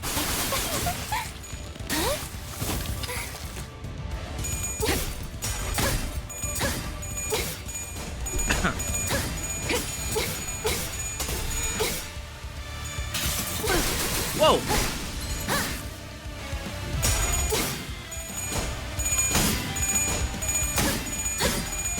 Yeah! Go, Faust! Go, go, go! Fascia versus fascia. My art's stronger than yours. 너의 내면 No, your diaphragm is rusty. 두려우신가요? 다시요. 신체 타운 예술을 생생하게 보여드리지. Update the smoke. Shin. 제가 선택한 외롭고 험난한 길을 따라 The lonely path, something, something. You know what? We're win rating it. Just remove that. 영감이 떠올랐어요. I can't read the subtitles. 그 위치를 떼어내드리죠. These prostheses let me. I want to read the subtitles. 이번에야말로 He's talking about prosthetics. 마에스트로님께 인정받을 Mama.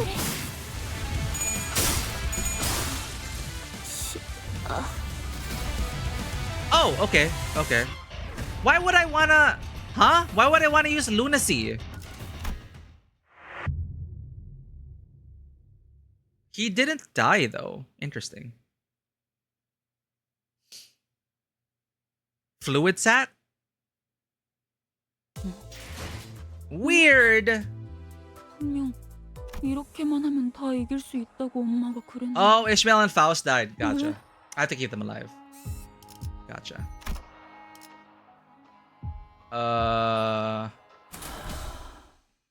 마침내 자, 어떠신가요? Chat, we're gonna yap for another 4 hours. 미니멀리즘이라는 건 이런 We're gonna repeat the whole stream. We're gonna restart the stream. 나도 한때 지식에서 답을 찾으려 한 적이 있어. Hey shows, it's alright. We'll see how this goes. So we can only control both of them. We want to try and keep them alive and let Sinclair do his thing. So I only have to worry about that. Sinclair will act on his own. We can look at the green skill again at least. Can I see if he's targeting anyone? He's clashing.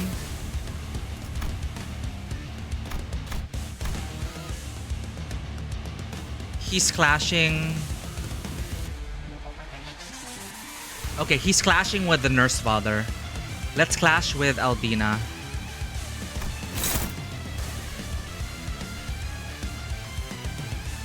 Focusing on Albina. Yeah, same brain. Thank you for being here, Sumi Yokai.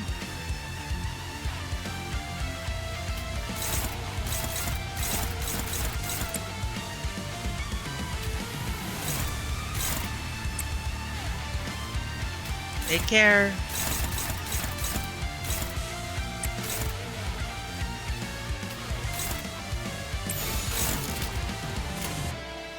영감이 떠올랐어. He's so cool. Yellow harpoon. Ha! We have the green something.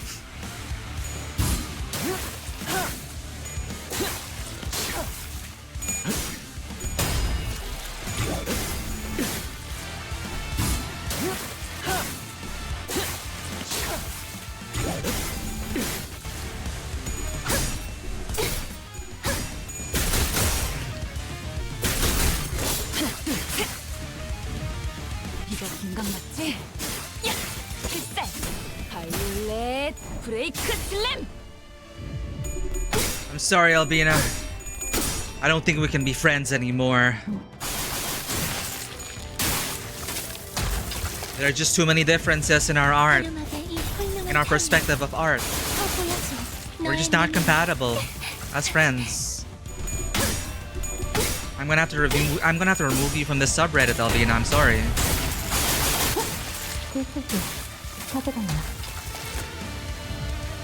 신체 타임을 생생하게 보여드리지.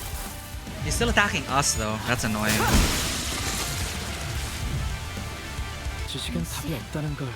이 정도 수치의 공격은 감당할 수가 없는데. Who are you attacking? 거기 Everyone. Plus coin drop, power down.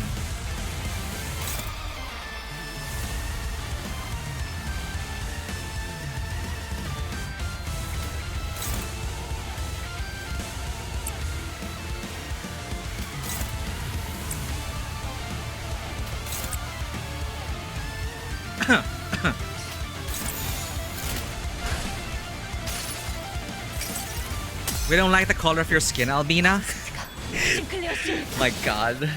준비해드리겠습니다. This is how the second smoke war begins, chat.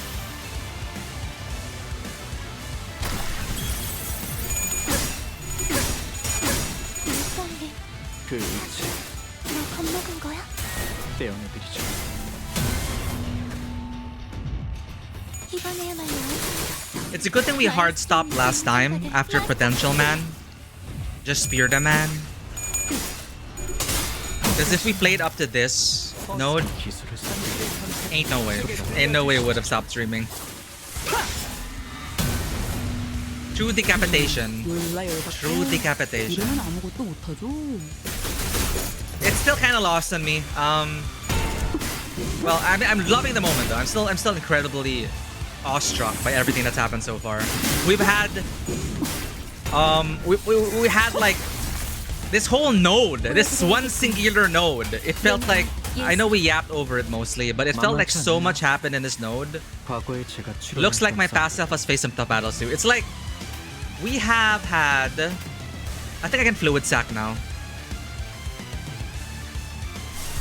It's like we talked about life and love and destiny and art, and we had a gentlemanly discourse over all that.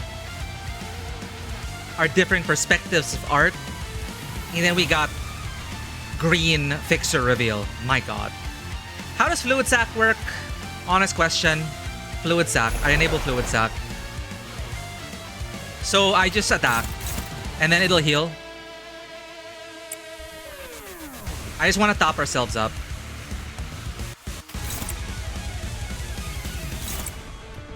Yeah, we're focusing on Albina. You got him, Sinclair. You got him. We'll surely hit now because she's staggered.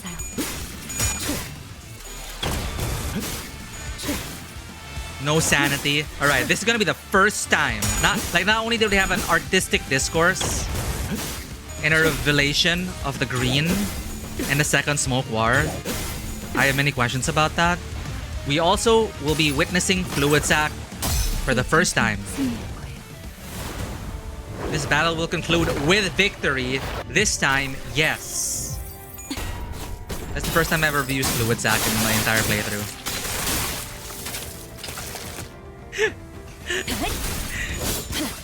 Chat kept reminding me, oh, fluid sack.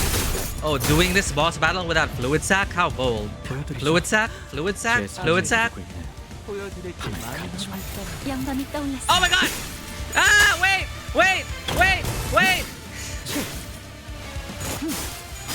I meant to do that.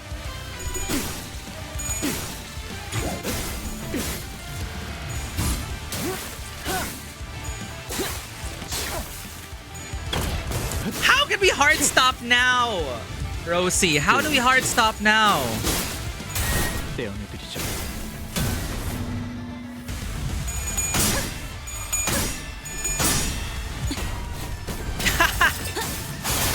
No, like serious talk, like I'm extending for sure. Like we had a just chatting segment. We're definitely extending. 2 hours more minimum. 2 hours more minimum. 떼어내드리죠. I have to check what node we're in to see if we can actually finish it.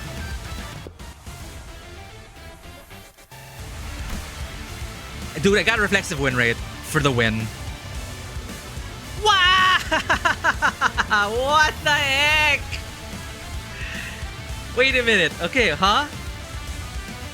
Okay, mustard yellow, not green. Why is he green? Sorry. Anyway, he seems kind of yellow to me. He seems kind of yellow to me. Sorry, Sinclair. The floor is yours. Look at this guy. He is like a. He's a man.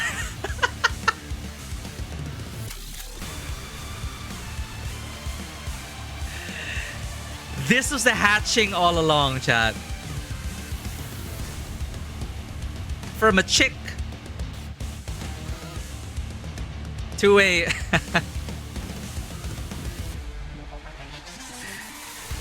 no more filters.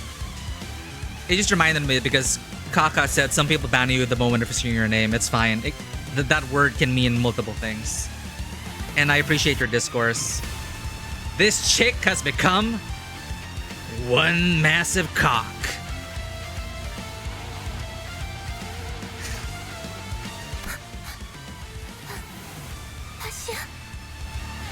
Did we kill Fascia? No, we're clipped. We're gonna be banned on more. Look, I already trauma dumped about how I got banned from a streamer's community. We're gonna the moment I read out and that clip plays, banned. No, come on. Language is beautiful, chat. You know what we mean, right? You know what I meant by that. Literary what's the word?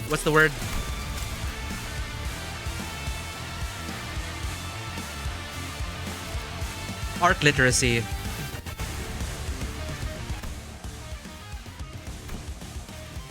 He doesn't even have a voice for that. Dude, he just murdered Fascia? Don't worry, based on my philosophy, Fascia's not a person because there was no brain. Therefore, this is ethical. I mean, it's not ethical. It's not ethical. Yeah. Holy shit, we destroyed the place! So much is happening! 왜 친해지기 싫은 거였다면 나만 죽이면 되는 거잖아. 왜 파시아를? Technically, I'll be. You know what? Never mind. Hold up. Huh? 그래도 그럴 참이었어요. Oh my god! Why is he so hot?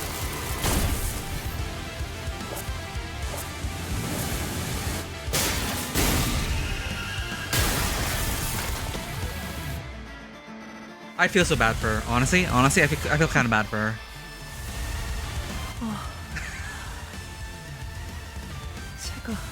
Oh, look at him. Acknowledging his shortcomings as an artist at the end.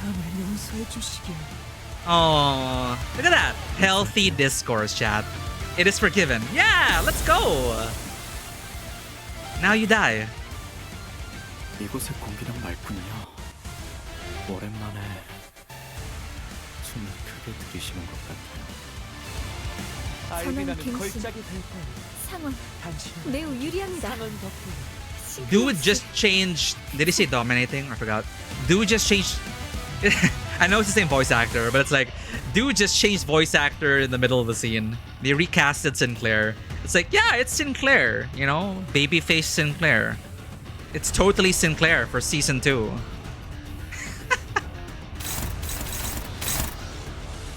About saving the apprentices. We're saving them in a way. We are freeing them from this cycle because death is not an ending. It is just a new beginning. It is just a new beginning. Okay. Do you want to know where he learned from?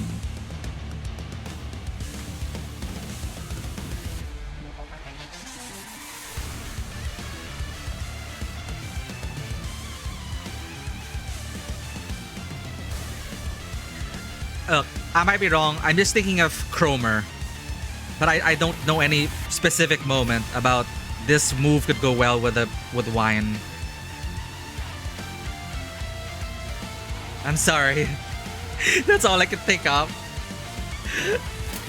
I can't like keep track of everything all the time, but I mean I love it. I just love the whole glow up. I'm banned! No! I think it's even now. I'm banned an equal number of times as I am. No, I'm banned more times now than I'm allowed. Okay, if we're talking about wine, I'm thinking of Val, but I honestly can't even think about a moment Val... Alright, anyway. We're gonna beat up Robot on. 10, 23, 10, 23, 10, 23, 10. What are you doing, Sinclair? What's he attacking? Where are we at?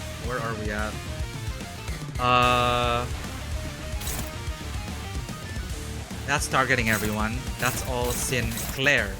Okay. Alright.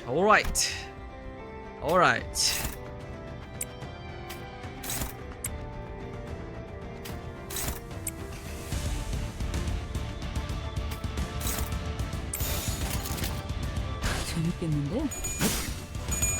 너무 길어요. Alright, go Sinclair, go.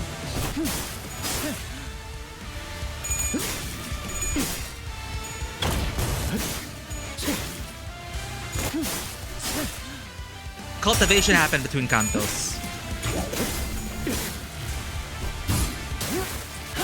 Well, Cromer's still relevant because, okay, it's technically a remix of the Melee song. Oh, hell yeah.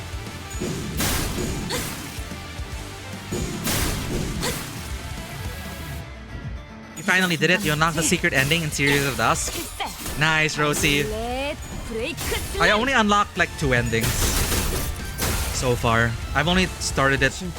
I've only tried it for the first time this night. This is the art of corporism. Well, I refuse this art movement. Get abated. 제가 선택한 Get abated. The lonely path of adversity, the path of my choosing. Here it is. Plastered sleep. Unrestrained. Ah! Schmidley! Do I get in Ham Pam Pam now? Do I get it to Ham Pam Pam Pam? It's Schmidley. Schmidley's been with us in Canto 1. How could I forget?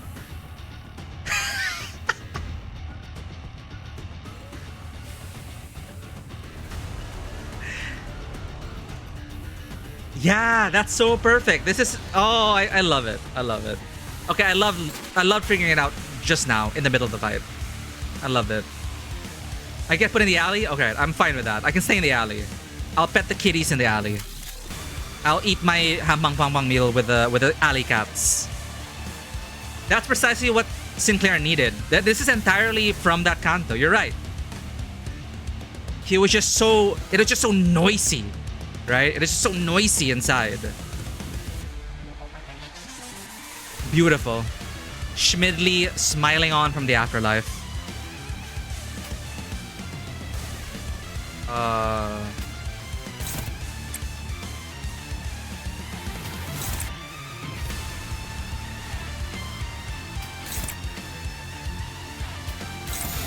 재밌겠는데?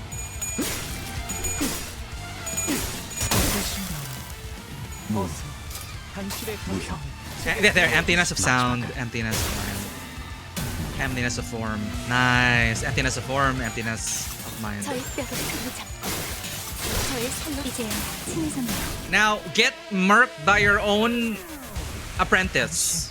There's something poetic in that. 여러 사립을 보아온 눈이군요. There's something poetic about Fascia Faust. Albina Faust. Faustina. There's something poetic about Faustina dealing the final blow. Maybe the last skill will be recognized. Will I be put into the back rooms of Pang Pang Pang Pang? 당신 여러 사립을 보아온 눈이군요. 초대 Wow. 내려주세요. Oh my god, even at the end. 저의 전시장에 He acknowledges his 어떻게 breadth 비칠지. of experience. 조악하네요. 제 요즘의 삶 속에서 보아왔던 여러 것들처럼. That's the final blow. 당신이 무엇을 보셨는지 저에게도. No, okay, respectfully though, he's also like, 의미가 없겠죠. that's kind of what I admire about Callisto. Obviously, we want to kill him, right? But I respect the fact that he's willing to learn he's willing to develop his art. His art is not stagnant. He is seeking to improve.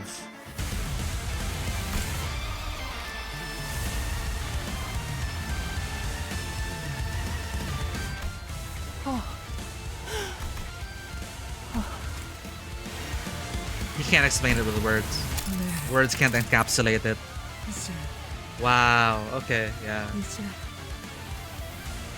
충분하다. 그렇군요. What the heck? It's like he looks like Edward Elric.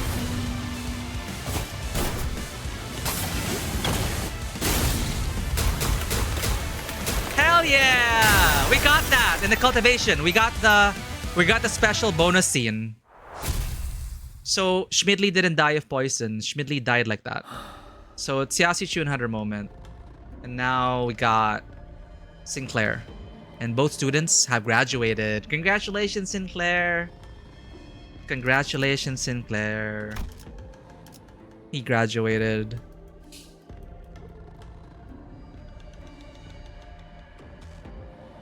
Signature star. Do you remember how I really wanted to get 800? This is why. Thank you for that, Raquel. And yeah, thank you for reminding me about that. Getting 800, worth the scene. And again, building upon what went before. I thought that was the payoff. No, this is the payoff. Also a payoff. Both students have graduated. I'm so proud of them. 이런 힘이 있으면 진작 말해줬어야지. 라는 표정이네요. 하지만 그런 편리한 방식이 아니라는 건 오에나임 씨라면 잘 아실 거예요. 따지자면 지금 제일 놀란 건 저일 테죠. 저도 느닷없이 끌려오는 이 Summon me here? 불려질 걸. Wait, where's our Sinclair? Smoke bar Sinclair. Where's our Sinclair? 목이 졸리는 바람에 목소리가 볼썽사납게 나오는군. 부하를 둘이나 일을 차지한 노인마당에 죽을 고비가 찾아오니까 나도 모르게 살려고 발버둥을 치게 되더군. It is only human. 버킨 노릇이지. 안심하세요. 저분은 어떤 형태로든지 이겨내서 삶을 이어나갈 거예요. Nice, they live. Alyssa live. 당신의 우리의 생각보다 Ah, that's what it means. 더 Star. 분이시거든요. Sinclair. 그런가? 다행이군. 몇 년 후에서 온 건가? 그건 말할 수가 없어요. How many years have you traveled back?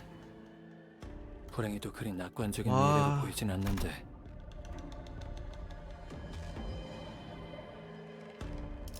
What the hell? 여기서 보면 과거도 그리 낙관적이진 않아요. 비록 1차 연기전쟁이라는 단어가 생길 줄 이때는 상상도 못했었지만 What's in that time traveling shit? What? 어떻게 된 건가요? 파우스트 씨 당신 눈에도 보여요? 제가 피를 많이 흘려서 환각을 보고 있는 건지. 네. 표지가 The sign has 당신이 summoned 부른 you. 거군요. 표지는 매개체였을 뿐 Medium. 그런 주체는 I was the one who summoned me. 결국 Okay, so this is 저예요. a different Sinclair. This is future 동시에 Sinclair. 발현되고 소환되어 버린 거죠. 그렇다면 혹시 모든 표지가 이런 능력을 가지고 있는 건 아니에요. In 제 particular. 표지가 Okay. 이런 힘을 가진 거죠. 그러니까 당신 미래에서 왔다고요? 거울 세계가 아니고요? 그럼 원래 싱클레어 씨는요? This opens up a whole can of 원래라는 건 worms. 없어요. 이건 거울 세계의 방식과는 다른 갈라진 Different branch 줄기의 of the same 가까우니까요. tree. 잠깐만요. 그러니까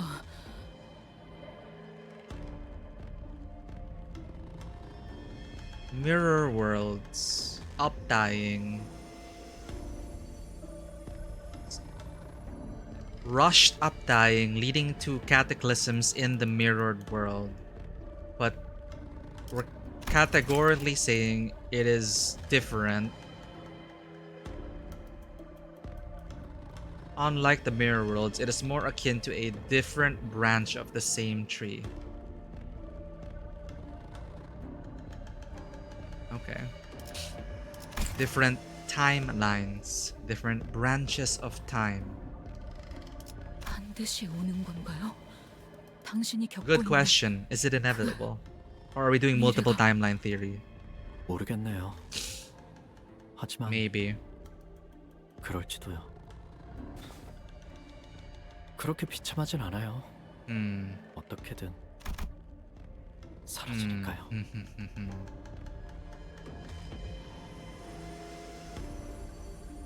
Yeah, you're really differentiating it. It's not mirror tech.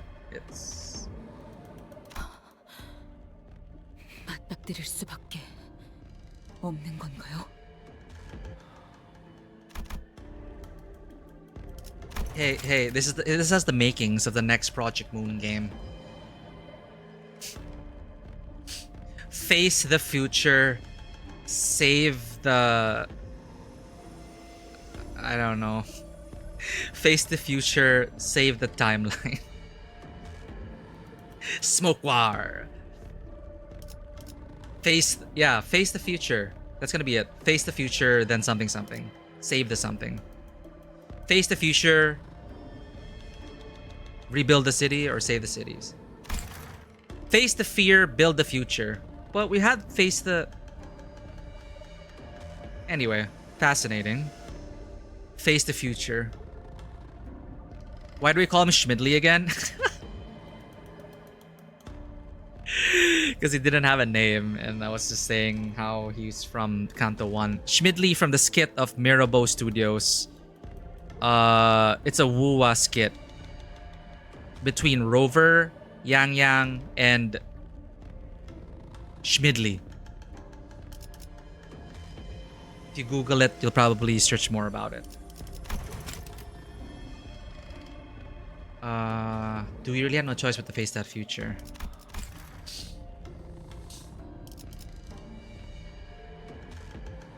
제가 불려오기까지 겪었던 그 일상이 여러분에게도 이어질지 혹은 피해갈지는 모르겠어요. 그래도 불가능하진 않겠죠. 네, 힘든 길이 될 거예요. 아주 많이. 지금은 이런 생각도 들어요. 어쩌면 제가 걸어온 여정과 싸워온 전쟁터 속의 모든 경험은 이 세계로 Offshoot 불러와지기 위해 만들어진 Events of an offshoot world. 격가지 세계 속의 일은 아니었을까.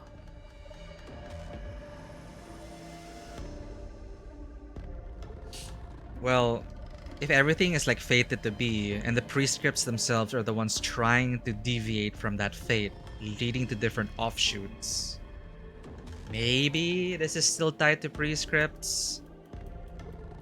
Part of the flow to deviate from the fate that is already written? 모든 것은 이제 추측의 영역일 뿐이지. Sure, let's leave everyone to speculate. Thanks, Project Moon. 맞아요. 그래도 제게 힘이 될 수 있다면 받아들이는 게 낫겠죠. 아쉽네요. 다른 분들도 전부 볼 수 있다면 좋았을 텐데. Others were here too. 다시 한번 보고 싶었던 Just one 얼굴도 more 있었고. time. Damien. 종종 떠올라요. 버스에서의 그 나날들이. Oh, okay. He still had the sinners. 여기서는 그것만이 지금 What? 지탱해주는 것 같아요. The sinners are gone in his timeline. What? 이제 떠나야겠어요. But it's so ambiguous. You don't know, like, did they all die? Did they just move 떠나서 on? 원래 있던 곳으로 돌아갈 줄 알았는데 이걸로 저는 죽는 것처럼 사라질 수도 있겠죠. 제가 그렇게 죽었는지 아닌지는 설령 제 존재의 의미가 이걸로 끝이더라도. Yeah, when Project Moon's next game comes out, it's gonna take place right when Sinclair hops back in and says, "Oh well, I guess he didn't die." Anyway, Smoke War. Yeah, they broke up, but it's like of course we're not given any details. Obviously, like I'm already expecting them to finish their journey and then move their separate, go back to their separate lives. It's gonna be a painful goodbye, but it's gonna be a very bittersweet one. But it's like we don't have any details. Were they torn apart by the Smoke War? Did they become like Fire Emblem Three Houses? Did they end up becoming enemies? Right? Standing on opposite ends or different sides of the Smoke War. That they have to kill each other. Like there's so many possibilities. It's an entirely different game. Yeah, all journeys have an end. 죽어가는 동료들의 얼굴 대신 반가운 그리웠던 얼굴들을 봤으니 만족해요. 파우스트 씨, 모든 것을 한 Don't 번에 grieve 다 everything all at 슬퍼하지 마세요. once. 그것만이 제가 드릴 수 있는 조언이에요. Spoilers for Canto 12. Huh? 또 보자는 말은 의미 없겠지. 제 표지가 다시 빛나더라도 Or 아마 someone. 지금의 Okay, 제가 yeah. 똑같이 온다는 보장은 없겠지. Never any 그래도 guarantees. 내 눈엔 많이 변하진 않은 것 같네만. Oh, Ho and I'm trying to comfort him even. Comforting 적어도 the 키는 조금 더 큰 것 같고. comforting the time traveler. 그런가요? 고맙네. 그리고 고생했네. Oh man. That was nice.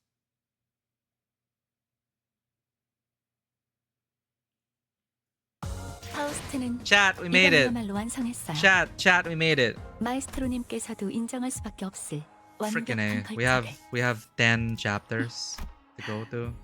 파시아도 파우스트의 생각에 동의한다고 하네요. 대사. 전시 준비는 완벽하답니다. 51 is the final. 7. Okay. Well, 대사. again, 전시 at 준비는 minimum we're 완벽하다. extending 2 more. 이번에 읽어줄 동화책.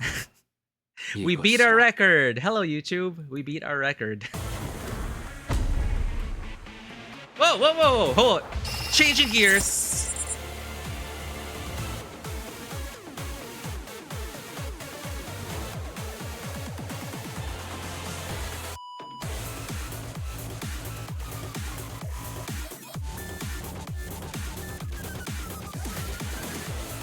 So anyway, I started blasting. 감상은 어떤가요?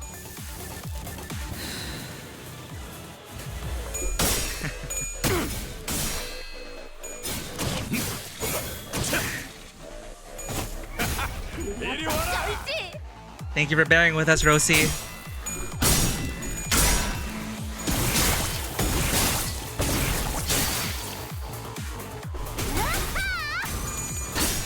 Yeah, I mean, there was so much to talk about in that node alone.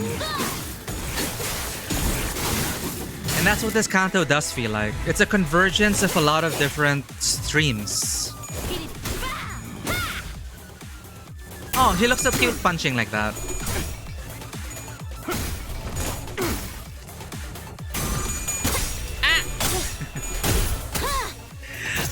All right. I'm not gonna vanish so you can still see our hair, but I will time travel to another dimension to pet the cats. So I might fall asleep. Thus, we are going to win rate again. BRB. 그대는 어디까지 각오했을지.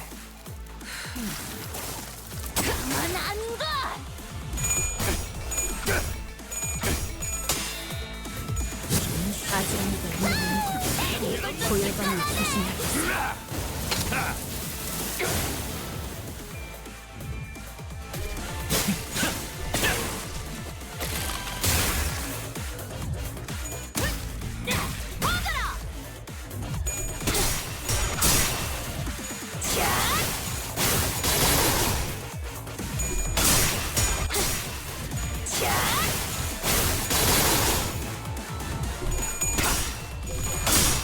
We're back in our timeline.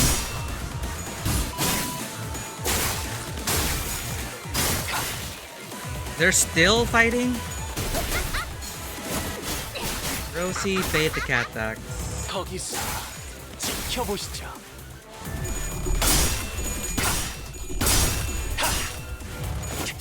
Passion was sleeping, so you got Maya.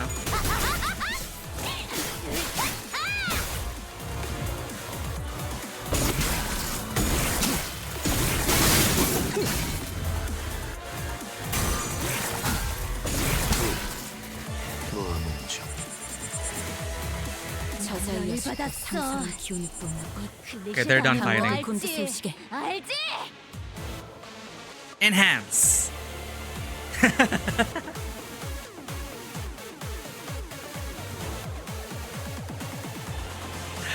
All right.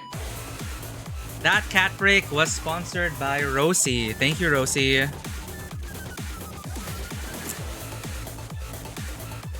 New Laura and Matthias. New Laura and Matthias. My daughter's education. Resentment. Condition unmet. Not yet, it seems. 감상은 어떤가요?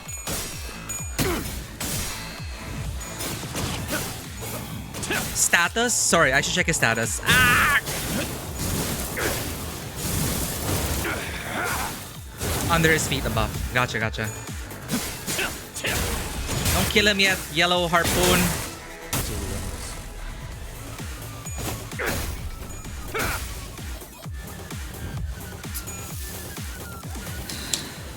I wonder what... I have to catch myself. I was gonna ask. I wonder what Moses' breath smells like. Her red breath in particular.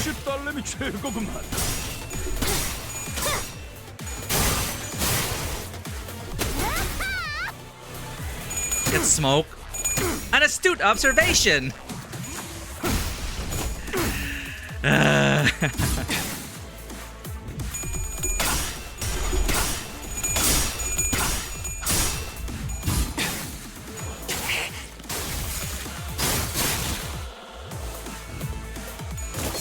Cherry flavored? Do you think Moses vapes? Do you think Moses vapes and has like different flavors of vape juice? The red smoke does kind of look cherry, candy cherry. It looks kind of cherry candy, yeah.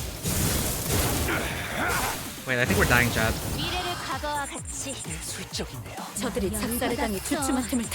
Oh, look at Gungnir. Oh, that's it. You really pissed me off. Something.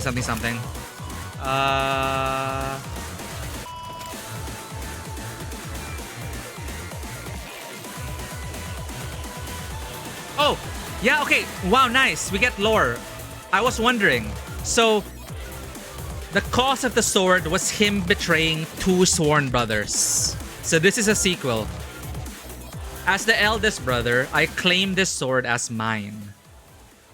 The eldest brother's declaration sparked the inappeasable flame of desire and envy in the youngest brother. So, I killed my brother and sister both and took the sword as my own. I left no evidence behind. But the gaze still gazed. But the eye still gazed upon me with doubt. And when they cast me into this hell, I fell without resistance. Still, I did not lose my smile, for the sword of legends was mine. But was it worth it?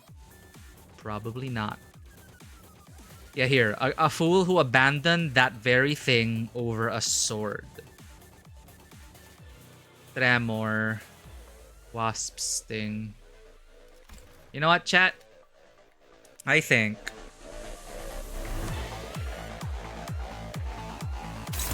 win rate makes you clash. Yeah, I'm thinking similar situation.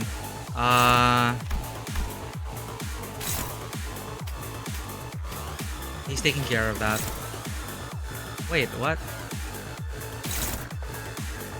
Distortion detectives are doing their own thing. I just have to worry about 3 units.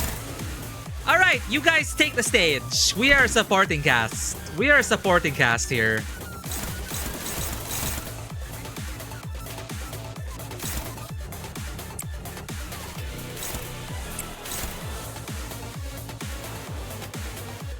Where are we? 3. Where are we? 4. Oh, she's defending. Never mind. No need. Both. Oop. Oop. 예측할 수 없게.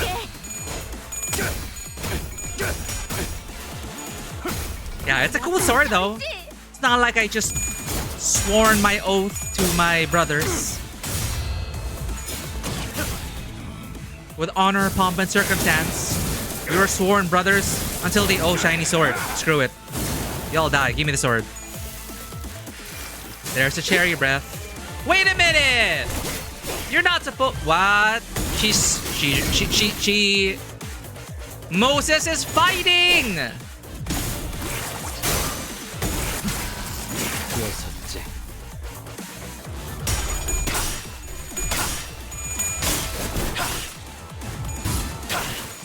Not just the fight. I saw a smoke sword.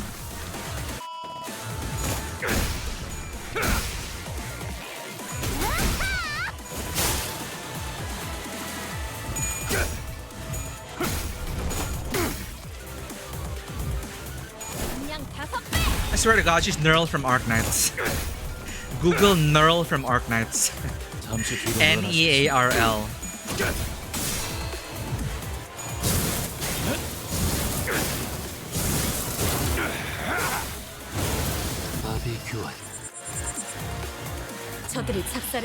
Not even gonna write that down. That's a summary execution. Your fools are reeling from the harpoon. Nice.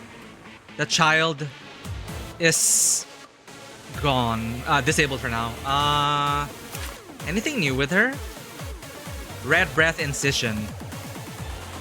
White breath. Fog, dawn, concealment of the mind. Red breath, body, blood, acceleration, hardening. Moses is a freaking stoner, chat.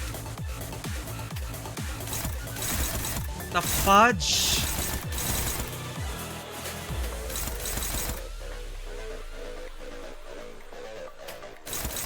You know what? I'll leave it up to you. Yellow harpoon.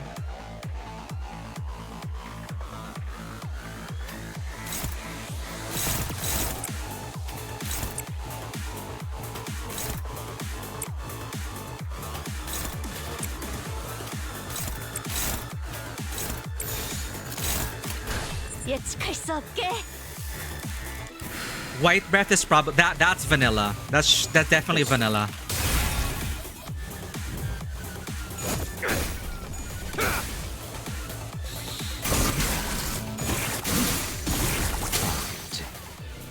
Mint or vanilla, you're right.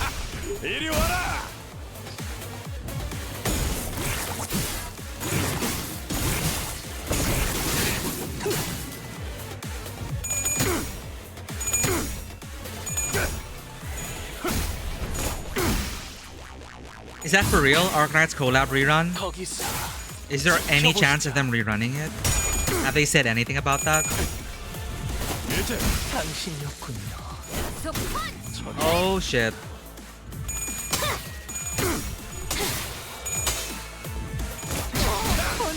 we don't have 공격이 적중할수록 저들의 피부에 새긴 자문이 빛나고 있네. Well, remember when Furioso Replica did everything? Remember those days? 그대는 어디까지 가고 있을지. It's fine. It's fine. We're suffering now. We are in current content. I'm gonna go out in a blaze of glory. Furioso Replica, take the wheel. 격정 마음을 만나겠어.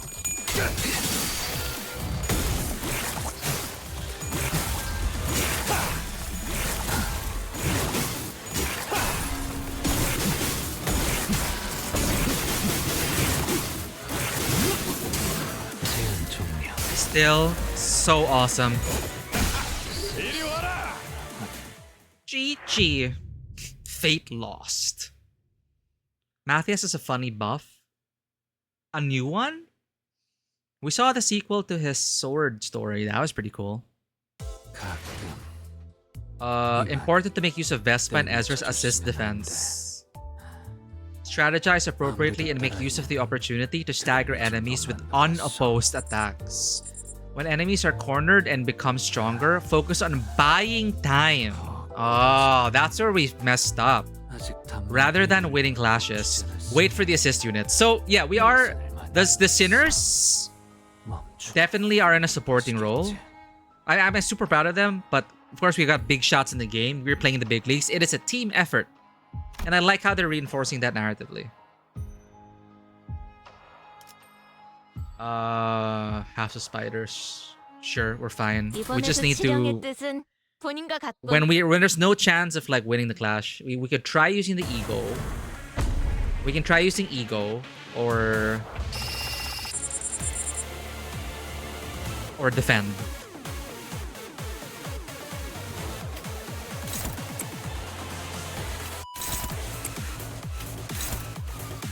But the flower's here! Oh well.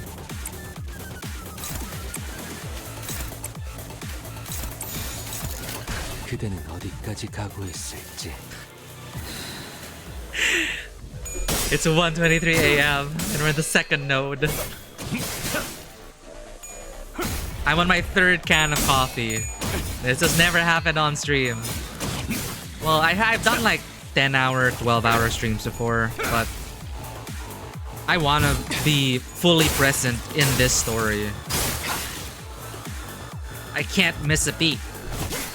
I need to savor every single sentence, every single line, and that last node was so quotable.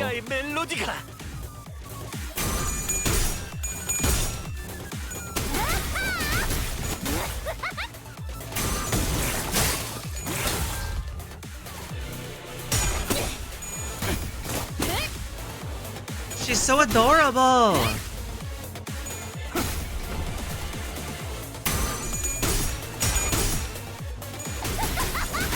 Hey, I'll share you some comics. Stop beating me up.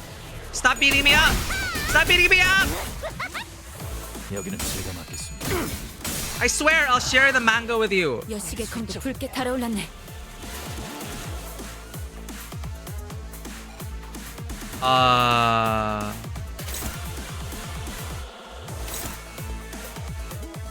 Priority very high. Clashing with yellow harpoon.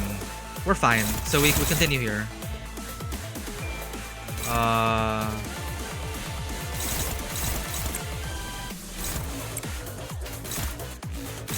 Hopeless. Hopeless. Who is she assisting? Nerl is blocking it. Okay.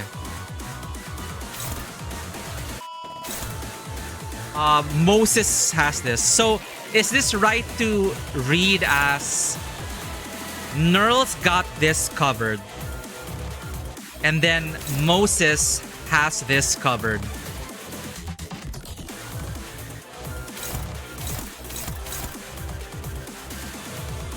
So I can focus now on these two.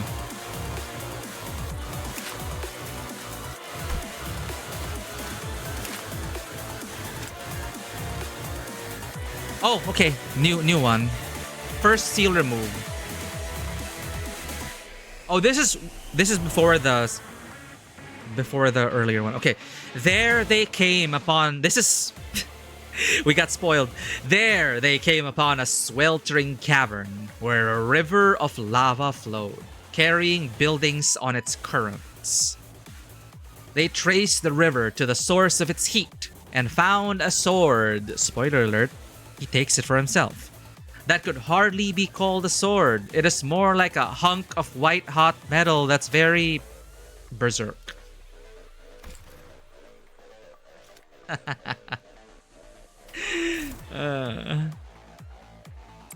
One, two. They're defending it. Thank you. Neural. Stop. Thank you, Ezra. Thank you. Hold up. Favored. Dominating. We are hopeless. Fine.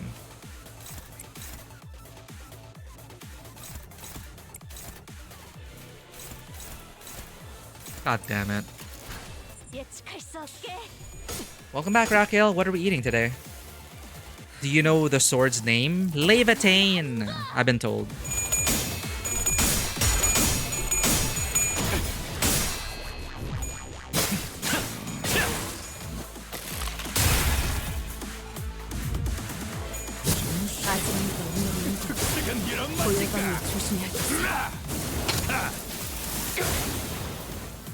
Do I get into Hamam Pang Pang?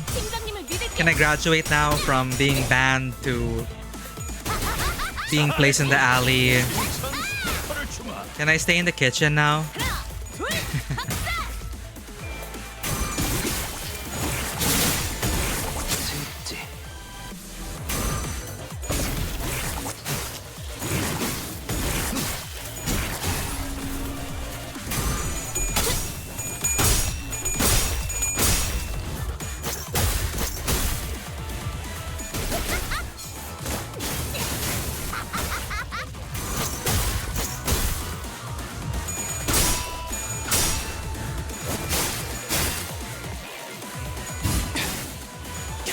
This seems to be going worse than our first run.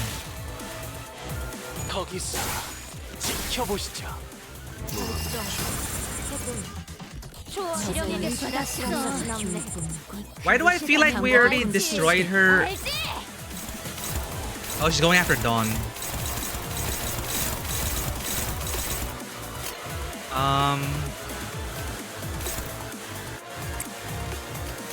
Why do I feel like we were able to take her down in one round last time?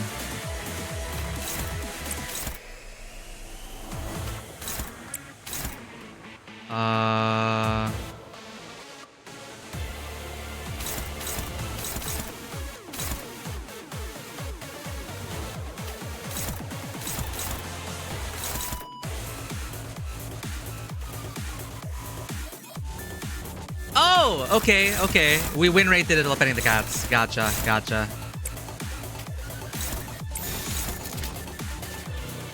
I don't know what we're doing.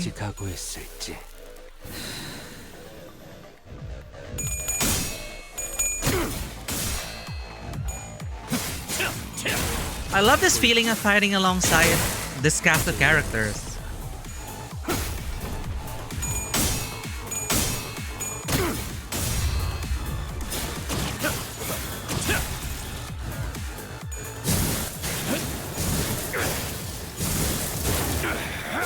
You know what I love about this in comparison to the other stories we've recently experienced?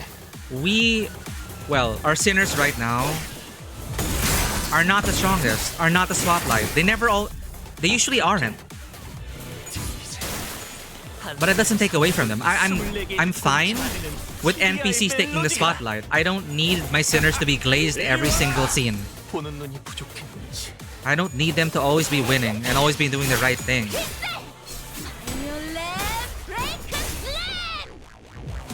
You know, I feel that just by being in the presence of these, you know, color level entities, we're in the big leagues now. We're in the big leagues now, and we're gonna fake it till we make it. By pretending we're not by pretending we are not filthy Wind Raiders. What's what you said? We just like being carried. We just like being carried.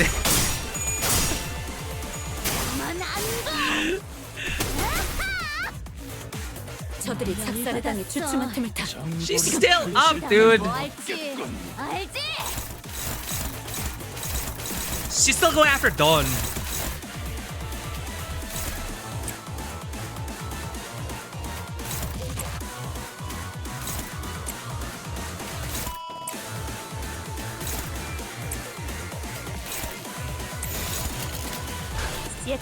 Yeah, she's done.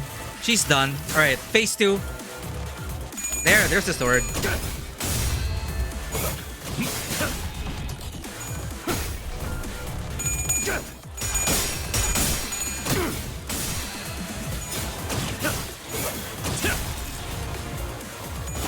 Round 1! Imagine losing in the first round. Couldn't be us.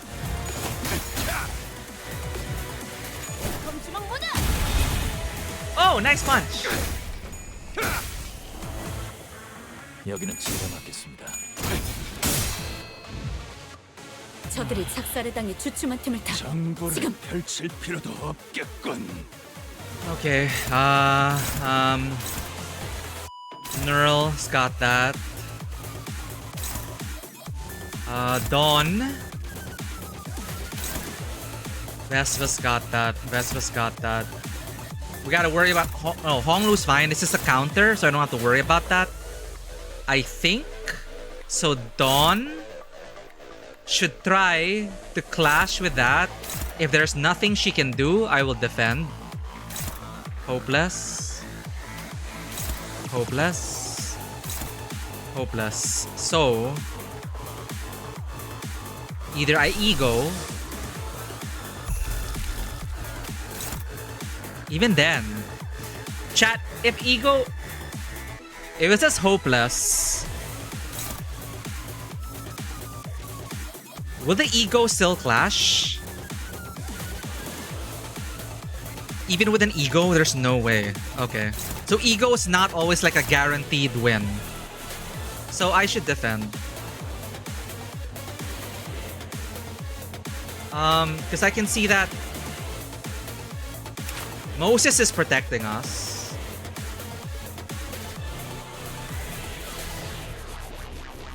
The skill targets allies, does not trigger defense skills, does not deal damage. On use, gain 5 poise. Target heals SP. Apply White Breath. Safeguard the mind on self and the target.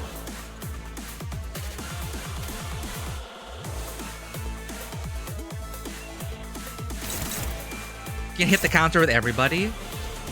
Vespa has a skill where he redirects an attack that would go to you if I remember correctly. I just know that he's taking care of... Oh, here. He's taking care of skill 3 and skill 4. Neural is taking care of skill 1. 3, 4. So 2. These are going for Dawn. No. We're being protected. Okay, we're being protected. I just have to worry about Dawn. And Honglu. I don't have... Yeah, well, Honglu is... This is a guard counter?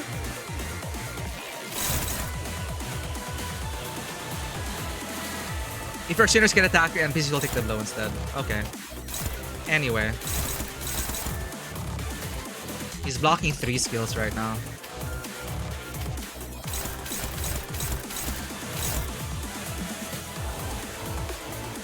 As long as you don't use the defense skill. So you're telling me we should just keep fighting.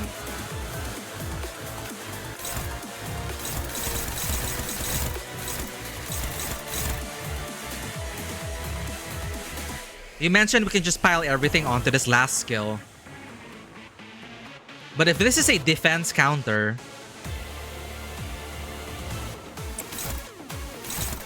how does that interact?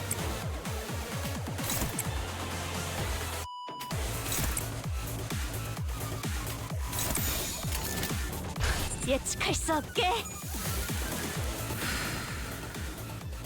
He'll just punch us in the mouth. Okay. I can deal with that. Amen then. Yeah, about that. Where are we? Third node, fourth node, after Sinclair. We have 6 nodes to go. 5 or 6 nodes to go.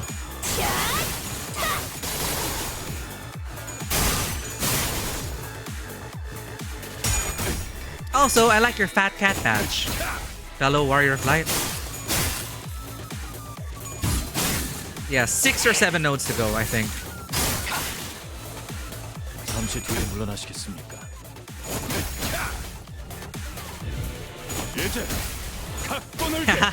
We just experienced that last node. That was super epic. 공격이 적중할수록 저들의 At least more people got to see it. 빛나고 We delayed it, but more people got to see it. Okay. The distortion detectives have got this.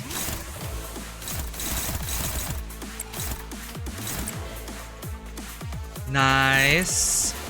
So, in my head, I'm thinking like, yeah, we're flanking. We're flanking. We're poking at his weaknesses. Distortion detectives taking the brunt of the attack. 예측할 수 없게. Oh shit, I forgot to check it. Well, we got a lot of his sword lore.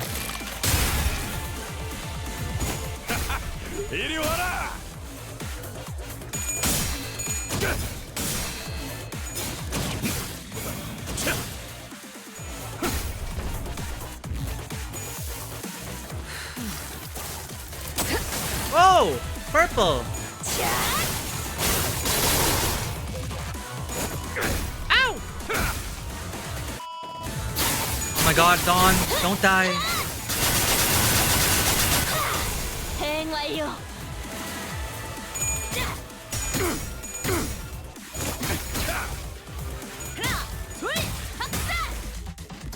네 상대는 나야.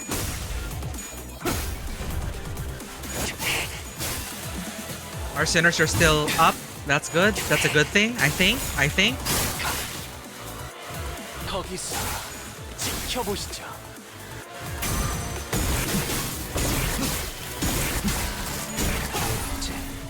완료. 뜻을 해금하겠네. Isang still strong. 방심하는 모르지. One skill. They got this. They got this. You even have Furioso.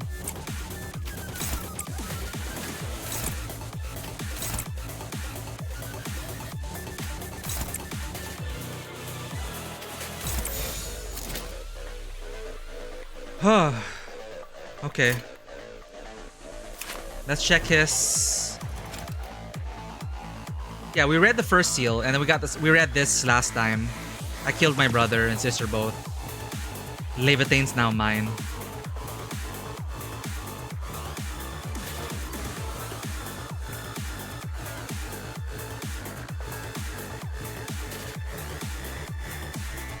Okay. After this turn, okay. If he's still alive. 그대는 어디까지 각오했을지.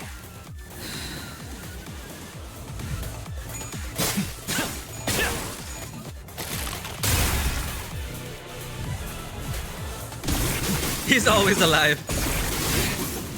Well, the middle never forgets.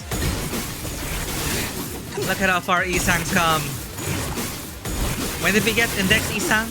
I think we got him in Canto. We unleashed him against Cromer.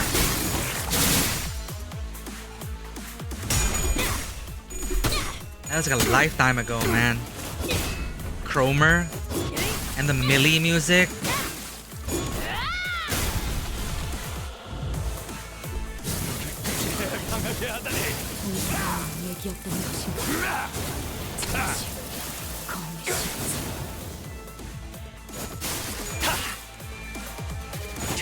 We can read all the Shin now?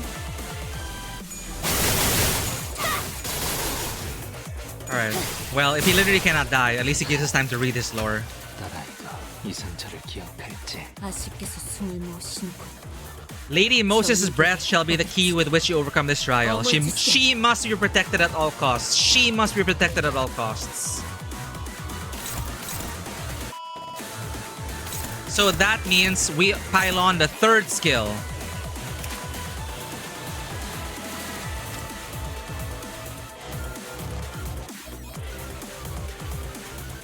Okay.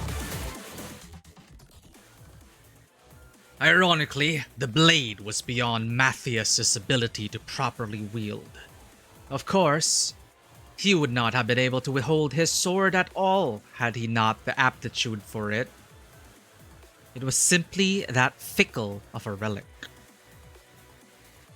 The truth of the matter was, nevertheless, that his aptitude was nowhere near enough to handle the weapon to its fullest potential. The man was unconcerned. All that mattered was that the self-same sword of legends he had dreamed of wielding since childhood was now in his possession, to be swung at his whim, just like getting that limited model set. Ridiculous grit. I don't need some stupid crutch like that shin crap. I just gotta pull as much power as I can from these tattoos and grit my teeth. And I'll overpower your fancy little tricks, no problem. Gungnir's droning done. Bind. Bound. Hysteric. He's getting hysterical. Huh. Foolish fool. Only Serta can wield Levitain. 4 or 5 new little lore tab sections. Vengeance tattoos, no longer a great brother. Former great brother. Former maestro, former great brother, former Benelli. Valenciana Benelli. Book of Vengeance. My daughter's religion. Anything new here? Resentment. Vengeance tattoos max output. Unseal Levitate! He's fine. Mad Rampage. Alright.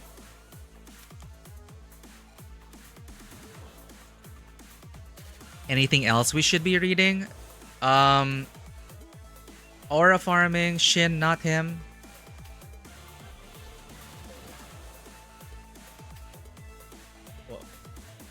Shins might have lore. Yeah, you mentioned reading all the shins. Where are the shins?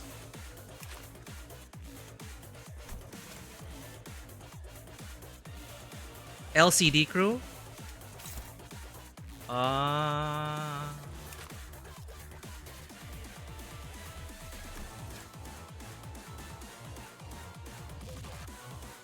Shin, Yellow Harpoon. Epic Flashburst Blade Art, Huando. Oh. A sword fighting style originating from the east, suited to those who employ instantaneous bursts of leaping movement that verge on teleportation. Your shins are below your knees. Good one. Good one. Internet cookies for you. I found it. I found the shins. The boy braved the life-threatening augmentation with a desperate resolve, and his survival proved his worth.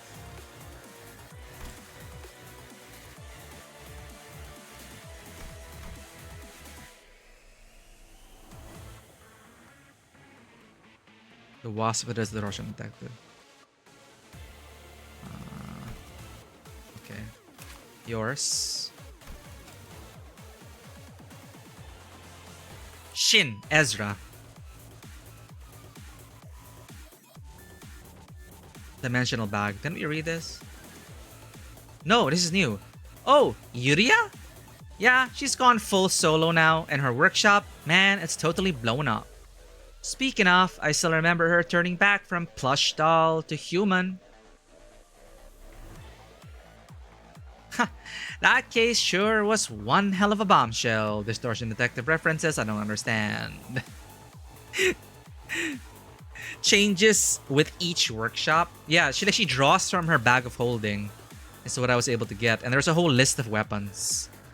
So now it is Yuria Atelier. She's ready to pull from the Yuria Atelier. I love Yuri.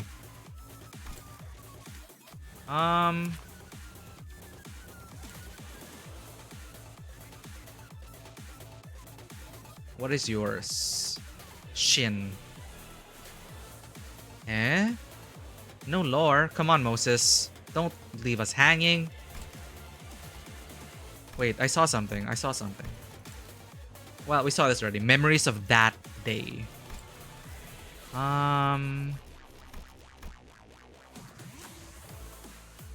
Crimson Point. I think this is new. Here we go. KJH making us go through all these tabs just to get more lore. How dare. Concentrate into a single point. All that constitutes the physical force. And stack the layers into a cylindrical pillar. Then expel it toward another single point. Crimson Point. It's like Shatter Point. It's like Mace Window's technique.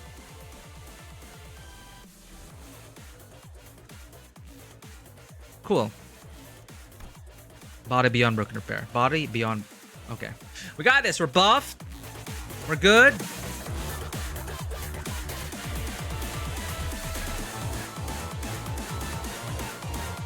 Defend Moses. That's all we're good for.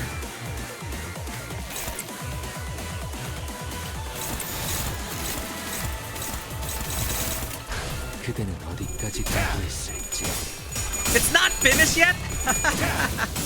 I see.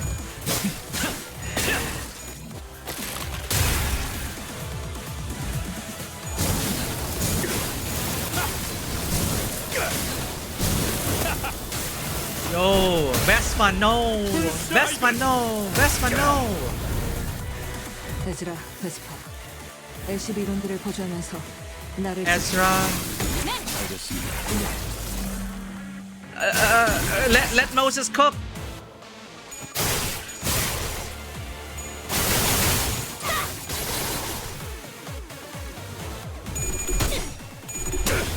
Yuria Atelier. What you gonna pull out? Ah, cool. Nice axe. Get wrecked. No, no, no, no, no.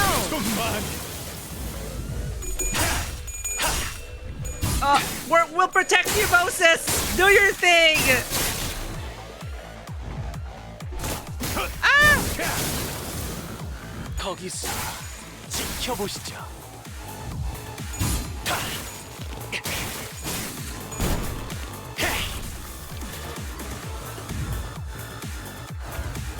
What? What?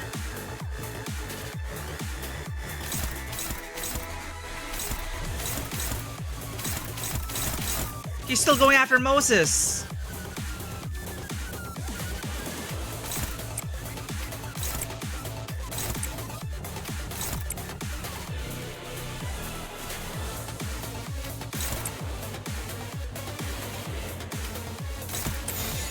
Oh no.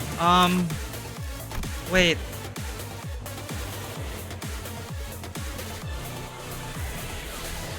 Huh? I just have to trust them.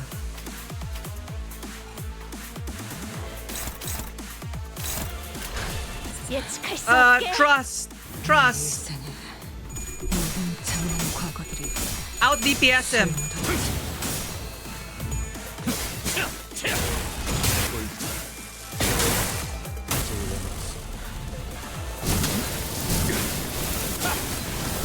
No. Oh shit.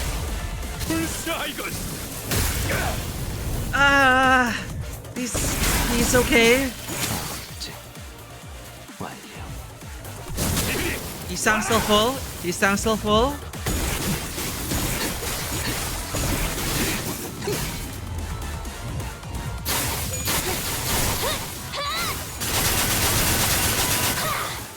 Dawn still fresh. Still fresh.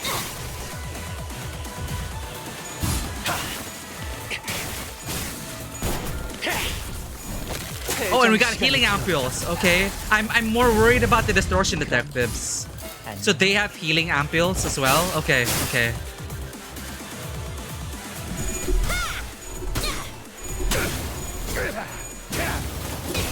Yeah, Neural has so many... I can't keep track of the buffs.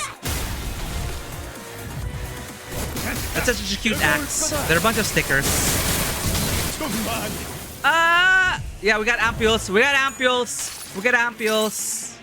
지옥의 불구덩이도 Oh! 씻어낸다면 결국 사그러지기 마련이죠. Narrative ego.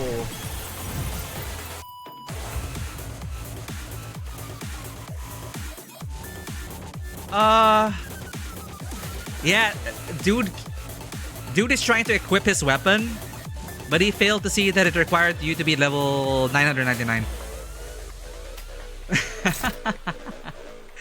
Take this! Just like old times. Furioso!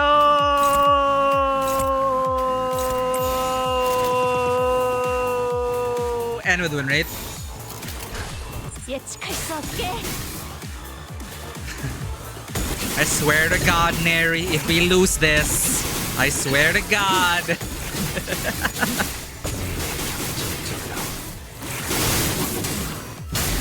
Let's go, Furioso! Still one of my favorite skills.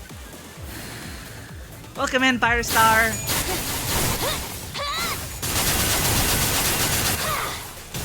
대응 완료. So that's what Honglu meant? He literally doused the flames of Levitane? Jesus Christ.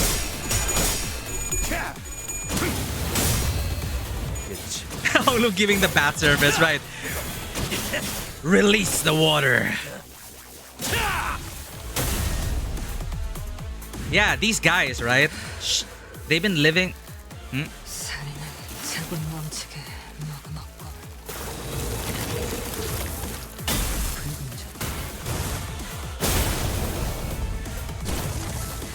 Oh, wait, he... Oh, shit. He withstood that.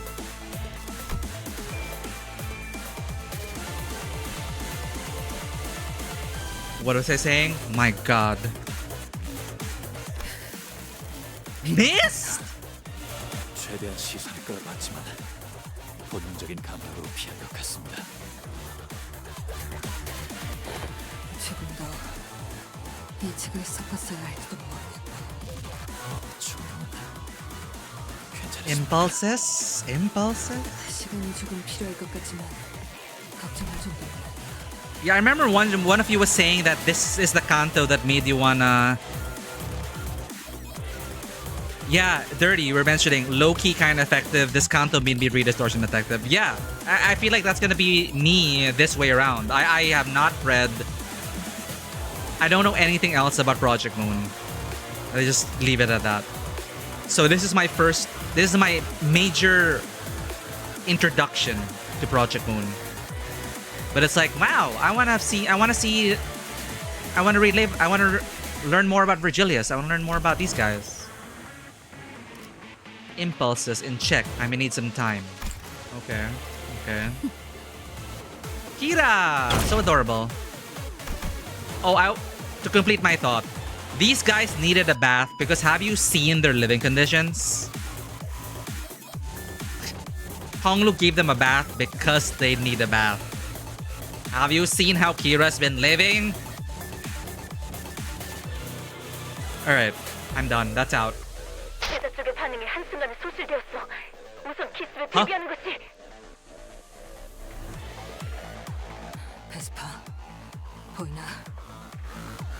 무언가 뒤집어 쓰더니 기척이 사라졌습니다. 아마도 장마 혹은 그와 비슷한 기술이 부여된 광학 장비겠군요. Camo? 주변에 있는 걸 이용해서 붙잡아두는 거 멋있어 보이더라. Oh no, she's learned from her. 특생날이 위를 보시게나.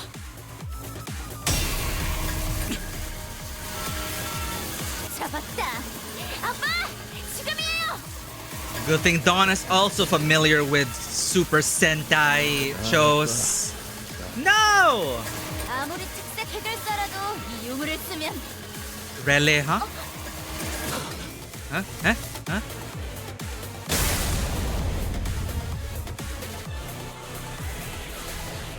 He cut through his own child! This explains the Otis demo.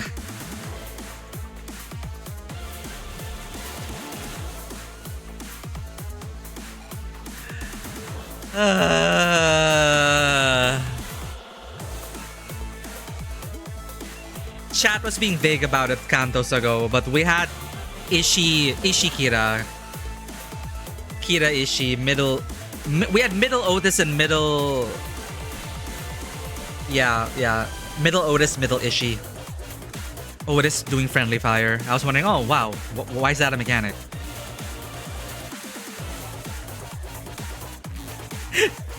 Now I know. No, Kira. Again, chat. It doesn't change the fact that we are actually still saving these apprentices. Oh, it's so sad. Why? Why, Papa?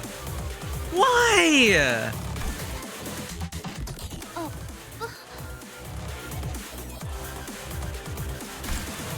Is it because you lost control? What the shit? Explain yourself. 딸, 기억하지?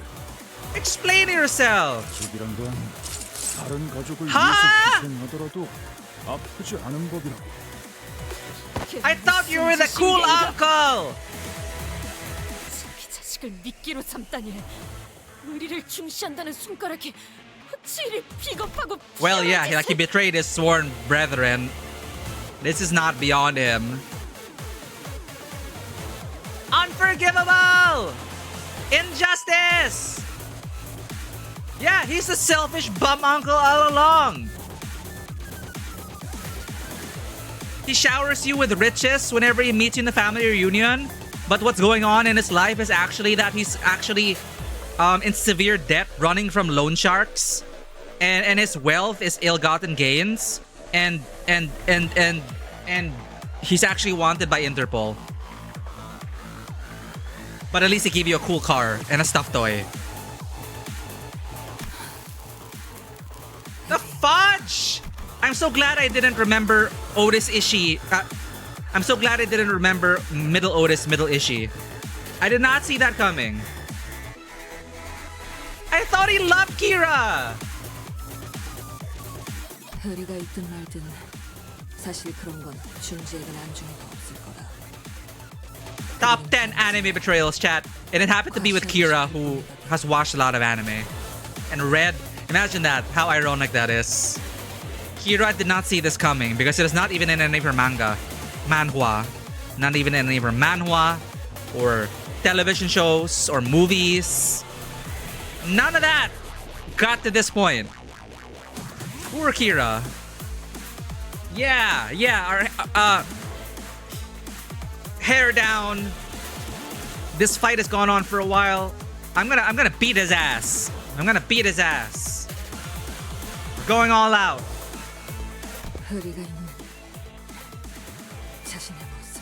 Yeah, the image of loyalty. It's like people hiding behind the veil of chivalry to commit atrocities. I'm so mad. Thank you for your observation, Isang. Much appreciated. 네놈 손에 들린 그 새하얀 건 도대체 뭐지? 우리 딸은 분명 검은색을 가져오라 했을 텐데.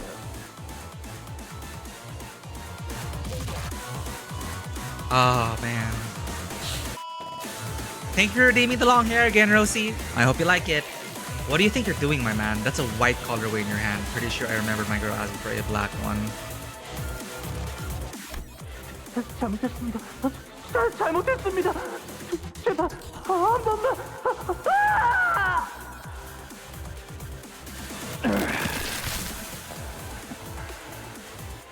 색깔 구분도 못하는 눈깔 하나 뽑았다.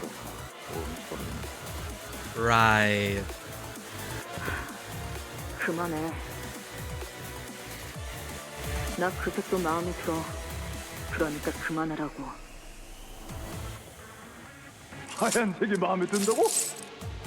우리 딸 드디어 아빠 취향이랑 조금 비슷해진 건가?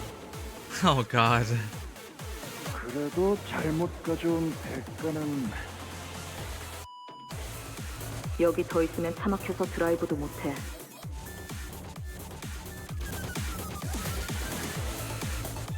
갈 거니까 아빠도 나와.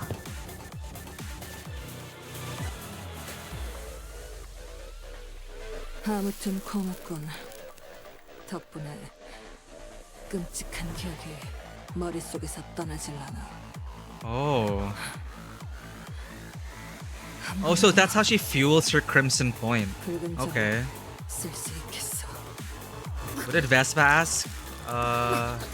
Oh, Kira. 얘는 어떻게 할까요? Who's left? Sora and Ren. Oh. She be captured alive? They have many queries for which she may hold answers to. Department of LCC? Clearance? 치료약을 사용해 둘게요.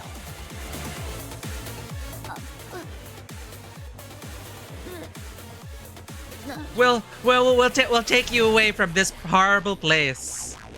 몸이 반토막났으니 더 움직일 순 없을 거라네. Ah! She did get Darth Mauled! 누워서 보고 있겠네. 지금부터 나리들이 진짜 멋있는 게 무엇인지 Badass! 보여줄 테니. Oh, God, I love this moment. Witness a true hero!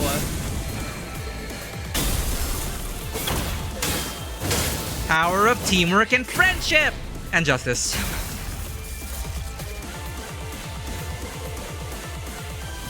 Oh! Dragon Ball! This is some Dragon Ball shit!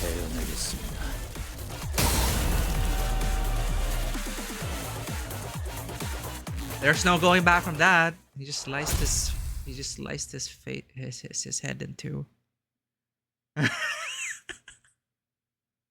Dude, I found Matthias the most endearing, but he's just a shit lord. I felt betrayed. I was like Kira. I was so betrayed. 그렇다면 여전히 난 아무것도 인간. Where are we now, chat? This web is literally, it's so confusing. What? 44? No, we're beyond 40. What? Where are we? Huh? 45? Thank you. What did, okay. No, 43. 44. 45. This spider web, I swear to God. Suddenly one day. Alright, 6 more nodes. We got this, chat. Man, dude, I love the Canto. I love all the Cantos. Yeah, I've been waiting for this. I've been waiting for this, chat. I've been waiting for this.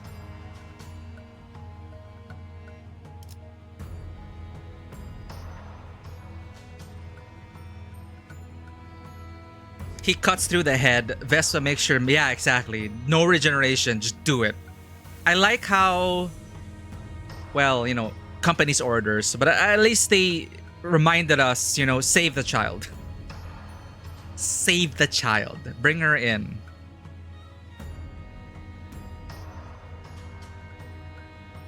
Did I miss anything else? Yeah, they champion loyalty above all and all that, but it's really just loyalty to the self. They can just hide behind that and dress it up all you want. It's still a betrayal. Yeah, Callisto's the best nurse father. He sparked an entire discussion. You know, rest in peace, rest in peace, Callisto and Albina. Yeah, his only crime was that his art was trash, and at the end of it, his final words were one of a desire for self-improvement.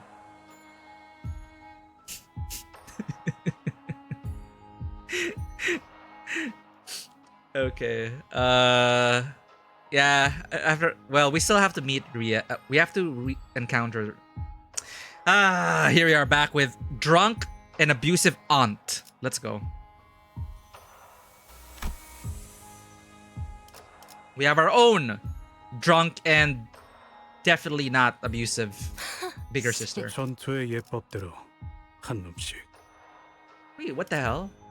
Potential man! No!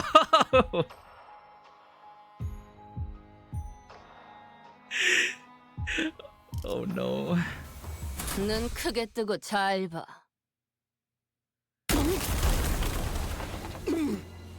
Okay, let's go. Let's go. 난 너 같은 새끼에 대해 누구보다 잘 알고 있어.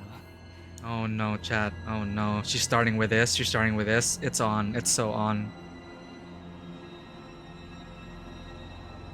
Rosie, thank you for being here. Go rest your eyes. Go rest if you need to. She called him an insect, chat. It's over. It's over. 팔다리를 포기하고 혐오스러운 것들을 매달고 다니는 불쌍한 족속들. Well, that sounds familiar, Valentina. 지사의 자랑스러운 Balenciaga. 해충병기. 거기서 내세웠던 특이 개체가 세 종 있었지. Oh, 구더기 왕자, Maggot Prince. 나반공주, 파리대왕. Oh.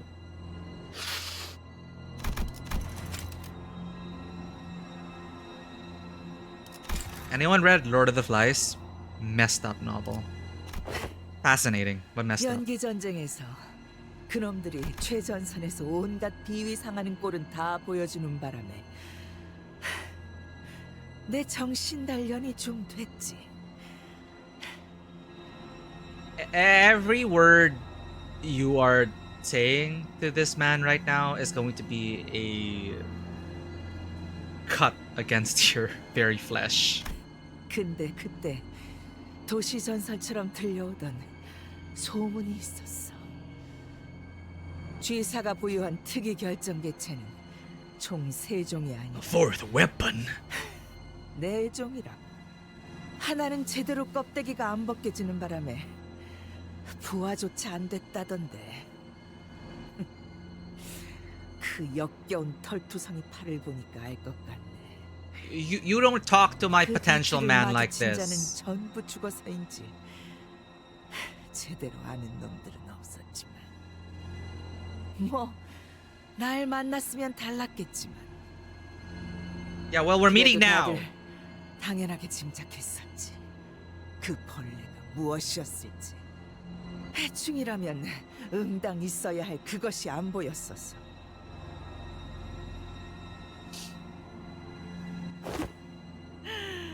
너였구나. 그 번데기에서 제대로 나오지도 못했던 가련한 바퀴벌레 새끼가. 당신도 연기전쟁 참전자였다고 했지. 아, Still mind blown about the second smoke war. 절대 잊지 못하지. 그리고 패배자인 니놈과는 다르게 난 이긴 놈들 쪽이었거든.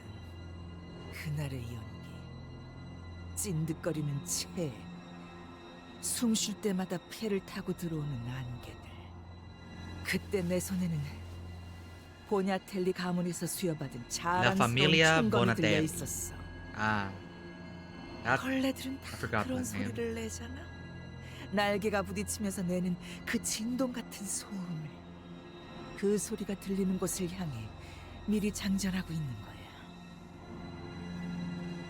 그러다 후드득거리는 소리가 들릴 때 그 심장을 찌른 채로 곧바로 탕! 아, Alright, let's share war stories 한 then, sure. 번은 그럴 때도 있었어. Yeah, let's swap some war 오래 stories. 살아보겠다고 Not 벌레 like 새끼 I asked. 하나가 몸을 피하는 바람에 심장이 아니라 다른 곳에 총을 맞아버린 거야.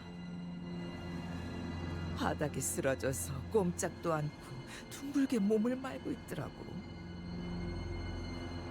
길가에 벌어지보다도 못한 꼴이었지. 그래서 어떻게 한 줄 알아? 한 방에 죽이는 것도 재미없을 것 같아서 총대로 다리 하나씩을 천천히 부러뜨렸어. 4개면 아쉬울 뻔했는데 마침 다리도 6개잖아?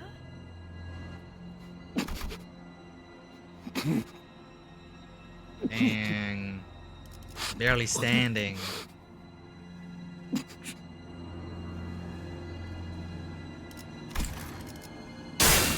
다리 한 개를 작살내니까 꼴에 반항을 하더군. 소리도 지르면서 다리 두 개부터는 나를 피하기 시작해. 엉금엉금 기어가 반대쪽으로. 세 개부터는 울어버리더라고. 침 흘리고 구걸 같은 걸 하면서. Oh man, this reminded me of like how it's so messed up to see children playing with bugs and torturing them. My God. 그러다가 아 들어봐. 5개부터는 그냥 축 처지는 거 있지? 도망도 안 가. 그냥 기다리고 있는 거야. 나는 그때가 제일 재밌어. 살 의지도 다 버리고 몸을 나한테 맡기고만 있는 그 꼴이. Alright, Shiri likes killing 그걸 보고 bugs. 잔인하다고 하지는 못하겠지. 너희 쥐사 벌레 새끼들은 훨씬 잔인하게 사람들을 Oh, okay. 그 자리에서 먹어가며 전진하는 괴물 새끼들이었으니까. I don't think Gregor's even here. 뭐라고 했어? 벌레 새끼의 웅얼거림은 나한테 들리지가 않아. 가까이.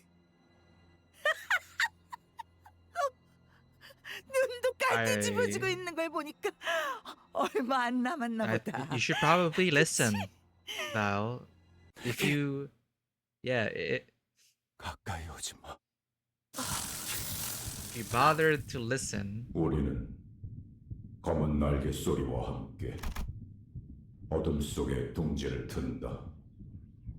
Old G Corp on Ungezifer Kaiser, which is like king or something, right? What's this mean? Ungezifer. Yes, please. Ungezifer. What is it in German? Hearken to our darkling wing beats as we make our nests in the shadows. Ungezifer Kaiser.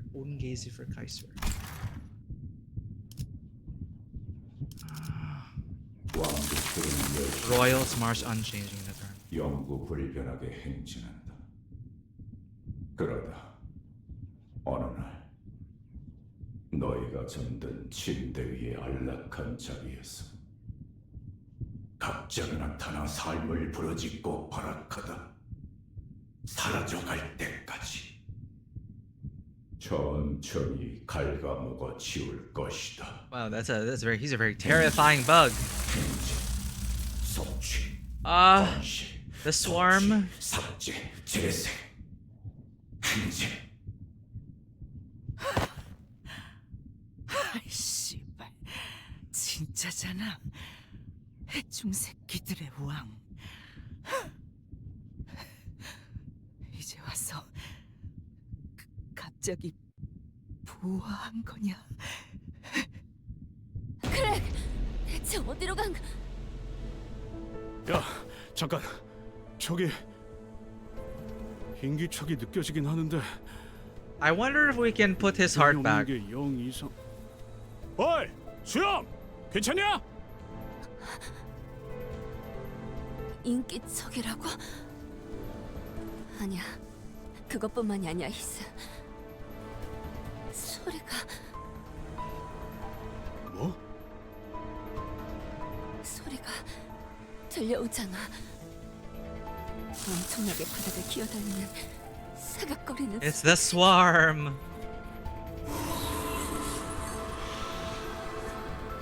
The only good bug's a dead bug, said someone. No! Whoa! Oh wait. Actually no, keep going. Yes.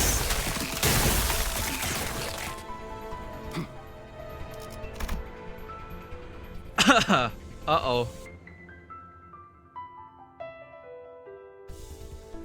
Okay, generally, okay, vermin. German word Ungeziefer Vermin, pests, parasites, small unwanted animals and insects. Okay, so like the deeper meaning behind that in the translation, it's used for the word vermin or pest. Scathing, like, okay, like you pest. So it's an ironic kind of name. The Pest King.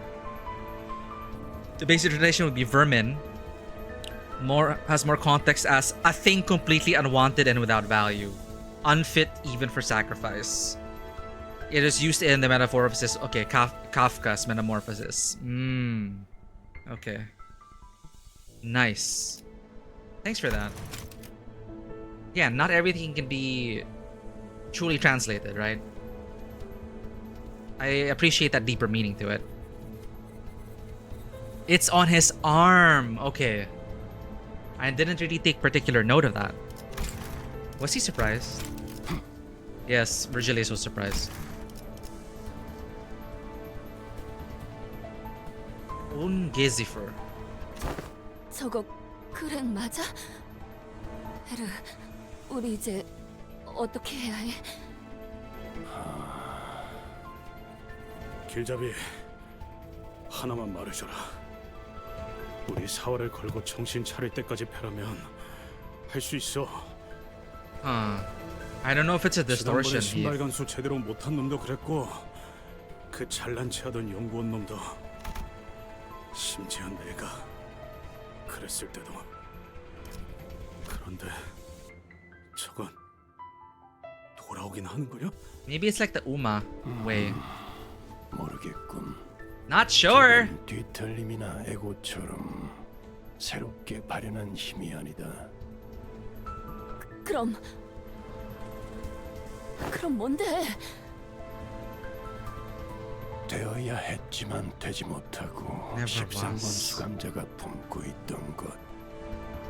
그랬기에 꿈꾸어 He's sinner number 것들이 13. 꿈을 꾸고 있었을 테고. Dreams the things that never should be allowed to dream.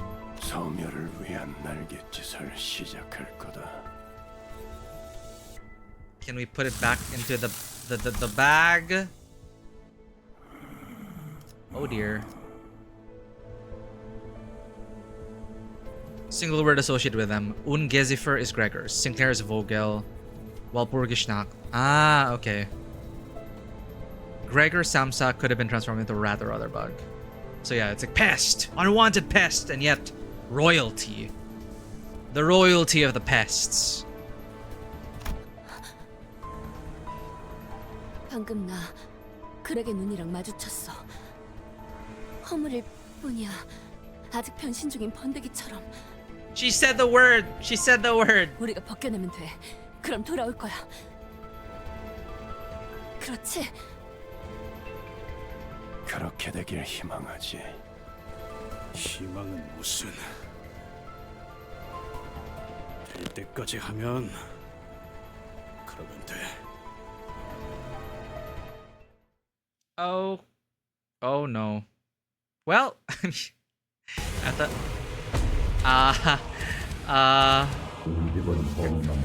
Let the swarm pullulate. Let the blackest dark plague. The Roach Emperor! All hail the Roach Emperor!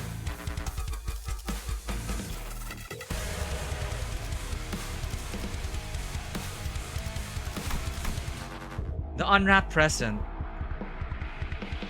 Are there really no more wrappings underneath? The Emperor's subjects. They are baleful and stubborn, not to mention tenacious. Roaches. They crawl out unheralded from betwixt all the lines that form where walls meet. This is like roach infestation to the max. Like, where do they even come from, right? They just appear. The legion of roaches moves for no one but its emperor. Rip and tear. Doom roaches, man. Rip, seep, trickle, carve, tear, devour. Become dulled and inured to all things.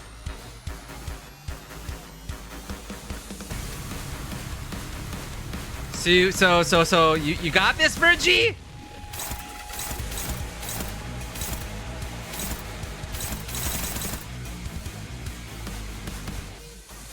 Sanity. Ah! No.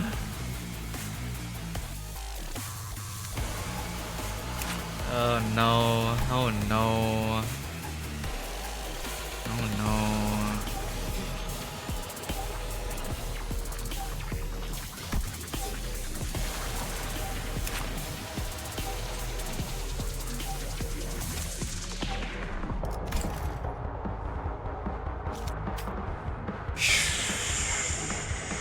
One, two, three, four, five, six.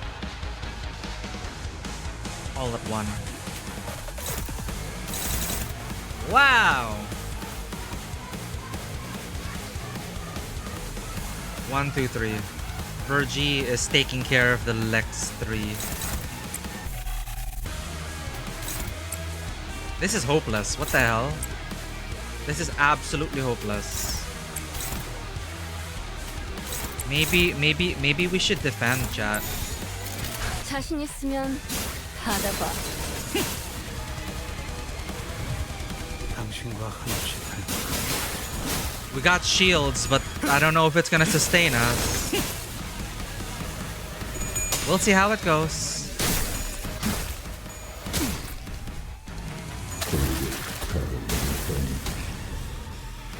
Sueño imposible, says Menden.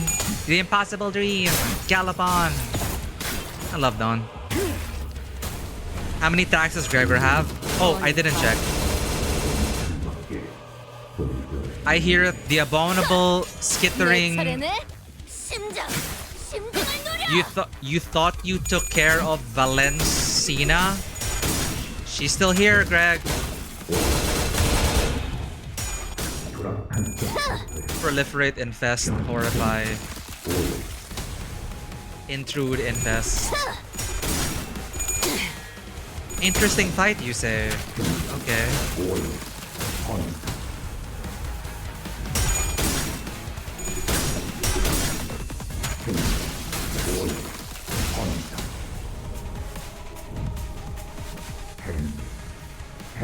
March, consume. Kill me, kill me, kill me, kill me.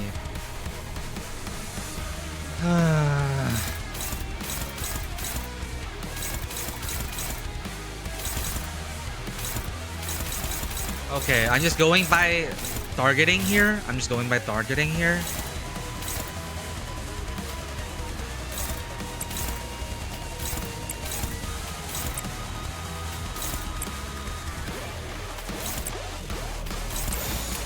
이 궤적을 보고 떠올리시게.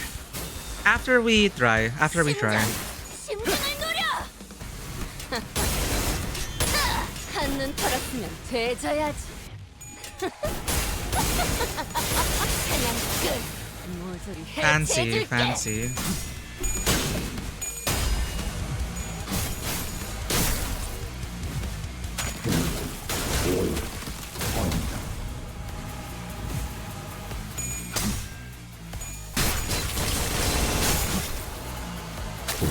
Nothing's happening. Chaotic, oblivious consumption.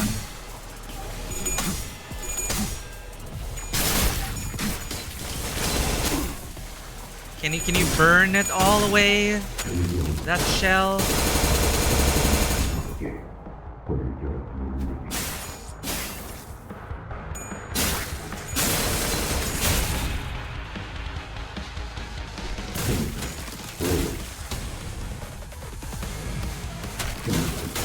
Virgilius isn't even flinching. That's cool.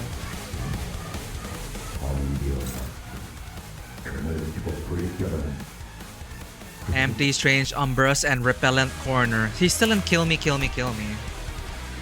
Flash power down. Power down. What were you saying before that you wanted secret potential? I did! I was waiting for this. I'm proud of him. Lord of all roaches, a wings.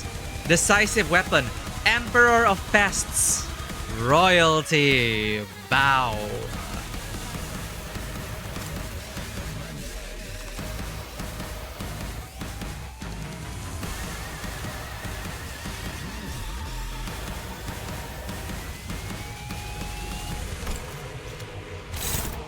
defending. Emperor's Shield. For this turn, take 50% of your target attack. Clash win, bind. Clash loose. Target heals 15 SP.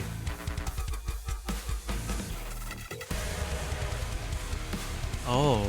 Oh. Oh. I see. I see.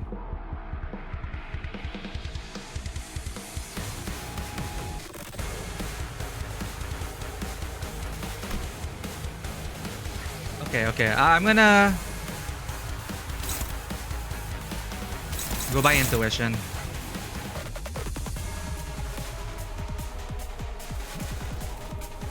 I feel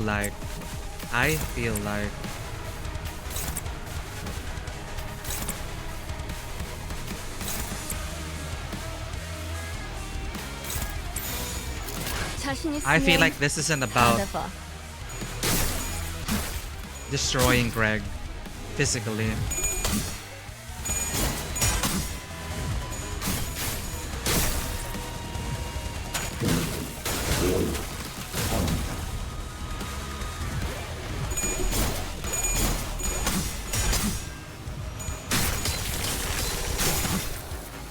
Why is his sanity going lower? I thought winning that clash restores his sanity.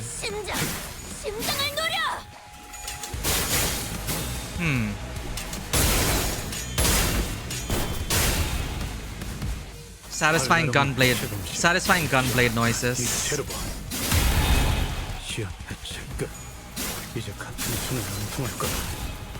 Oh, it gives us sanity. Okay, I misread that.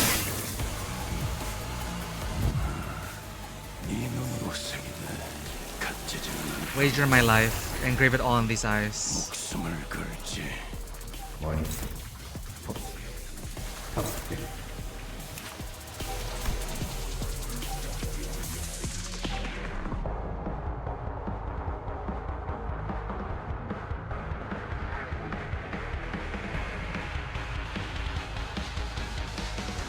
Decreases by 90 after this unit defeats an enemy, regardless of their level.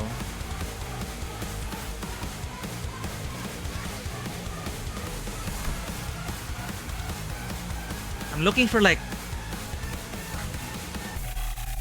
loss conditions.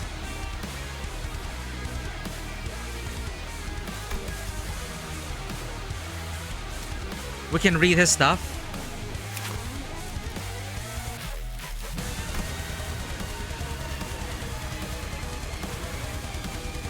Heated puncture, scorching incision, following the flow.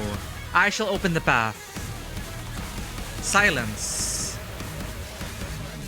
Internal bleeding. Blinding blood cleaver. Drown in blood. Funeral for a dead blood fiend. Oh.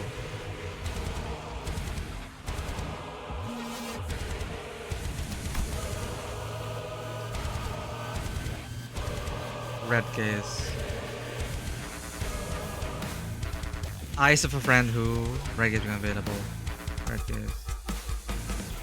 Effloresced ego, lavacrum sanguinis.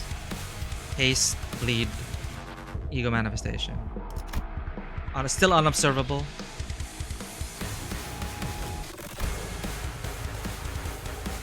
I wonder why we can see it now. Maybe because he's not holding back as much. Maybe we're getting more hints at it. Okay.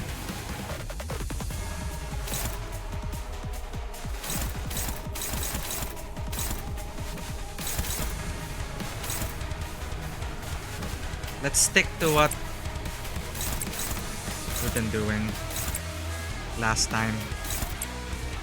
Let's see how this goes. I'm wondering what the loss conditions are, but Virgie's shift, he's unleashed his potential.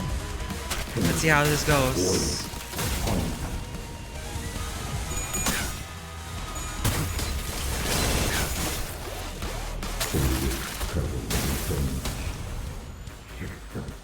Bloodbath is a terrifying reference. Baptism of blood is an incredibly sad thing.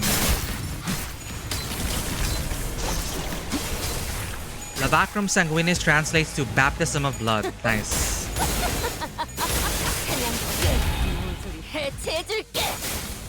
Yeah, I'm so curious. Like, again, we're gonna try it for the, you know, it's our first try.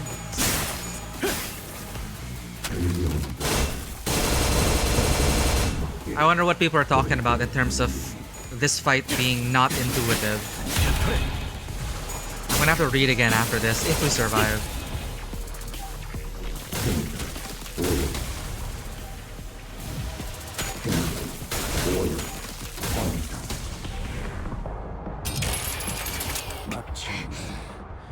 Perhaps the reign of the Emperor is finally coming to a close. Overheating already?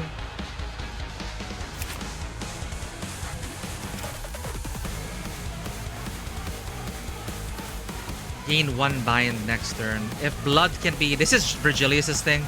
If blood can be contained within a gaze, it can also be accumulated and condensed for piercing. It can also, of course, be used to blind. Okay? Game target. That's us. He's bound. That's good. Gain 1 bind next turn for every stack. 2 stacks. We have to make the most out of this. Take bleed potency times the number of stack XP HP damage. Gain 3 bleed every stack, then expire. So we need to make most out of. We need to make the most out of that. What are you doing, Virgie? Internal bleeding, blinding blood cleaver. What are you doing, Greg? Okay. Once again, attacking Virgilius, leaving this one to attack us. Tremor burst, amplitude conversion. He is 0. His sanity is reset. Anything new?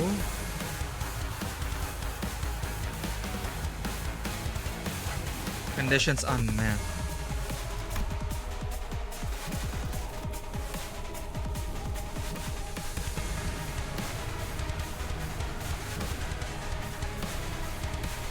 Hurting fest. Honestly, chat, there's just...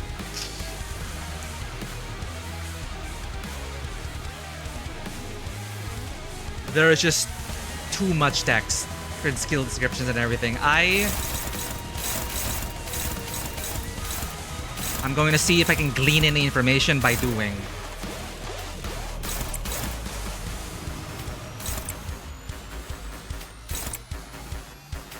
I'd rather pilot the deck than read the cards. I build the deck myself.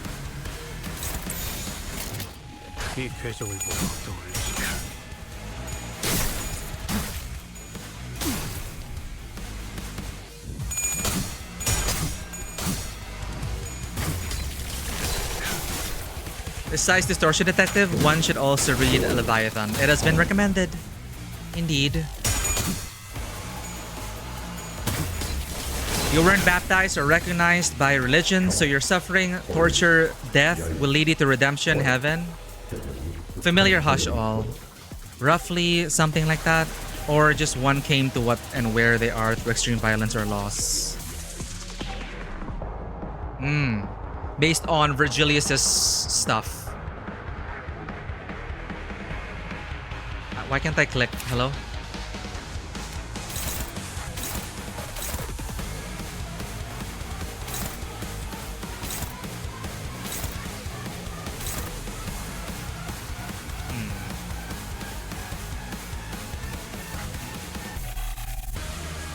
Honestly, it's like, what? It's like, what the heck?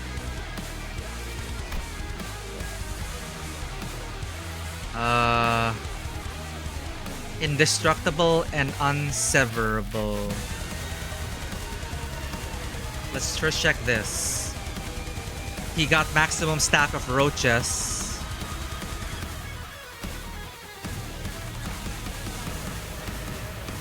When this unit is inflicted with burn, bleed, tremor, rupture, or sinking, instead of gaining those effects, lose the same amount of stacks of this effect instead. Expires at turn's end.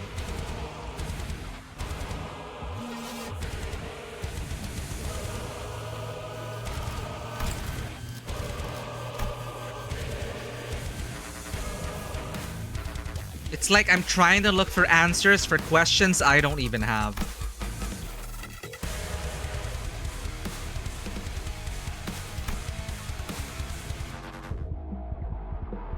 Green coin. Uh-oh.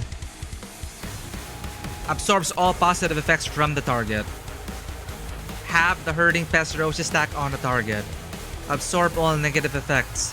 After activating the above effect, if the unit does not have roaches, gain power down.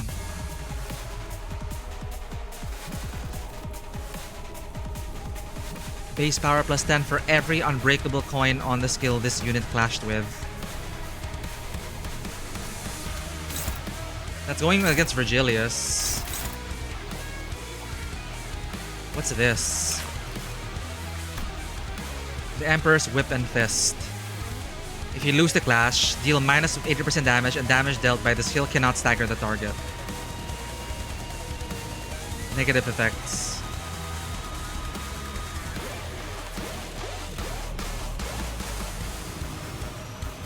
One hit without cracking. Okay. That is the one major attack against Heathcliff. Can Heathcliff even hope to win that clash?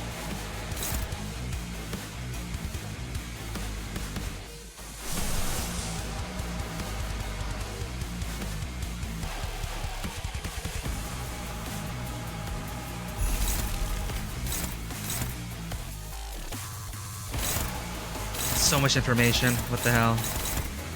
Ooh. I don't know, man. We'll see. Wait, if he's clashing with a third slot, in particular the third slot,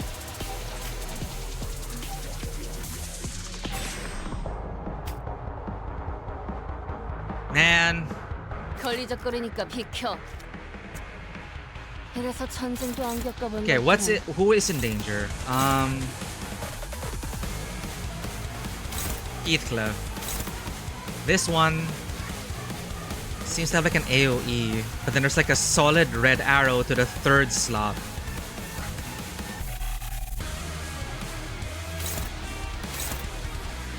This one as well on a second slot.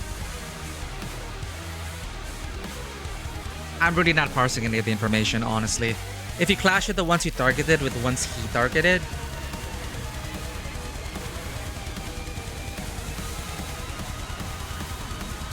you know what? Priority very high. Okay, let's deal with priority very high.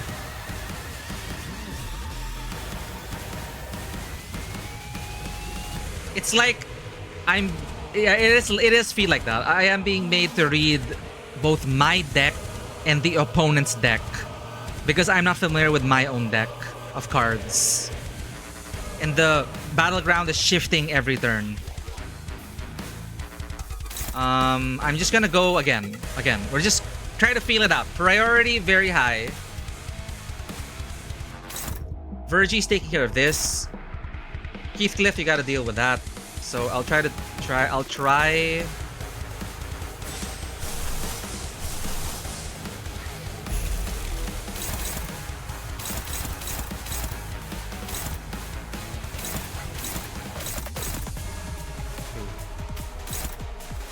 And then there are these squares I don't even understand. What is... Okay.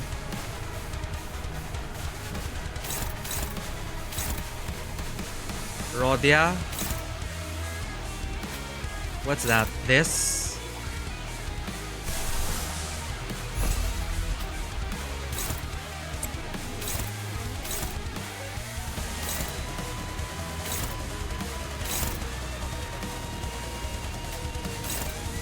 It's all like hopeless. This seems to be it says priority very high.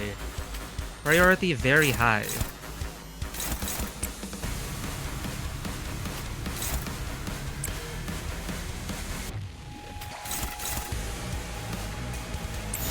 Whatever. 자신 있으면 받아봐.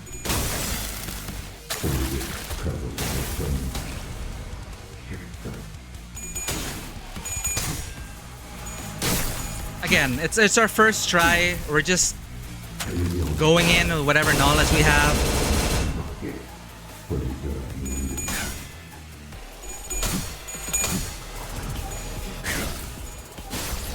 Yeah, the only concern is that, yeah, we get to retry the fight, but then we have been streaming for 6 hours already.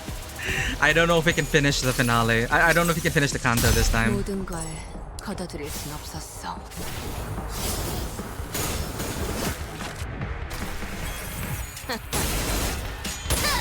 한눈 팔았으면 되져야지. We started with a cliffhanger for Potential Man, and maybe we're gonna end with a cliffhanger for Potential Man.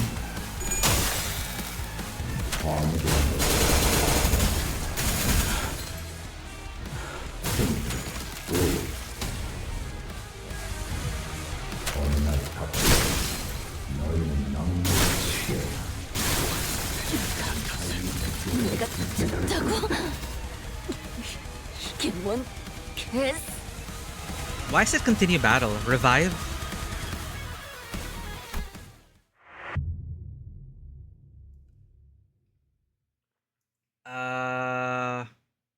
Yeah.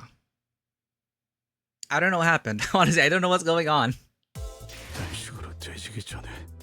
The more the Roach Emperor wins his clash, let's try to learn from that. The more the Roach Emperor wins his clashes against the sinners, the weaker he gets. That's what you meant by not intuitive. Okay. However, it is a very risky decision to have the sinners deal with all of his skills on their own. I think that's pretty much the key thing. Herding pest roaches stacks can be lowered by letting the Roach Emperor's devouring skill hit you. Are you fucking kidding me? So it really is you know, just read and understand. Understanding being the important part. Like I just couldn't like connect all of these dots.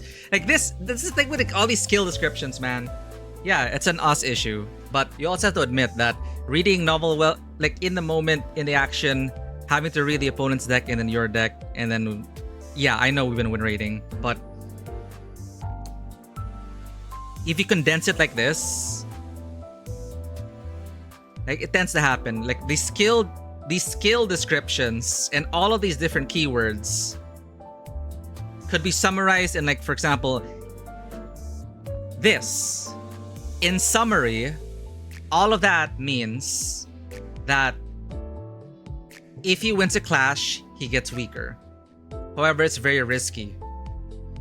Stacks can be lowered by letting the Roach Emperor Devouring Skill hit you.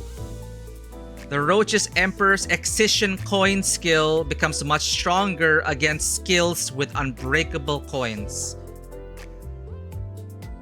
So, yeah, that's like 10 pages condensed into 3 bullet points. But it's still something that we have to like be aware of, and it's still something we have to remember going in. Streamer brain's an interesting way to put it. Yeah, you have to realize that you have to lose clashes. I was like looking for it. I was looking for like the lose conditions, and then I just got to a point where it's like, oh, in spirit, I guess I was thinking of that. I have to let him win. I got that, but I misinterpreted it, funnily enough, but it was still along the same track of I gotta let him win. I gotta let him defend against me so he can regain something. So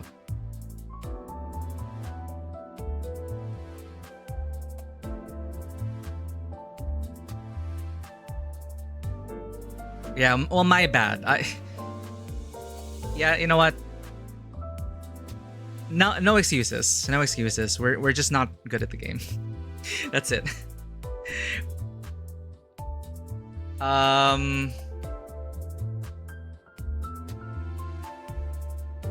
Yeah. Thank you. It's just I just feel like, you know, honestly, I just feel like I'm stupid. Like, I'm not this bad at games. Reading comprehension, I don't know. It's just overloading. It's just so I was just so overloaded. Not just because we're streaming. It's just there are so much there are so many words. Not words. So many. I don't mind. Okay, there's so many keywords in an ecosystem of it all. Conditionals. Thank you. There are so many conditionals. So many freaking conditionals that I just get lost in it and then I just get overwhelmed. It's as simple as that. No excuses.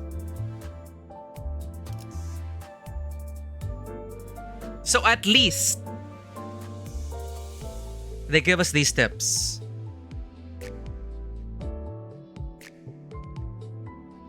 The game doesn't encourage learning how the game works ever since power creep. Yeah, that's precisely it. You started Canto, you would have a much better grasp of the game. I know, that's why it's... I'm not blaming Project Moon, I'm not blaming anyone. It's a skill issue on our part. Would you rather they read like a Yu-Gi-Oh card? No. It's us making up for power creep. The privilege of power creep. I already talked about this before. I already accept that I'm not good at the game. So if that's not something you want to watch, that's totally fine. I'm primarily experiencing it as a visual novel. It's not that I don't enjoy the combat, it's just not the kind of gameplay for me. But I will admit that I love the boss fights. I love the boss fights. I have fun when I have to panic and start controlling. But honestly, it does feel bad when it's like, I know everyone is gonna say, you know, simply, if someone just said, you have to lose against the Roach Emperor, and then that would have changed the whole fight. I just wasn't getting it. And then apparently it is the very first line of the very first passive, and I just didn't process it. Thanks for the cheer, Rosie. And yeah, and I like the fact that it is challenging. It ties into what we said earlier. I don't want things handed to us. I want to try. That's why for this Canto, I made it clear that let me try the first time. Because basically, if someone tells you how to win the fight, there's no more challenge. Not really. So the fight is won in understanding, in being able to read all that text and get these 3 bullet points.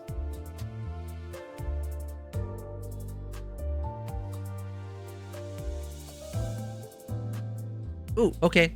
But yeah, we'll finish this boss fight. But yeah, 45, we have 6 more nodes. This will be our final fight. I think we're gonna call it that. We're gonna do this. We're gonna get our cat break.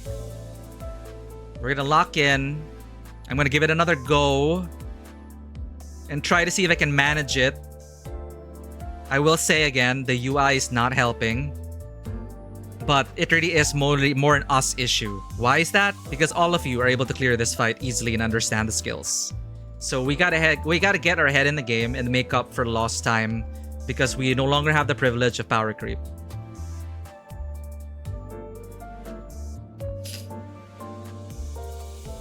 Let me pet the cats. BRB.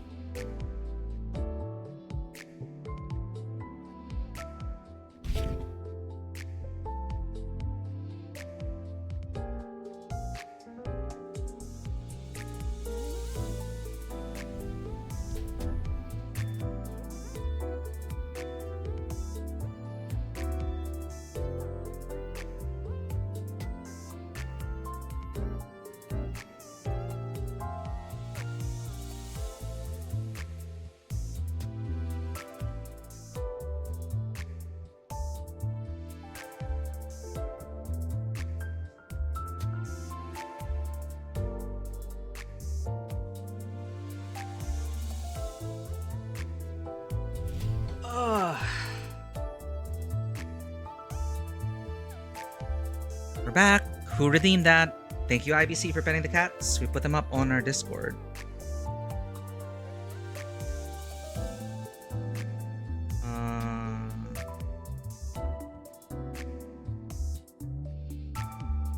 IBC paid the CAC tax.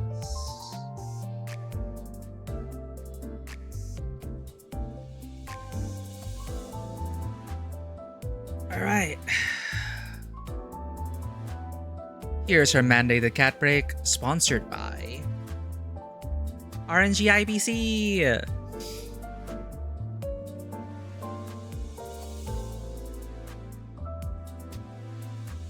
Let's make sure I didn't miss anything.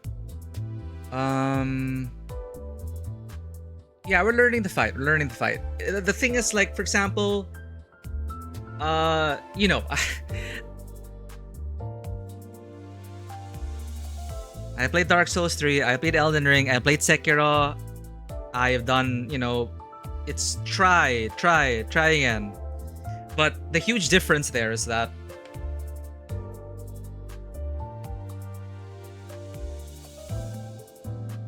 you know, like, there are walls of text going on in those fights, but it's behind the scenes and it's more clear. Like, in terms of encounter design, it's clear that when something isn't working, or where basically, like with Souls likes, again, they're different genres. There, I'm more of an action gamer, I'm more of a piloting kind of thing.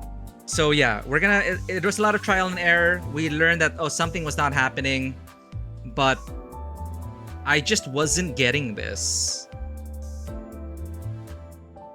Like, I was thinking about it from narrative terms about, alright, maybe we don't want Greg to lose his sanity, for example. Or maybe that's what the fight is trying to make us do. But, you know, this is the mechanic, that's how they designed it. I just didn't get it. Well, let's get it. The more the Roach Emperor wins his clashes against the sinners, the weaker he gets. However, it is a very risky decision to have the sinners deal with all of his skills on their own. So Virgilius helps make up for that. Herding pest roaches stacks can be lowered by letting the Roach Emperor's devouring skill hit you.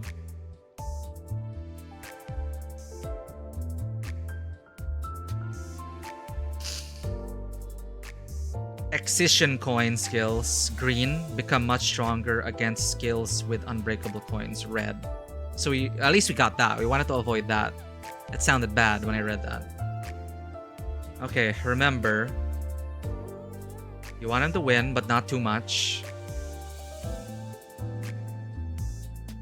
Stacks can be lowered by... We don't want him to get maximum roaches. We want him to devour us. You want to bow to the king in a way. Let's see what we're missing, chat. What are we missing? 눈 크게 뜨고 잘 봐.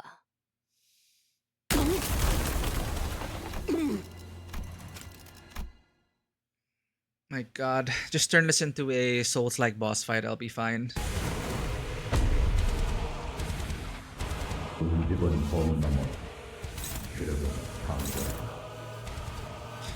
So, hold up. The highest ceiling skill fight that isn't solely determined by what IDs you have. Yeah, it's purely a mechanics thing. If you don't do the mechanics, you lose. If you don't do the mechanics, you lose.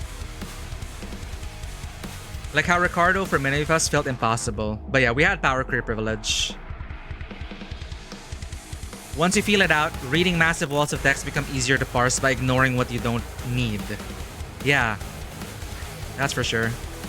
Thanks for cheering us on, though.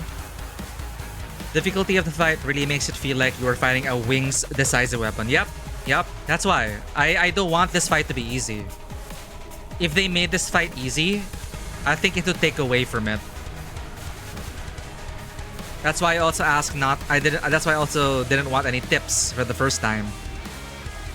They added the highlights and skills and passes in Canto 8 because Lei Hung was a wall of text, so it's much easier to figure things out. So, how do you parse that? Life hack. Important stuff is usually written at the beginning of the skill.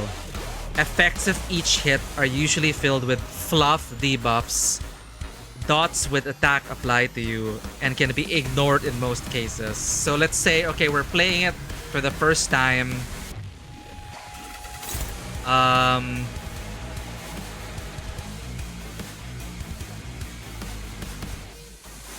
They would have let you run this fight over. I'm upset that you cannot lose anymore in Wuthering Waves. I appreciated it when I could lose the boss fights, but I learn differently. I don't learn by reading people's decks. That's admittedly I don't learn that way. I learn as we pilot and through the feedback in the clash. Like, okay, that's the timing of this attack. I can dodge out of the way. Or his attack does this. I can see my bleed count go up. I have to react to that. So usually, okay, boss fight. Click. This is highlighted. This is telling you, look at this, highest priority, Emperor's Devouring. So we look at Emperor's Devouring. On use, base power plus 10 for every unbreakable coin on the skill this unit clashed with.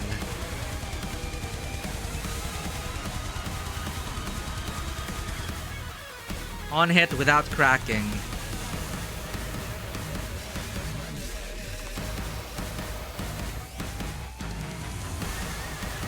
This is the important part. Okay, I got that. That's why I didn't want to clash with this.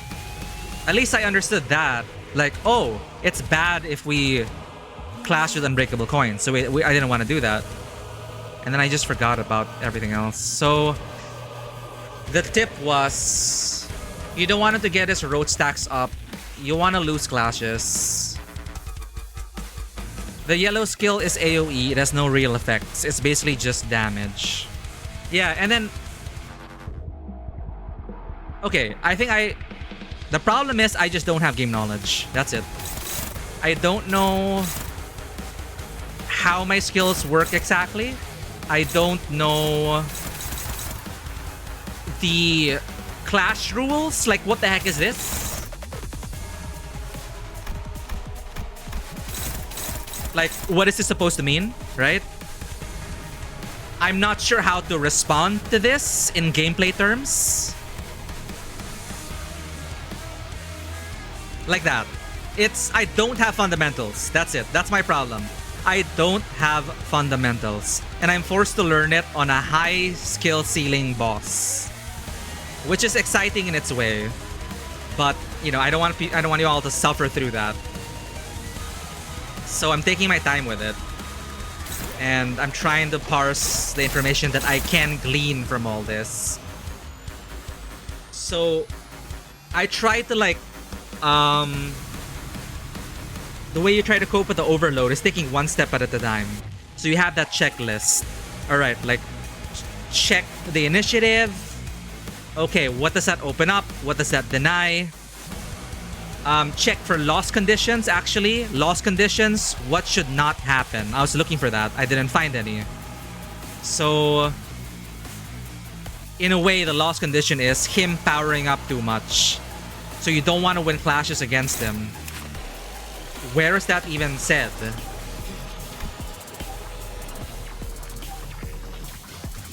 On clash win against sinners. Lose 5 SP and deal less damage against them. There we go. So they say, okay, direct your attention here. This is priority. This unit's SP value cannot affect the outcome of coin flips. It's fixed to 50-50. On clash win against sinners. That's where it's like, oh, you wouldn't expect that in a fight. You want him to win, so he loses SP and deals less damage. So when in low morale or panic, he gains clash power down and power down. Okay. And then you want to look at these. The Emperor's Excision.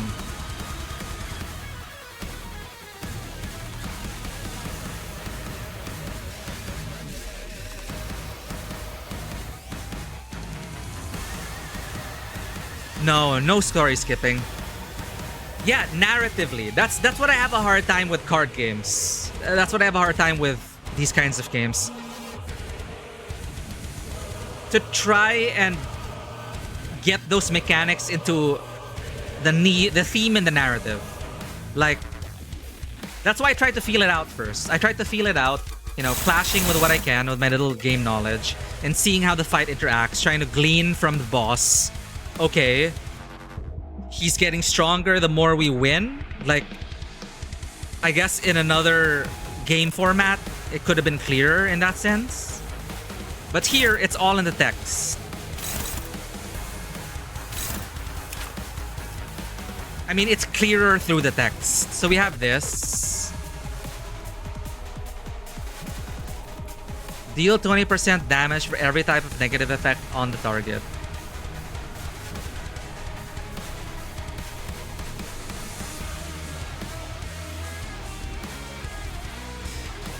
He's going insane, hurting the sinners.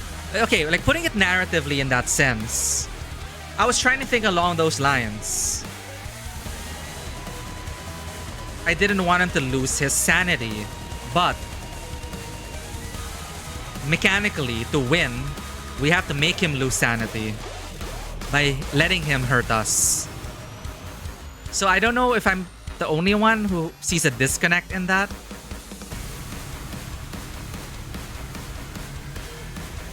Deals 20% damage for every time negative effect on a target. Yeah, here, hurting pest roaches on a target.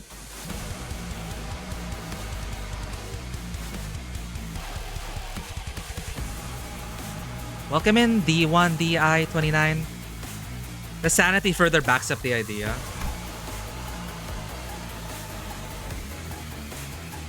So when he's low morale, flash power down, power down.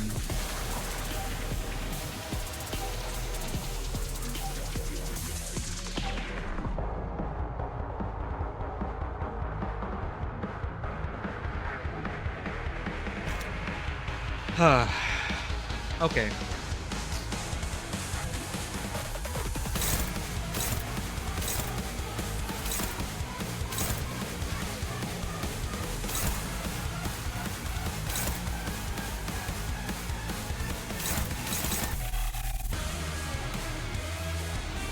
He's targeting Virgilius with this. Neutral. The sinners are jumping at him, trying to help. He's hurting them and losing his mind.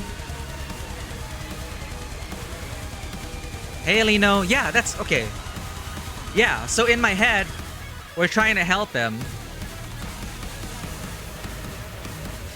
So in order to stop him from losing his mind,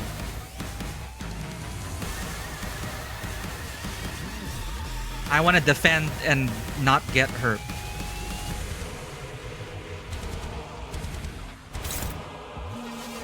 But yeah, anyway. Okay. I think just because, you know, it's late in the stream, we gotta finish this fight. It probably would have been different if he was the first boss fight, probably, right?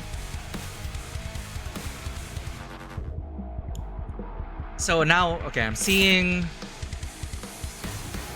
We act first. Cool. We want to get rid of his stacks. Because he's going to be too strong. Virgilius has that covered. He's going to attack Heath with this. And the UI, man. Okay, so I'll go there. Okay, he's attacking Heath.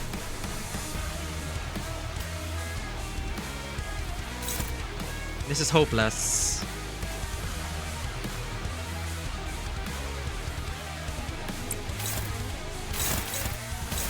So we want to lose that clash. Rodia, then. What skill was that? 3. Clashing the Virgilius. This is an AoE against what? All of us?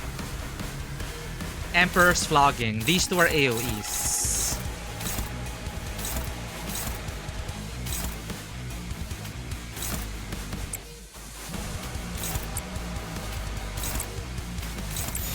Let's just do something.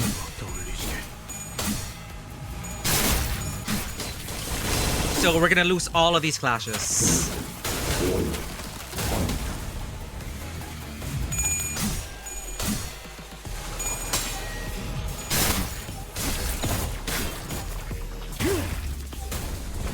We're gonna keep trying. The worst part is if we didn't learn anything. We're trying to learn. It's part of our growth as the manager. This boss fight deserves no less. So we're gonna try to do this. So maybe no major win tips yet. But, you know, helping us parse through the information is very helpful. Because there are just... My mind is just overwhelmed. I just can't deal with all the interactions of the terms.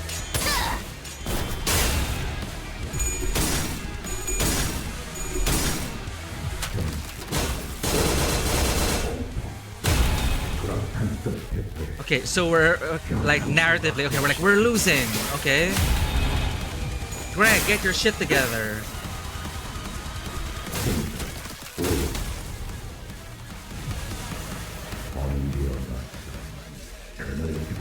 He's low sanity now because we lost a lot of clashes.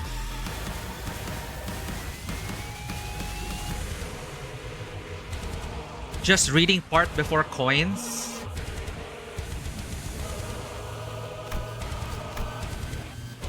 Yeah, the first thing, but I'm just trying to like connect everything and how it works, you know, how the game works.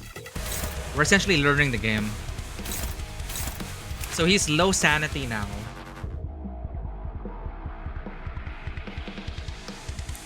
The first step was lose your clashes, but don't lose too much because you don't want to die.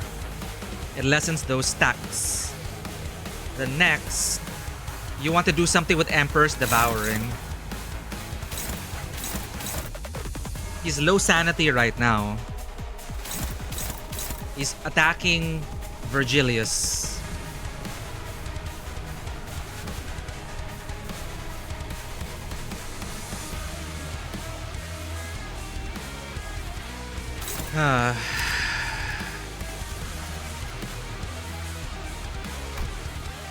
Yeah, that too. There's a delay. There's text. It's okay, chat. We're perusing the rule book. What skills do I have to look at here? So what's he trying to do? Emperor's Shield.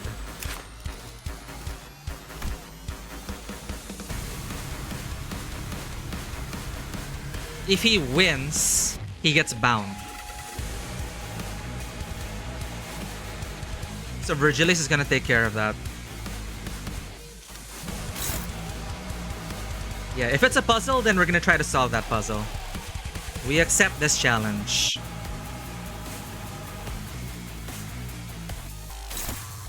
I don't hold any delusions. I am a filthy win raider.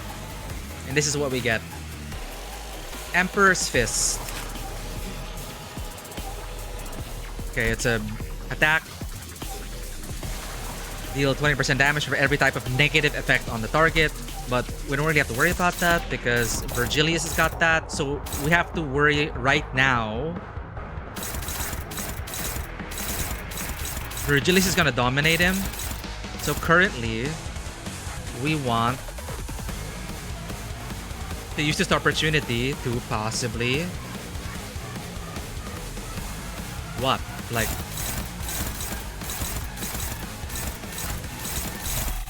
keep clashing?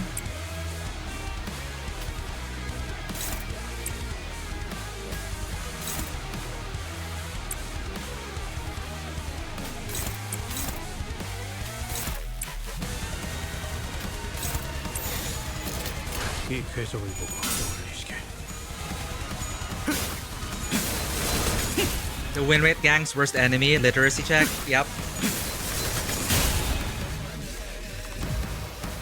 새로운 해체 공식 디체르버 시야 해체 끝. 이제 같은 순을 남통할 거다.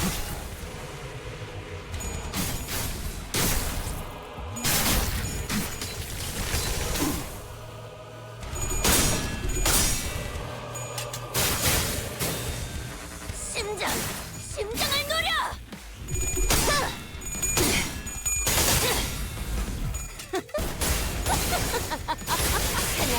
So initially, you may be thinking, okay, cool.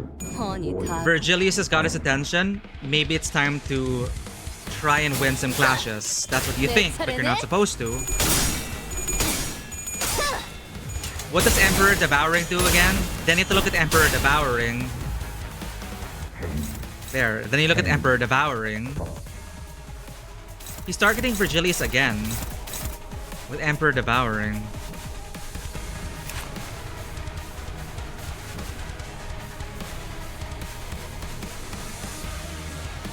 Halves hurting test stacks?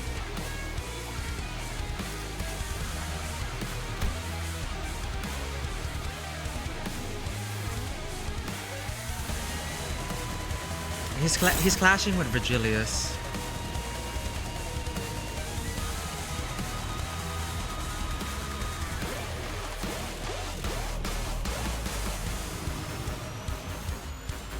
The red bugs, these ones.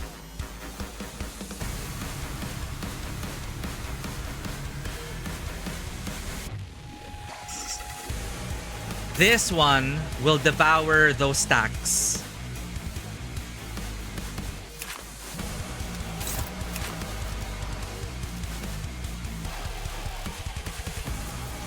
So, fundamentally, gameplay-wise, okay, we want him to devour our stacks. So even if he's clashing with Virgie, we want to clash with him there. Is that the right way of thinking?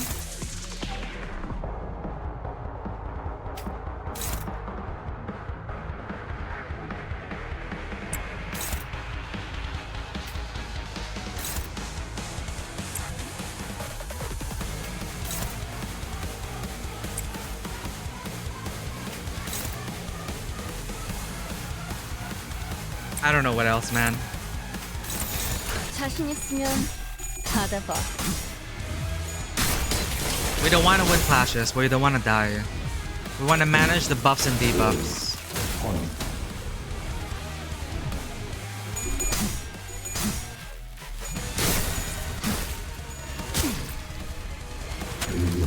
말했잖아. 내 차례네. 심장을 노려!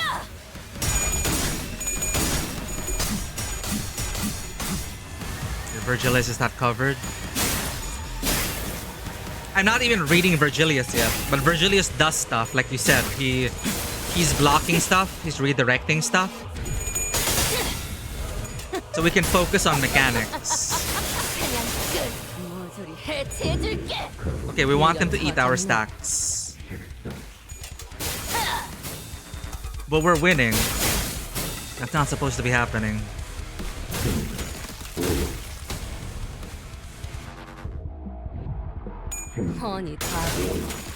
Oh, there, he got... No, that's not it. That's Emperor's... Okay.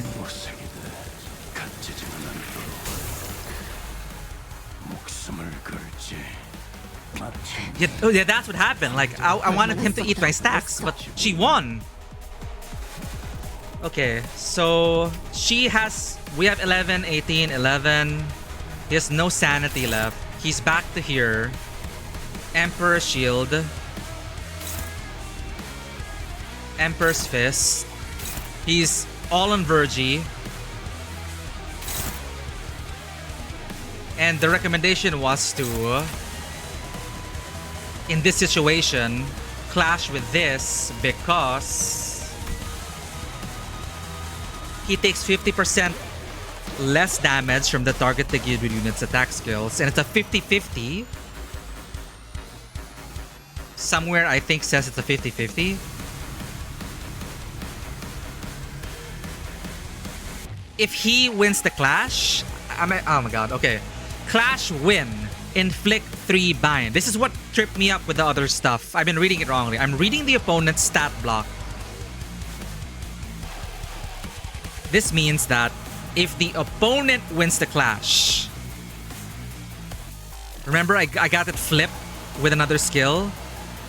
We're reading Gregor. If Gregor wins the clash, he gets bound.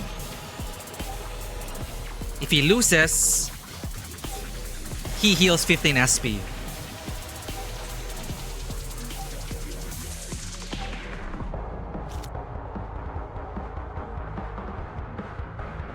So,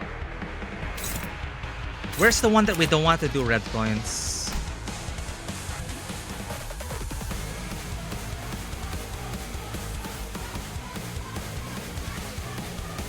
For every unbreakable coin on the skill this unit clashed with. So we just have to worry about the skill that it clashed with. And there are 3 red coins.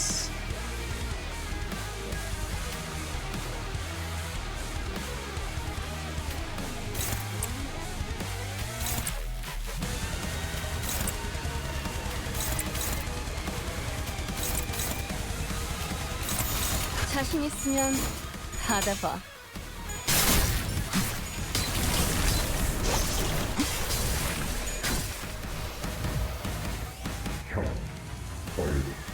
Oh, he's gonna kill us again.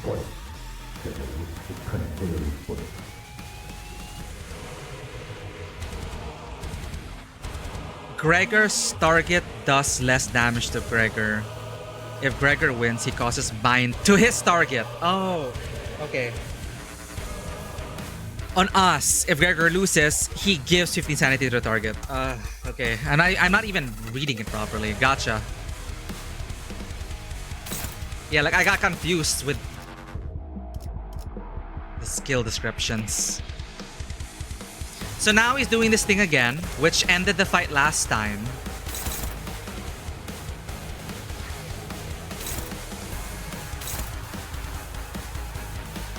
Devouring. We want to get rid of our... We want to lose clashes to lessen this. And we want to devour the red.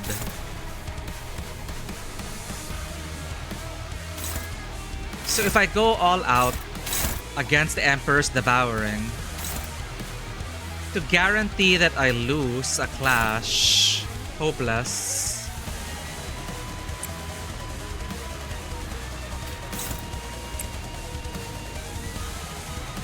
I want him to win clashes. So...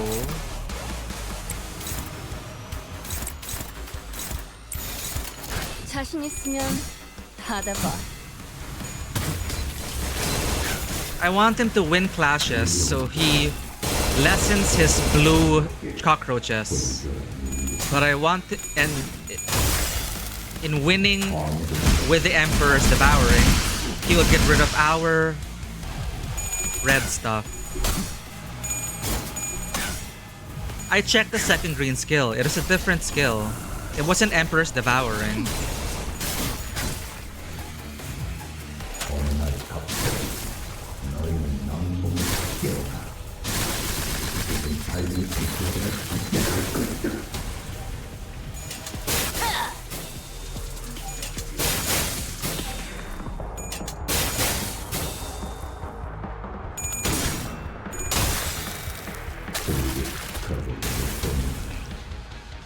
Is it red coins in totality? Or like the way I read it was, it's only just that skill. And I didn't clash with it with any other sinners. And I tried not to use any red coins. He was clashing with Virgie. Virgie was using red coins.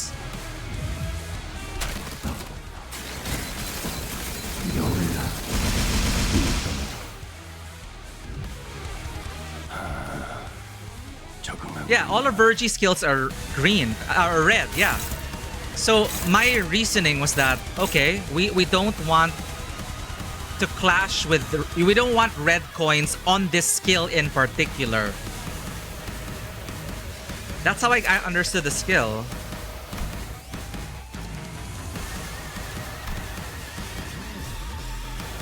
Base power plus 10 for every unbreakable coin on the skill this unit clashed with. On the skill this unit clashed with.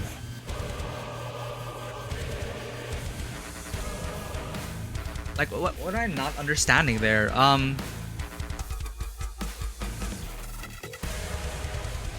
Okay, now we go to Virgilius. We don't want... I thought, you know, Virgilius is gonna do Virgilius things. Yeah, so... Obviously, I'm like, Virgie, don't do that. So... Now we have to level up our comprehension of the on the playing field and figure out how do we get Virgie to stop clashing with that skill. And to do that, what in his repertoire you clash with it yourself. Okay. Okay. So we see that, okay. Huh, interesting. So in a way, Virgie is also... Truly, he said, I don't know. Truly does not know. So we're kind of in the same playing field when it comes to intel, which is interesting. So we have to make up for Virgie's lack of knowledge as well. Ah, okay, okay. That makes sense. Because it is already in my head that Virgie knows. Virgie knows what to do. I don't have to worry about him. But apparently, I have to worry about him. Okay. So I'm correct in reading that, well, we're not clashing with the green skill with red coins, so we're fine. That's correct. However, Virgie is. So how do I take that clash away from Virgilius? Mechanically. Like, if this is going to attack Virgilius, why does us clashing with this prevent Virgie from clashing with it as well? Can't multiple people clash on the same skill? Or is there a mechanic that Virgie backs down? So there's a passive in Virgilius. Somewhere here.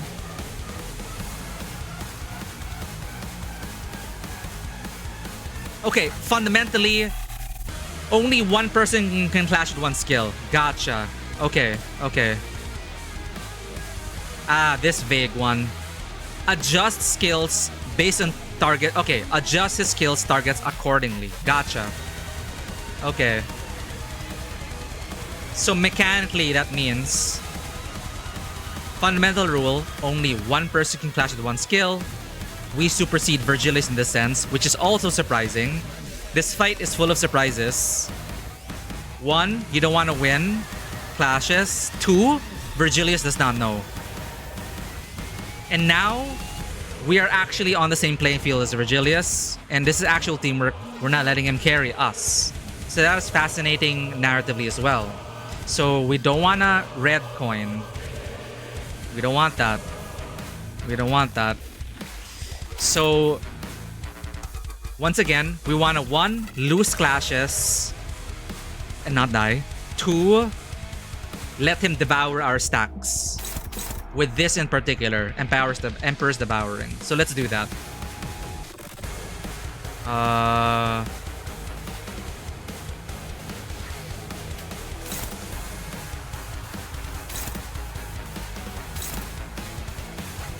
He has no shield though. He has no shield. I don't know if this is like a DPS window or not. What happened to the screen? Why isn't it? Oh.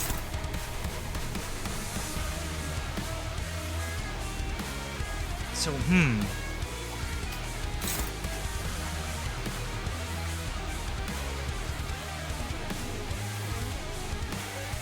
So, 1 attack per slot to be precise. If more than 1 attack targets the same slot, the rest of attacks are one-sided. Latest attacks you applied, clashes provided it's faster than opponent But Emperor speed is always super low, so it's never an issue.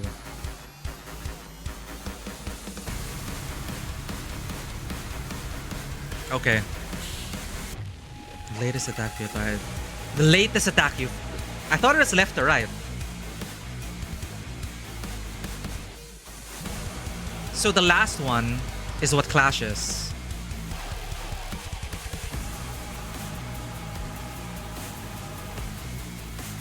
Oh. Okay. So we want to deal damage. For example, I'm fine with that. Dominating, neutral, and then this will clash. Hopeless. Good night, Rosie. Don't worry, we're gonna end after this node. How fitting for Greg to be the beginning and the end. Her attack is unbreakable. Yes, the last place skill that can clash is what clashes. So I see it now. Blue, blue, and then the clash is yellow. So I can deal damage to him. But when it comes to clashing rules, I will lose the clash. Okay. Thus, that is taken care of from Rhodia. And now we want to stop Virgie.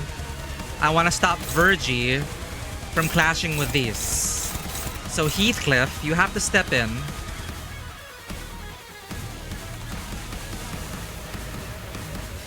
No red coins. Don't win the clash. Yeah, don't win the clash. So.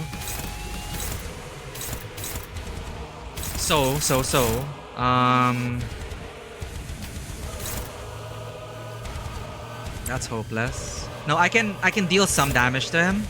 Maybe. This is what will clash. So he's gonna lose that clash. Okay, blue and then yellow. First skill. And then second skill, clashing with that, leading to a loss. And then this one, you just lose. Taking away from Virgie, who's now dealing with the rest.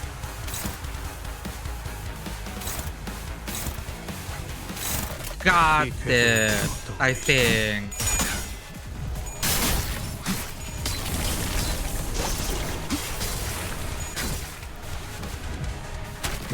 Yeah, honestly, the game changer was... Again, thank you for refreshing our fundamentals. We needed that.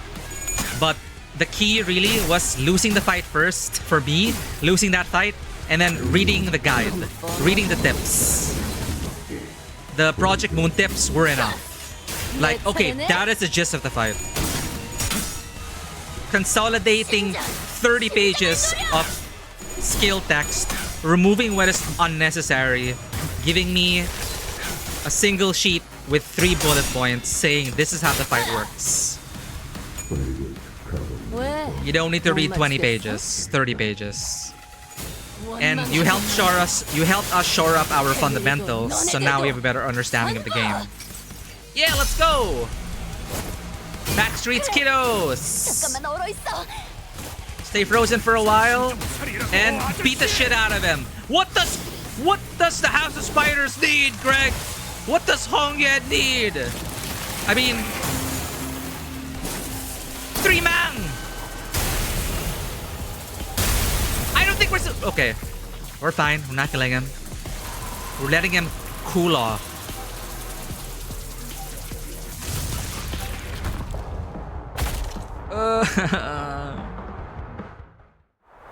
Thank you. We shorted up. I appreciate as well not giving us outright solutions. That's more satisfying that way. That was fun. I was panicking. I was so overwhelmed. But yeah, you know, fudge around and find out. Win rate it, hit the wall. Read the guide, which isn't exactly like... Okay, the tips they gave, general guidelines to follow. Very helpful. It wasn't like, you know, this is the path to winning. But... you know, it's not the solution. And this should all be spelled out by the skills. So Project Moon decided, alright, we're gonna summarize we're gonna summarize all our skill descriptions and interactions and keywords and make it digestible for you for the second round. So I appreciate that. Then that is fine, that is covered. But what really solved it was you guys shoring up our lack of fundamental knowledge. Because, yeah, we don't know how the game works. So, yeah, puzzle fight. We needed to shore up our fundamentals. I learned about clashing, the multiple skills clashing into one. Taking, like, understanding Virgilius' passive. Like, okay, he adjusts it. Taking that into consideration. So, we're in charge of target allocation. I didn't think that we could, like, take away... You use that fundamental mechanic, only one skill can clash. I would never have thought about, like, okay, I don't... Virgie, stop. That's also a major thing in this fight. It's like, alright, I'm not using red coins. What is happening? Why is it still... Why is he still charging up? Why is it not going the way it is? Because we haven't considered Virgie, who also does not know. It's also his first time. He has no idea what he's dealing with. So that is also a great way to, well, yeah, it is mechanically punishing, because all the boss fights prior to this have been, you know, powerful people intervening and carrying us to the finish line. Not the whole way. Right? So it's already in my head that Vespa's taking care of things. The distortion detectives are taking care of things.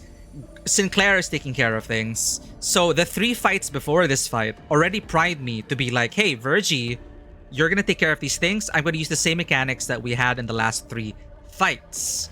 So we tried it and we failed the first time. And the game told us, no, change your perspective. Virgie's on the same level as you. He does not got this. He's making it worse. See, that's one thing that is also, like, super cool. That he's making it worse. And I would never have thought about that. So it's like, Virgie, stop. Stop. Dante is like, Virgie, stop. Trust me, Virgie, stop. I understand red coins are making powering up. What you're doing is not helping. So teamwork. So that was a total subversion of expectations coming from the previous fights, which were clear enough. Let the power hitters fight the nurse father. You take care of the child. That's how it's been. Right? Generally. So my head was able to just grasp that.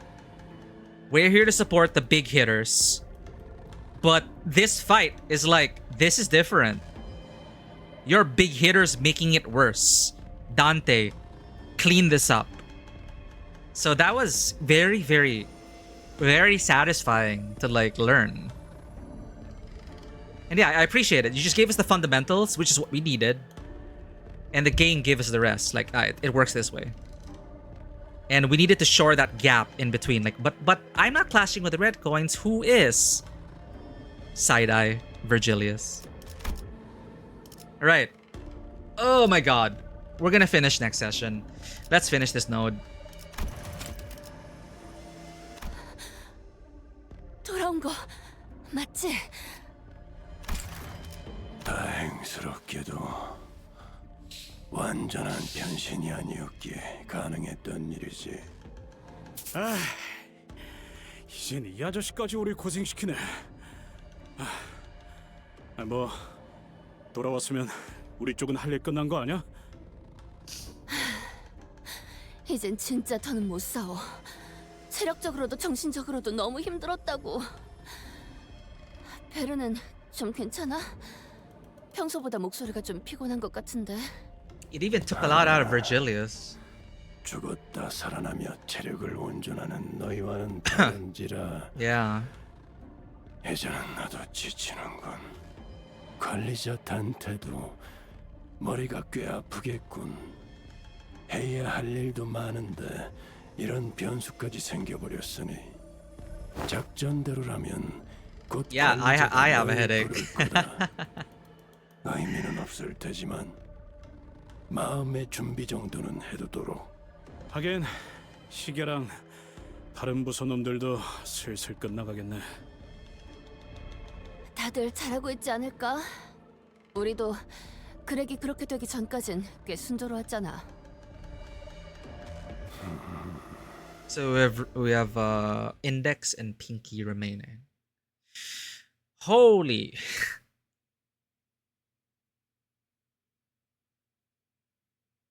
Like even if we yap for like 3 hours, even if we yap for 3 내가 hours, 말했잖아.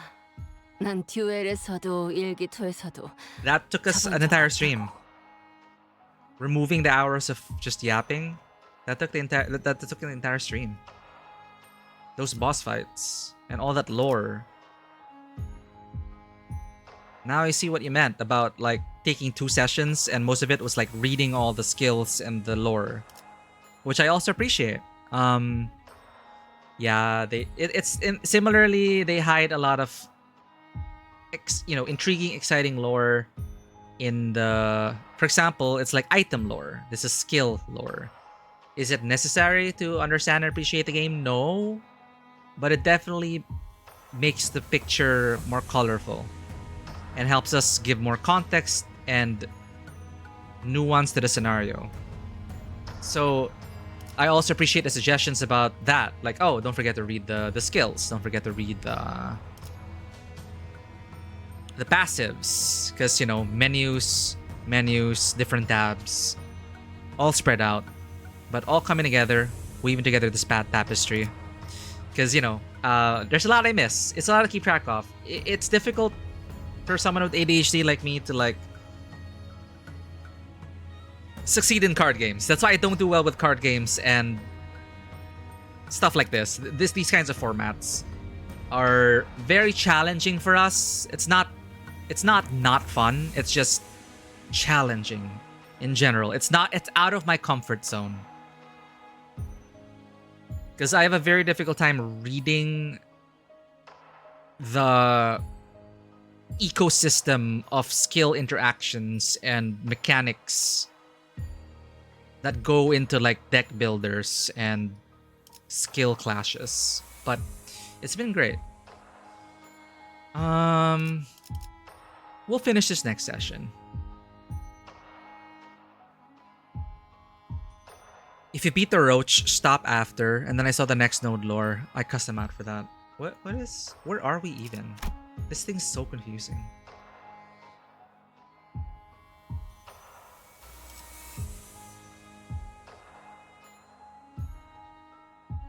Waiting. Alright, it's gonna be a wait, chat. I don't think I want to push until the end. We have 5 remaining, but then we have boss fights ahead. So I think this is a good chapter break.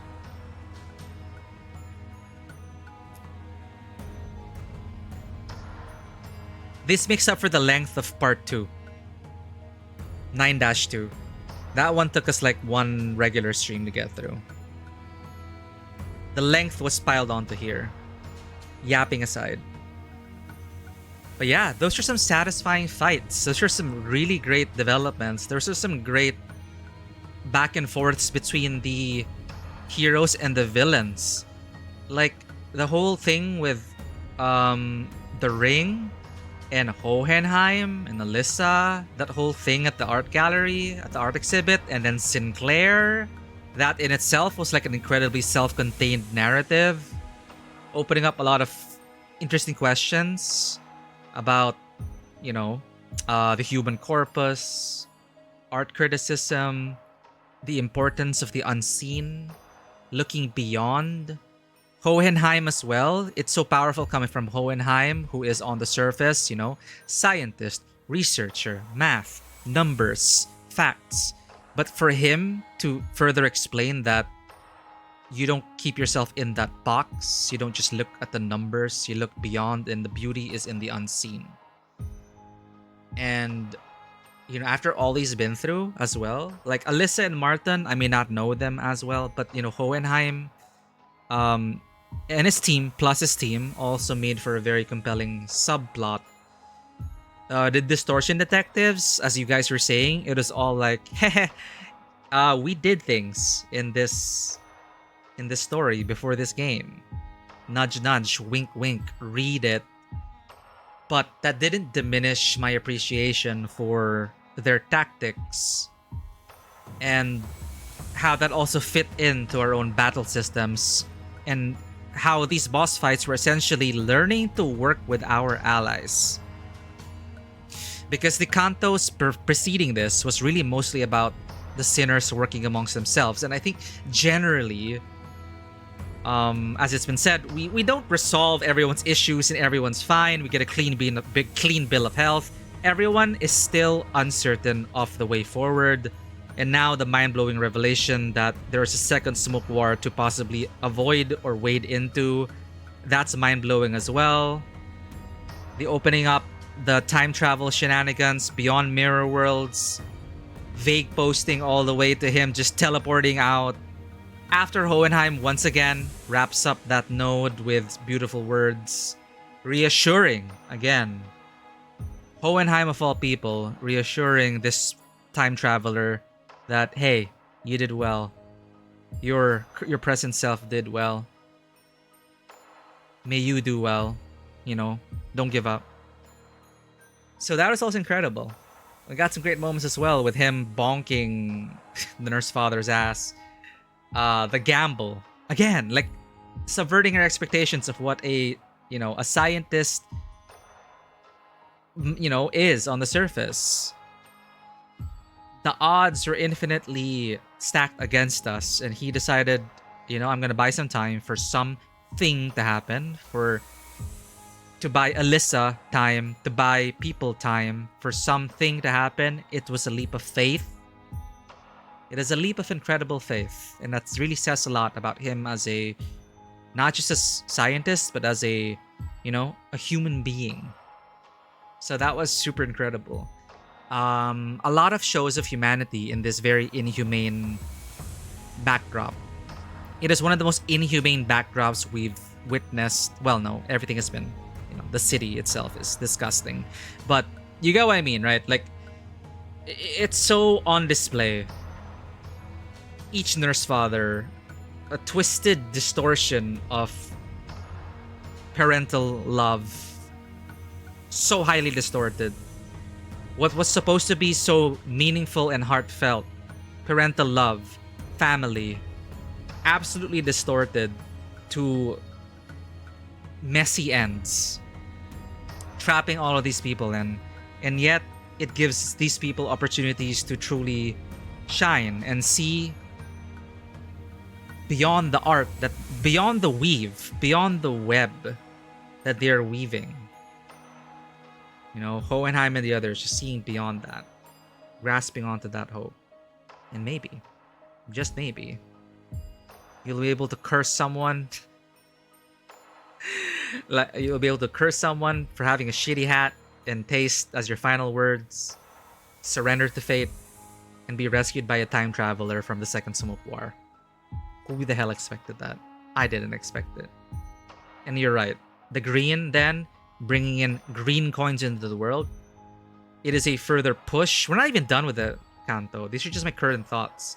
And then a further push into, green coins. This is new. Green has entered the chat. Green has entered the world. So Sinclair, in just Time Traveler coming back, already opened up all these different possibilities. And raised the stakes and raised the power level. And this one was, very frustrating at first. I felt incredibly dumb because I really don't understand the game. But in getting through it and finally being able to see the narrative that you guys are also trying to see, that these mechanics are trying to reflect a certain narrative, I just had to put that together and figure it out.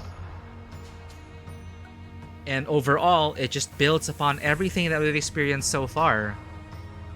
It's just building and building and building, and it's honestly really like we're not even done yet, but it's really one of the best works I've experienced in recent times. It's really great. It's really, really great. And I appreciate you all being here for the ride. Those are my thoughts currently. We're gonna finish this later / tomorrow, same time, same channel.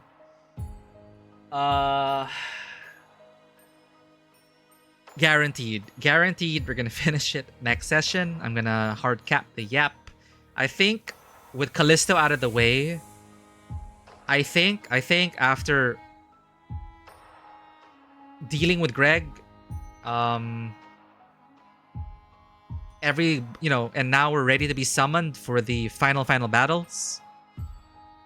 Yeah, I feel like I'm in a good space where I think I pretty much shared any grievances I've had about whatever's been going on in relation to like what's going on with the story, our own skill level, being able to surpass all that, our views about corporism and what they were trying to go for, really being awed by Hohenheim's speeches. That was great. And yeah, I feel like, again, we're gonna just go for it. 5 nodes. 5 nodes.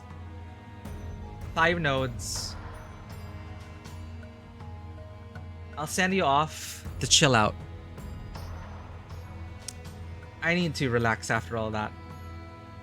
But that was so great.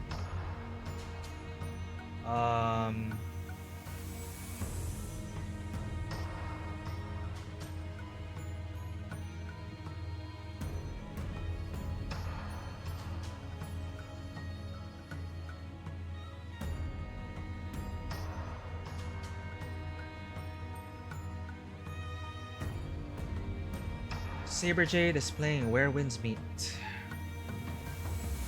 which just updated with main story. People are going through Wuthering Waves 3.6, a cultivation arc.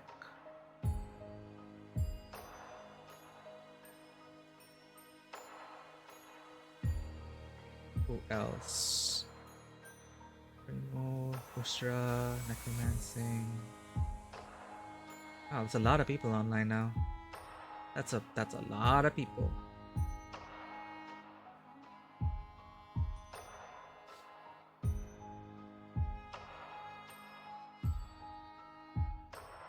All right.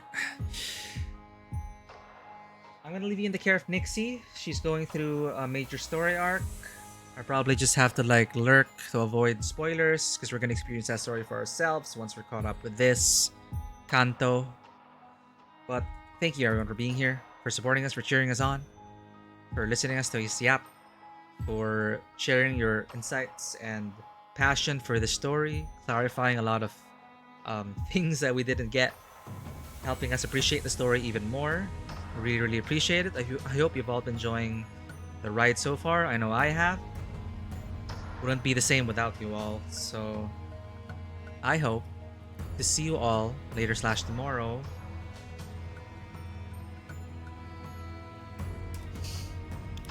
For the finale underscore final final underscore. This always happens. The true finale. This is just false advertising. Canto 9 finale part 1 has concluded. So stay tuned for finale part 2. Let's milk it for all we have. I'll see you all on the other side. Bye-bye. Welcome to the table. Have a great day, and I'll see you all for the finale. Bye-bye.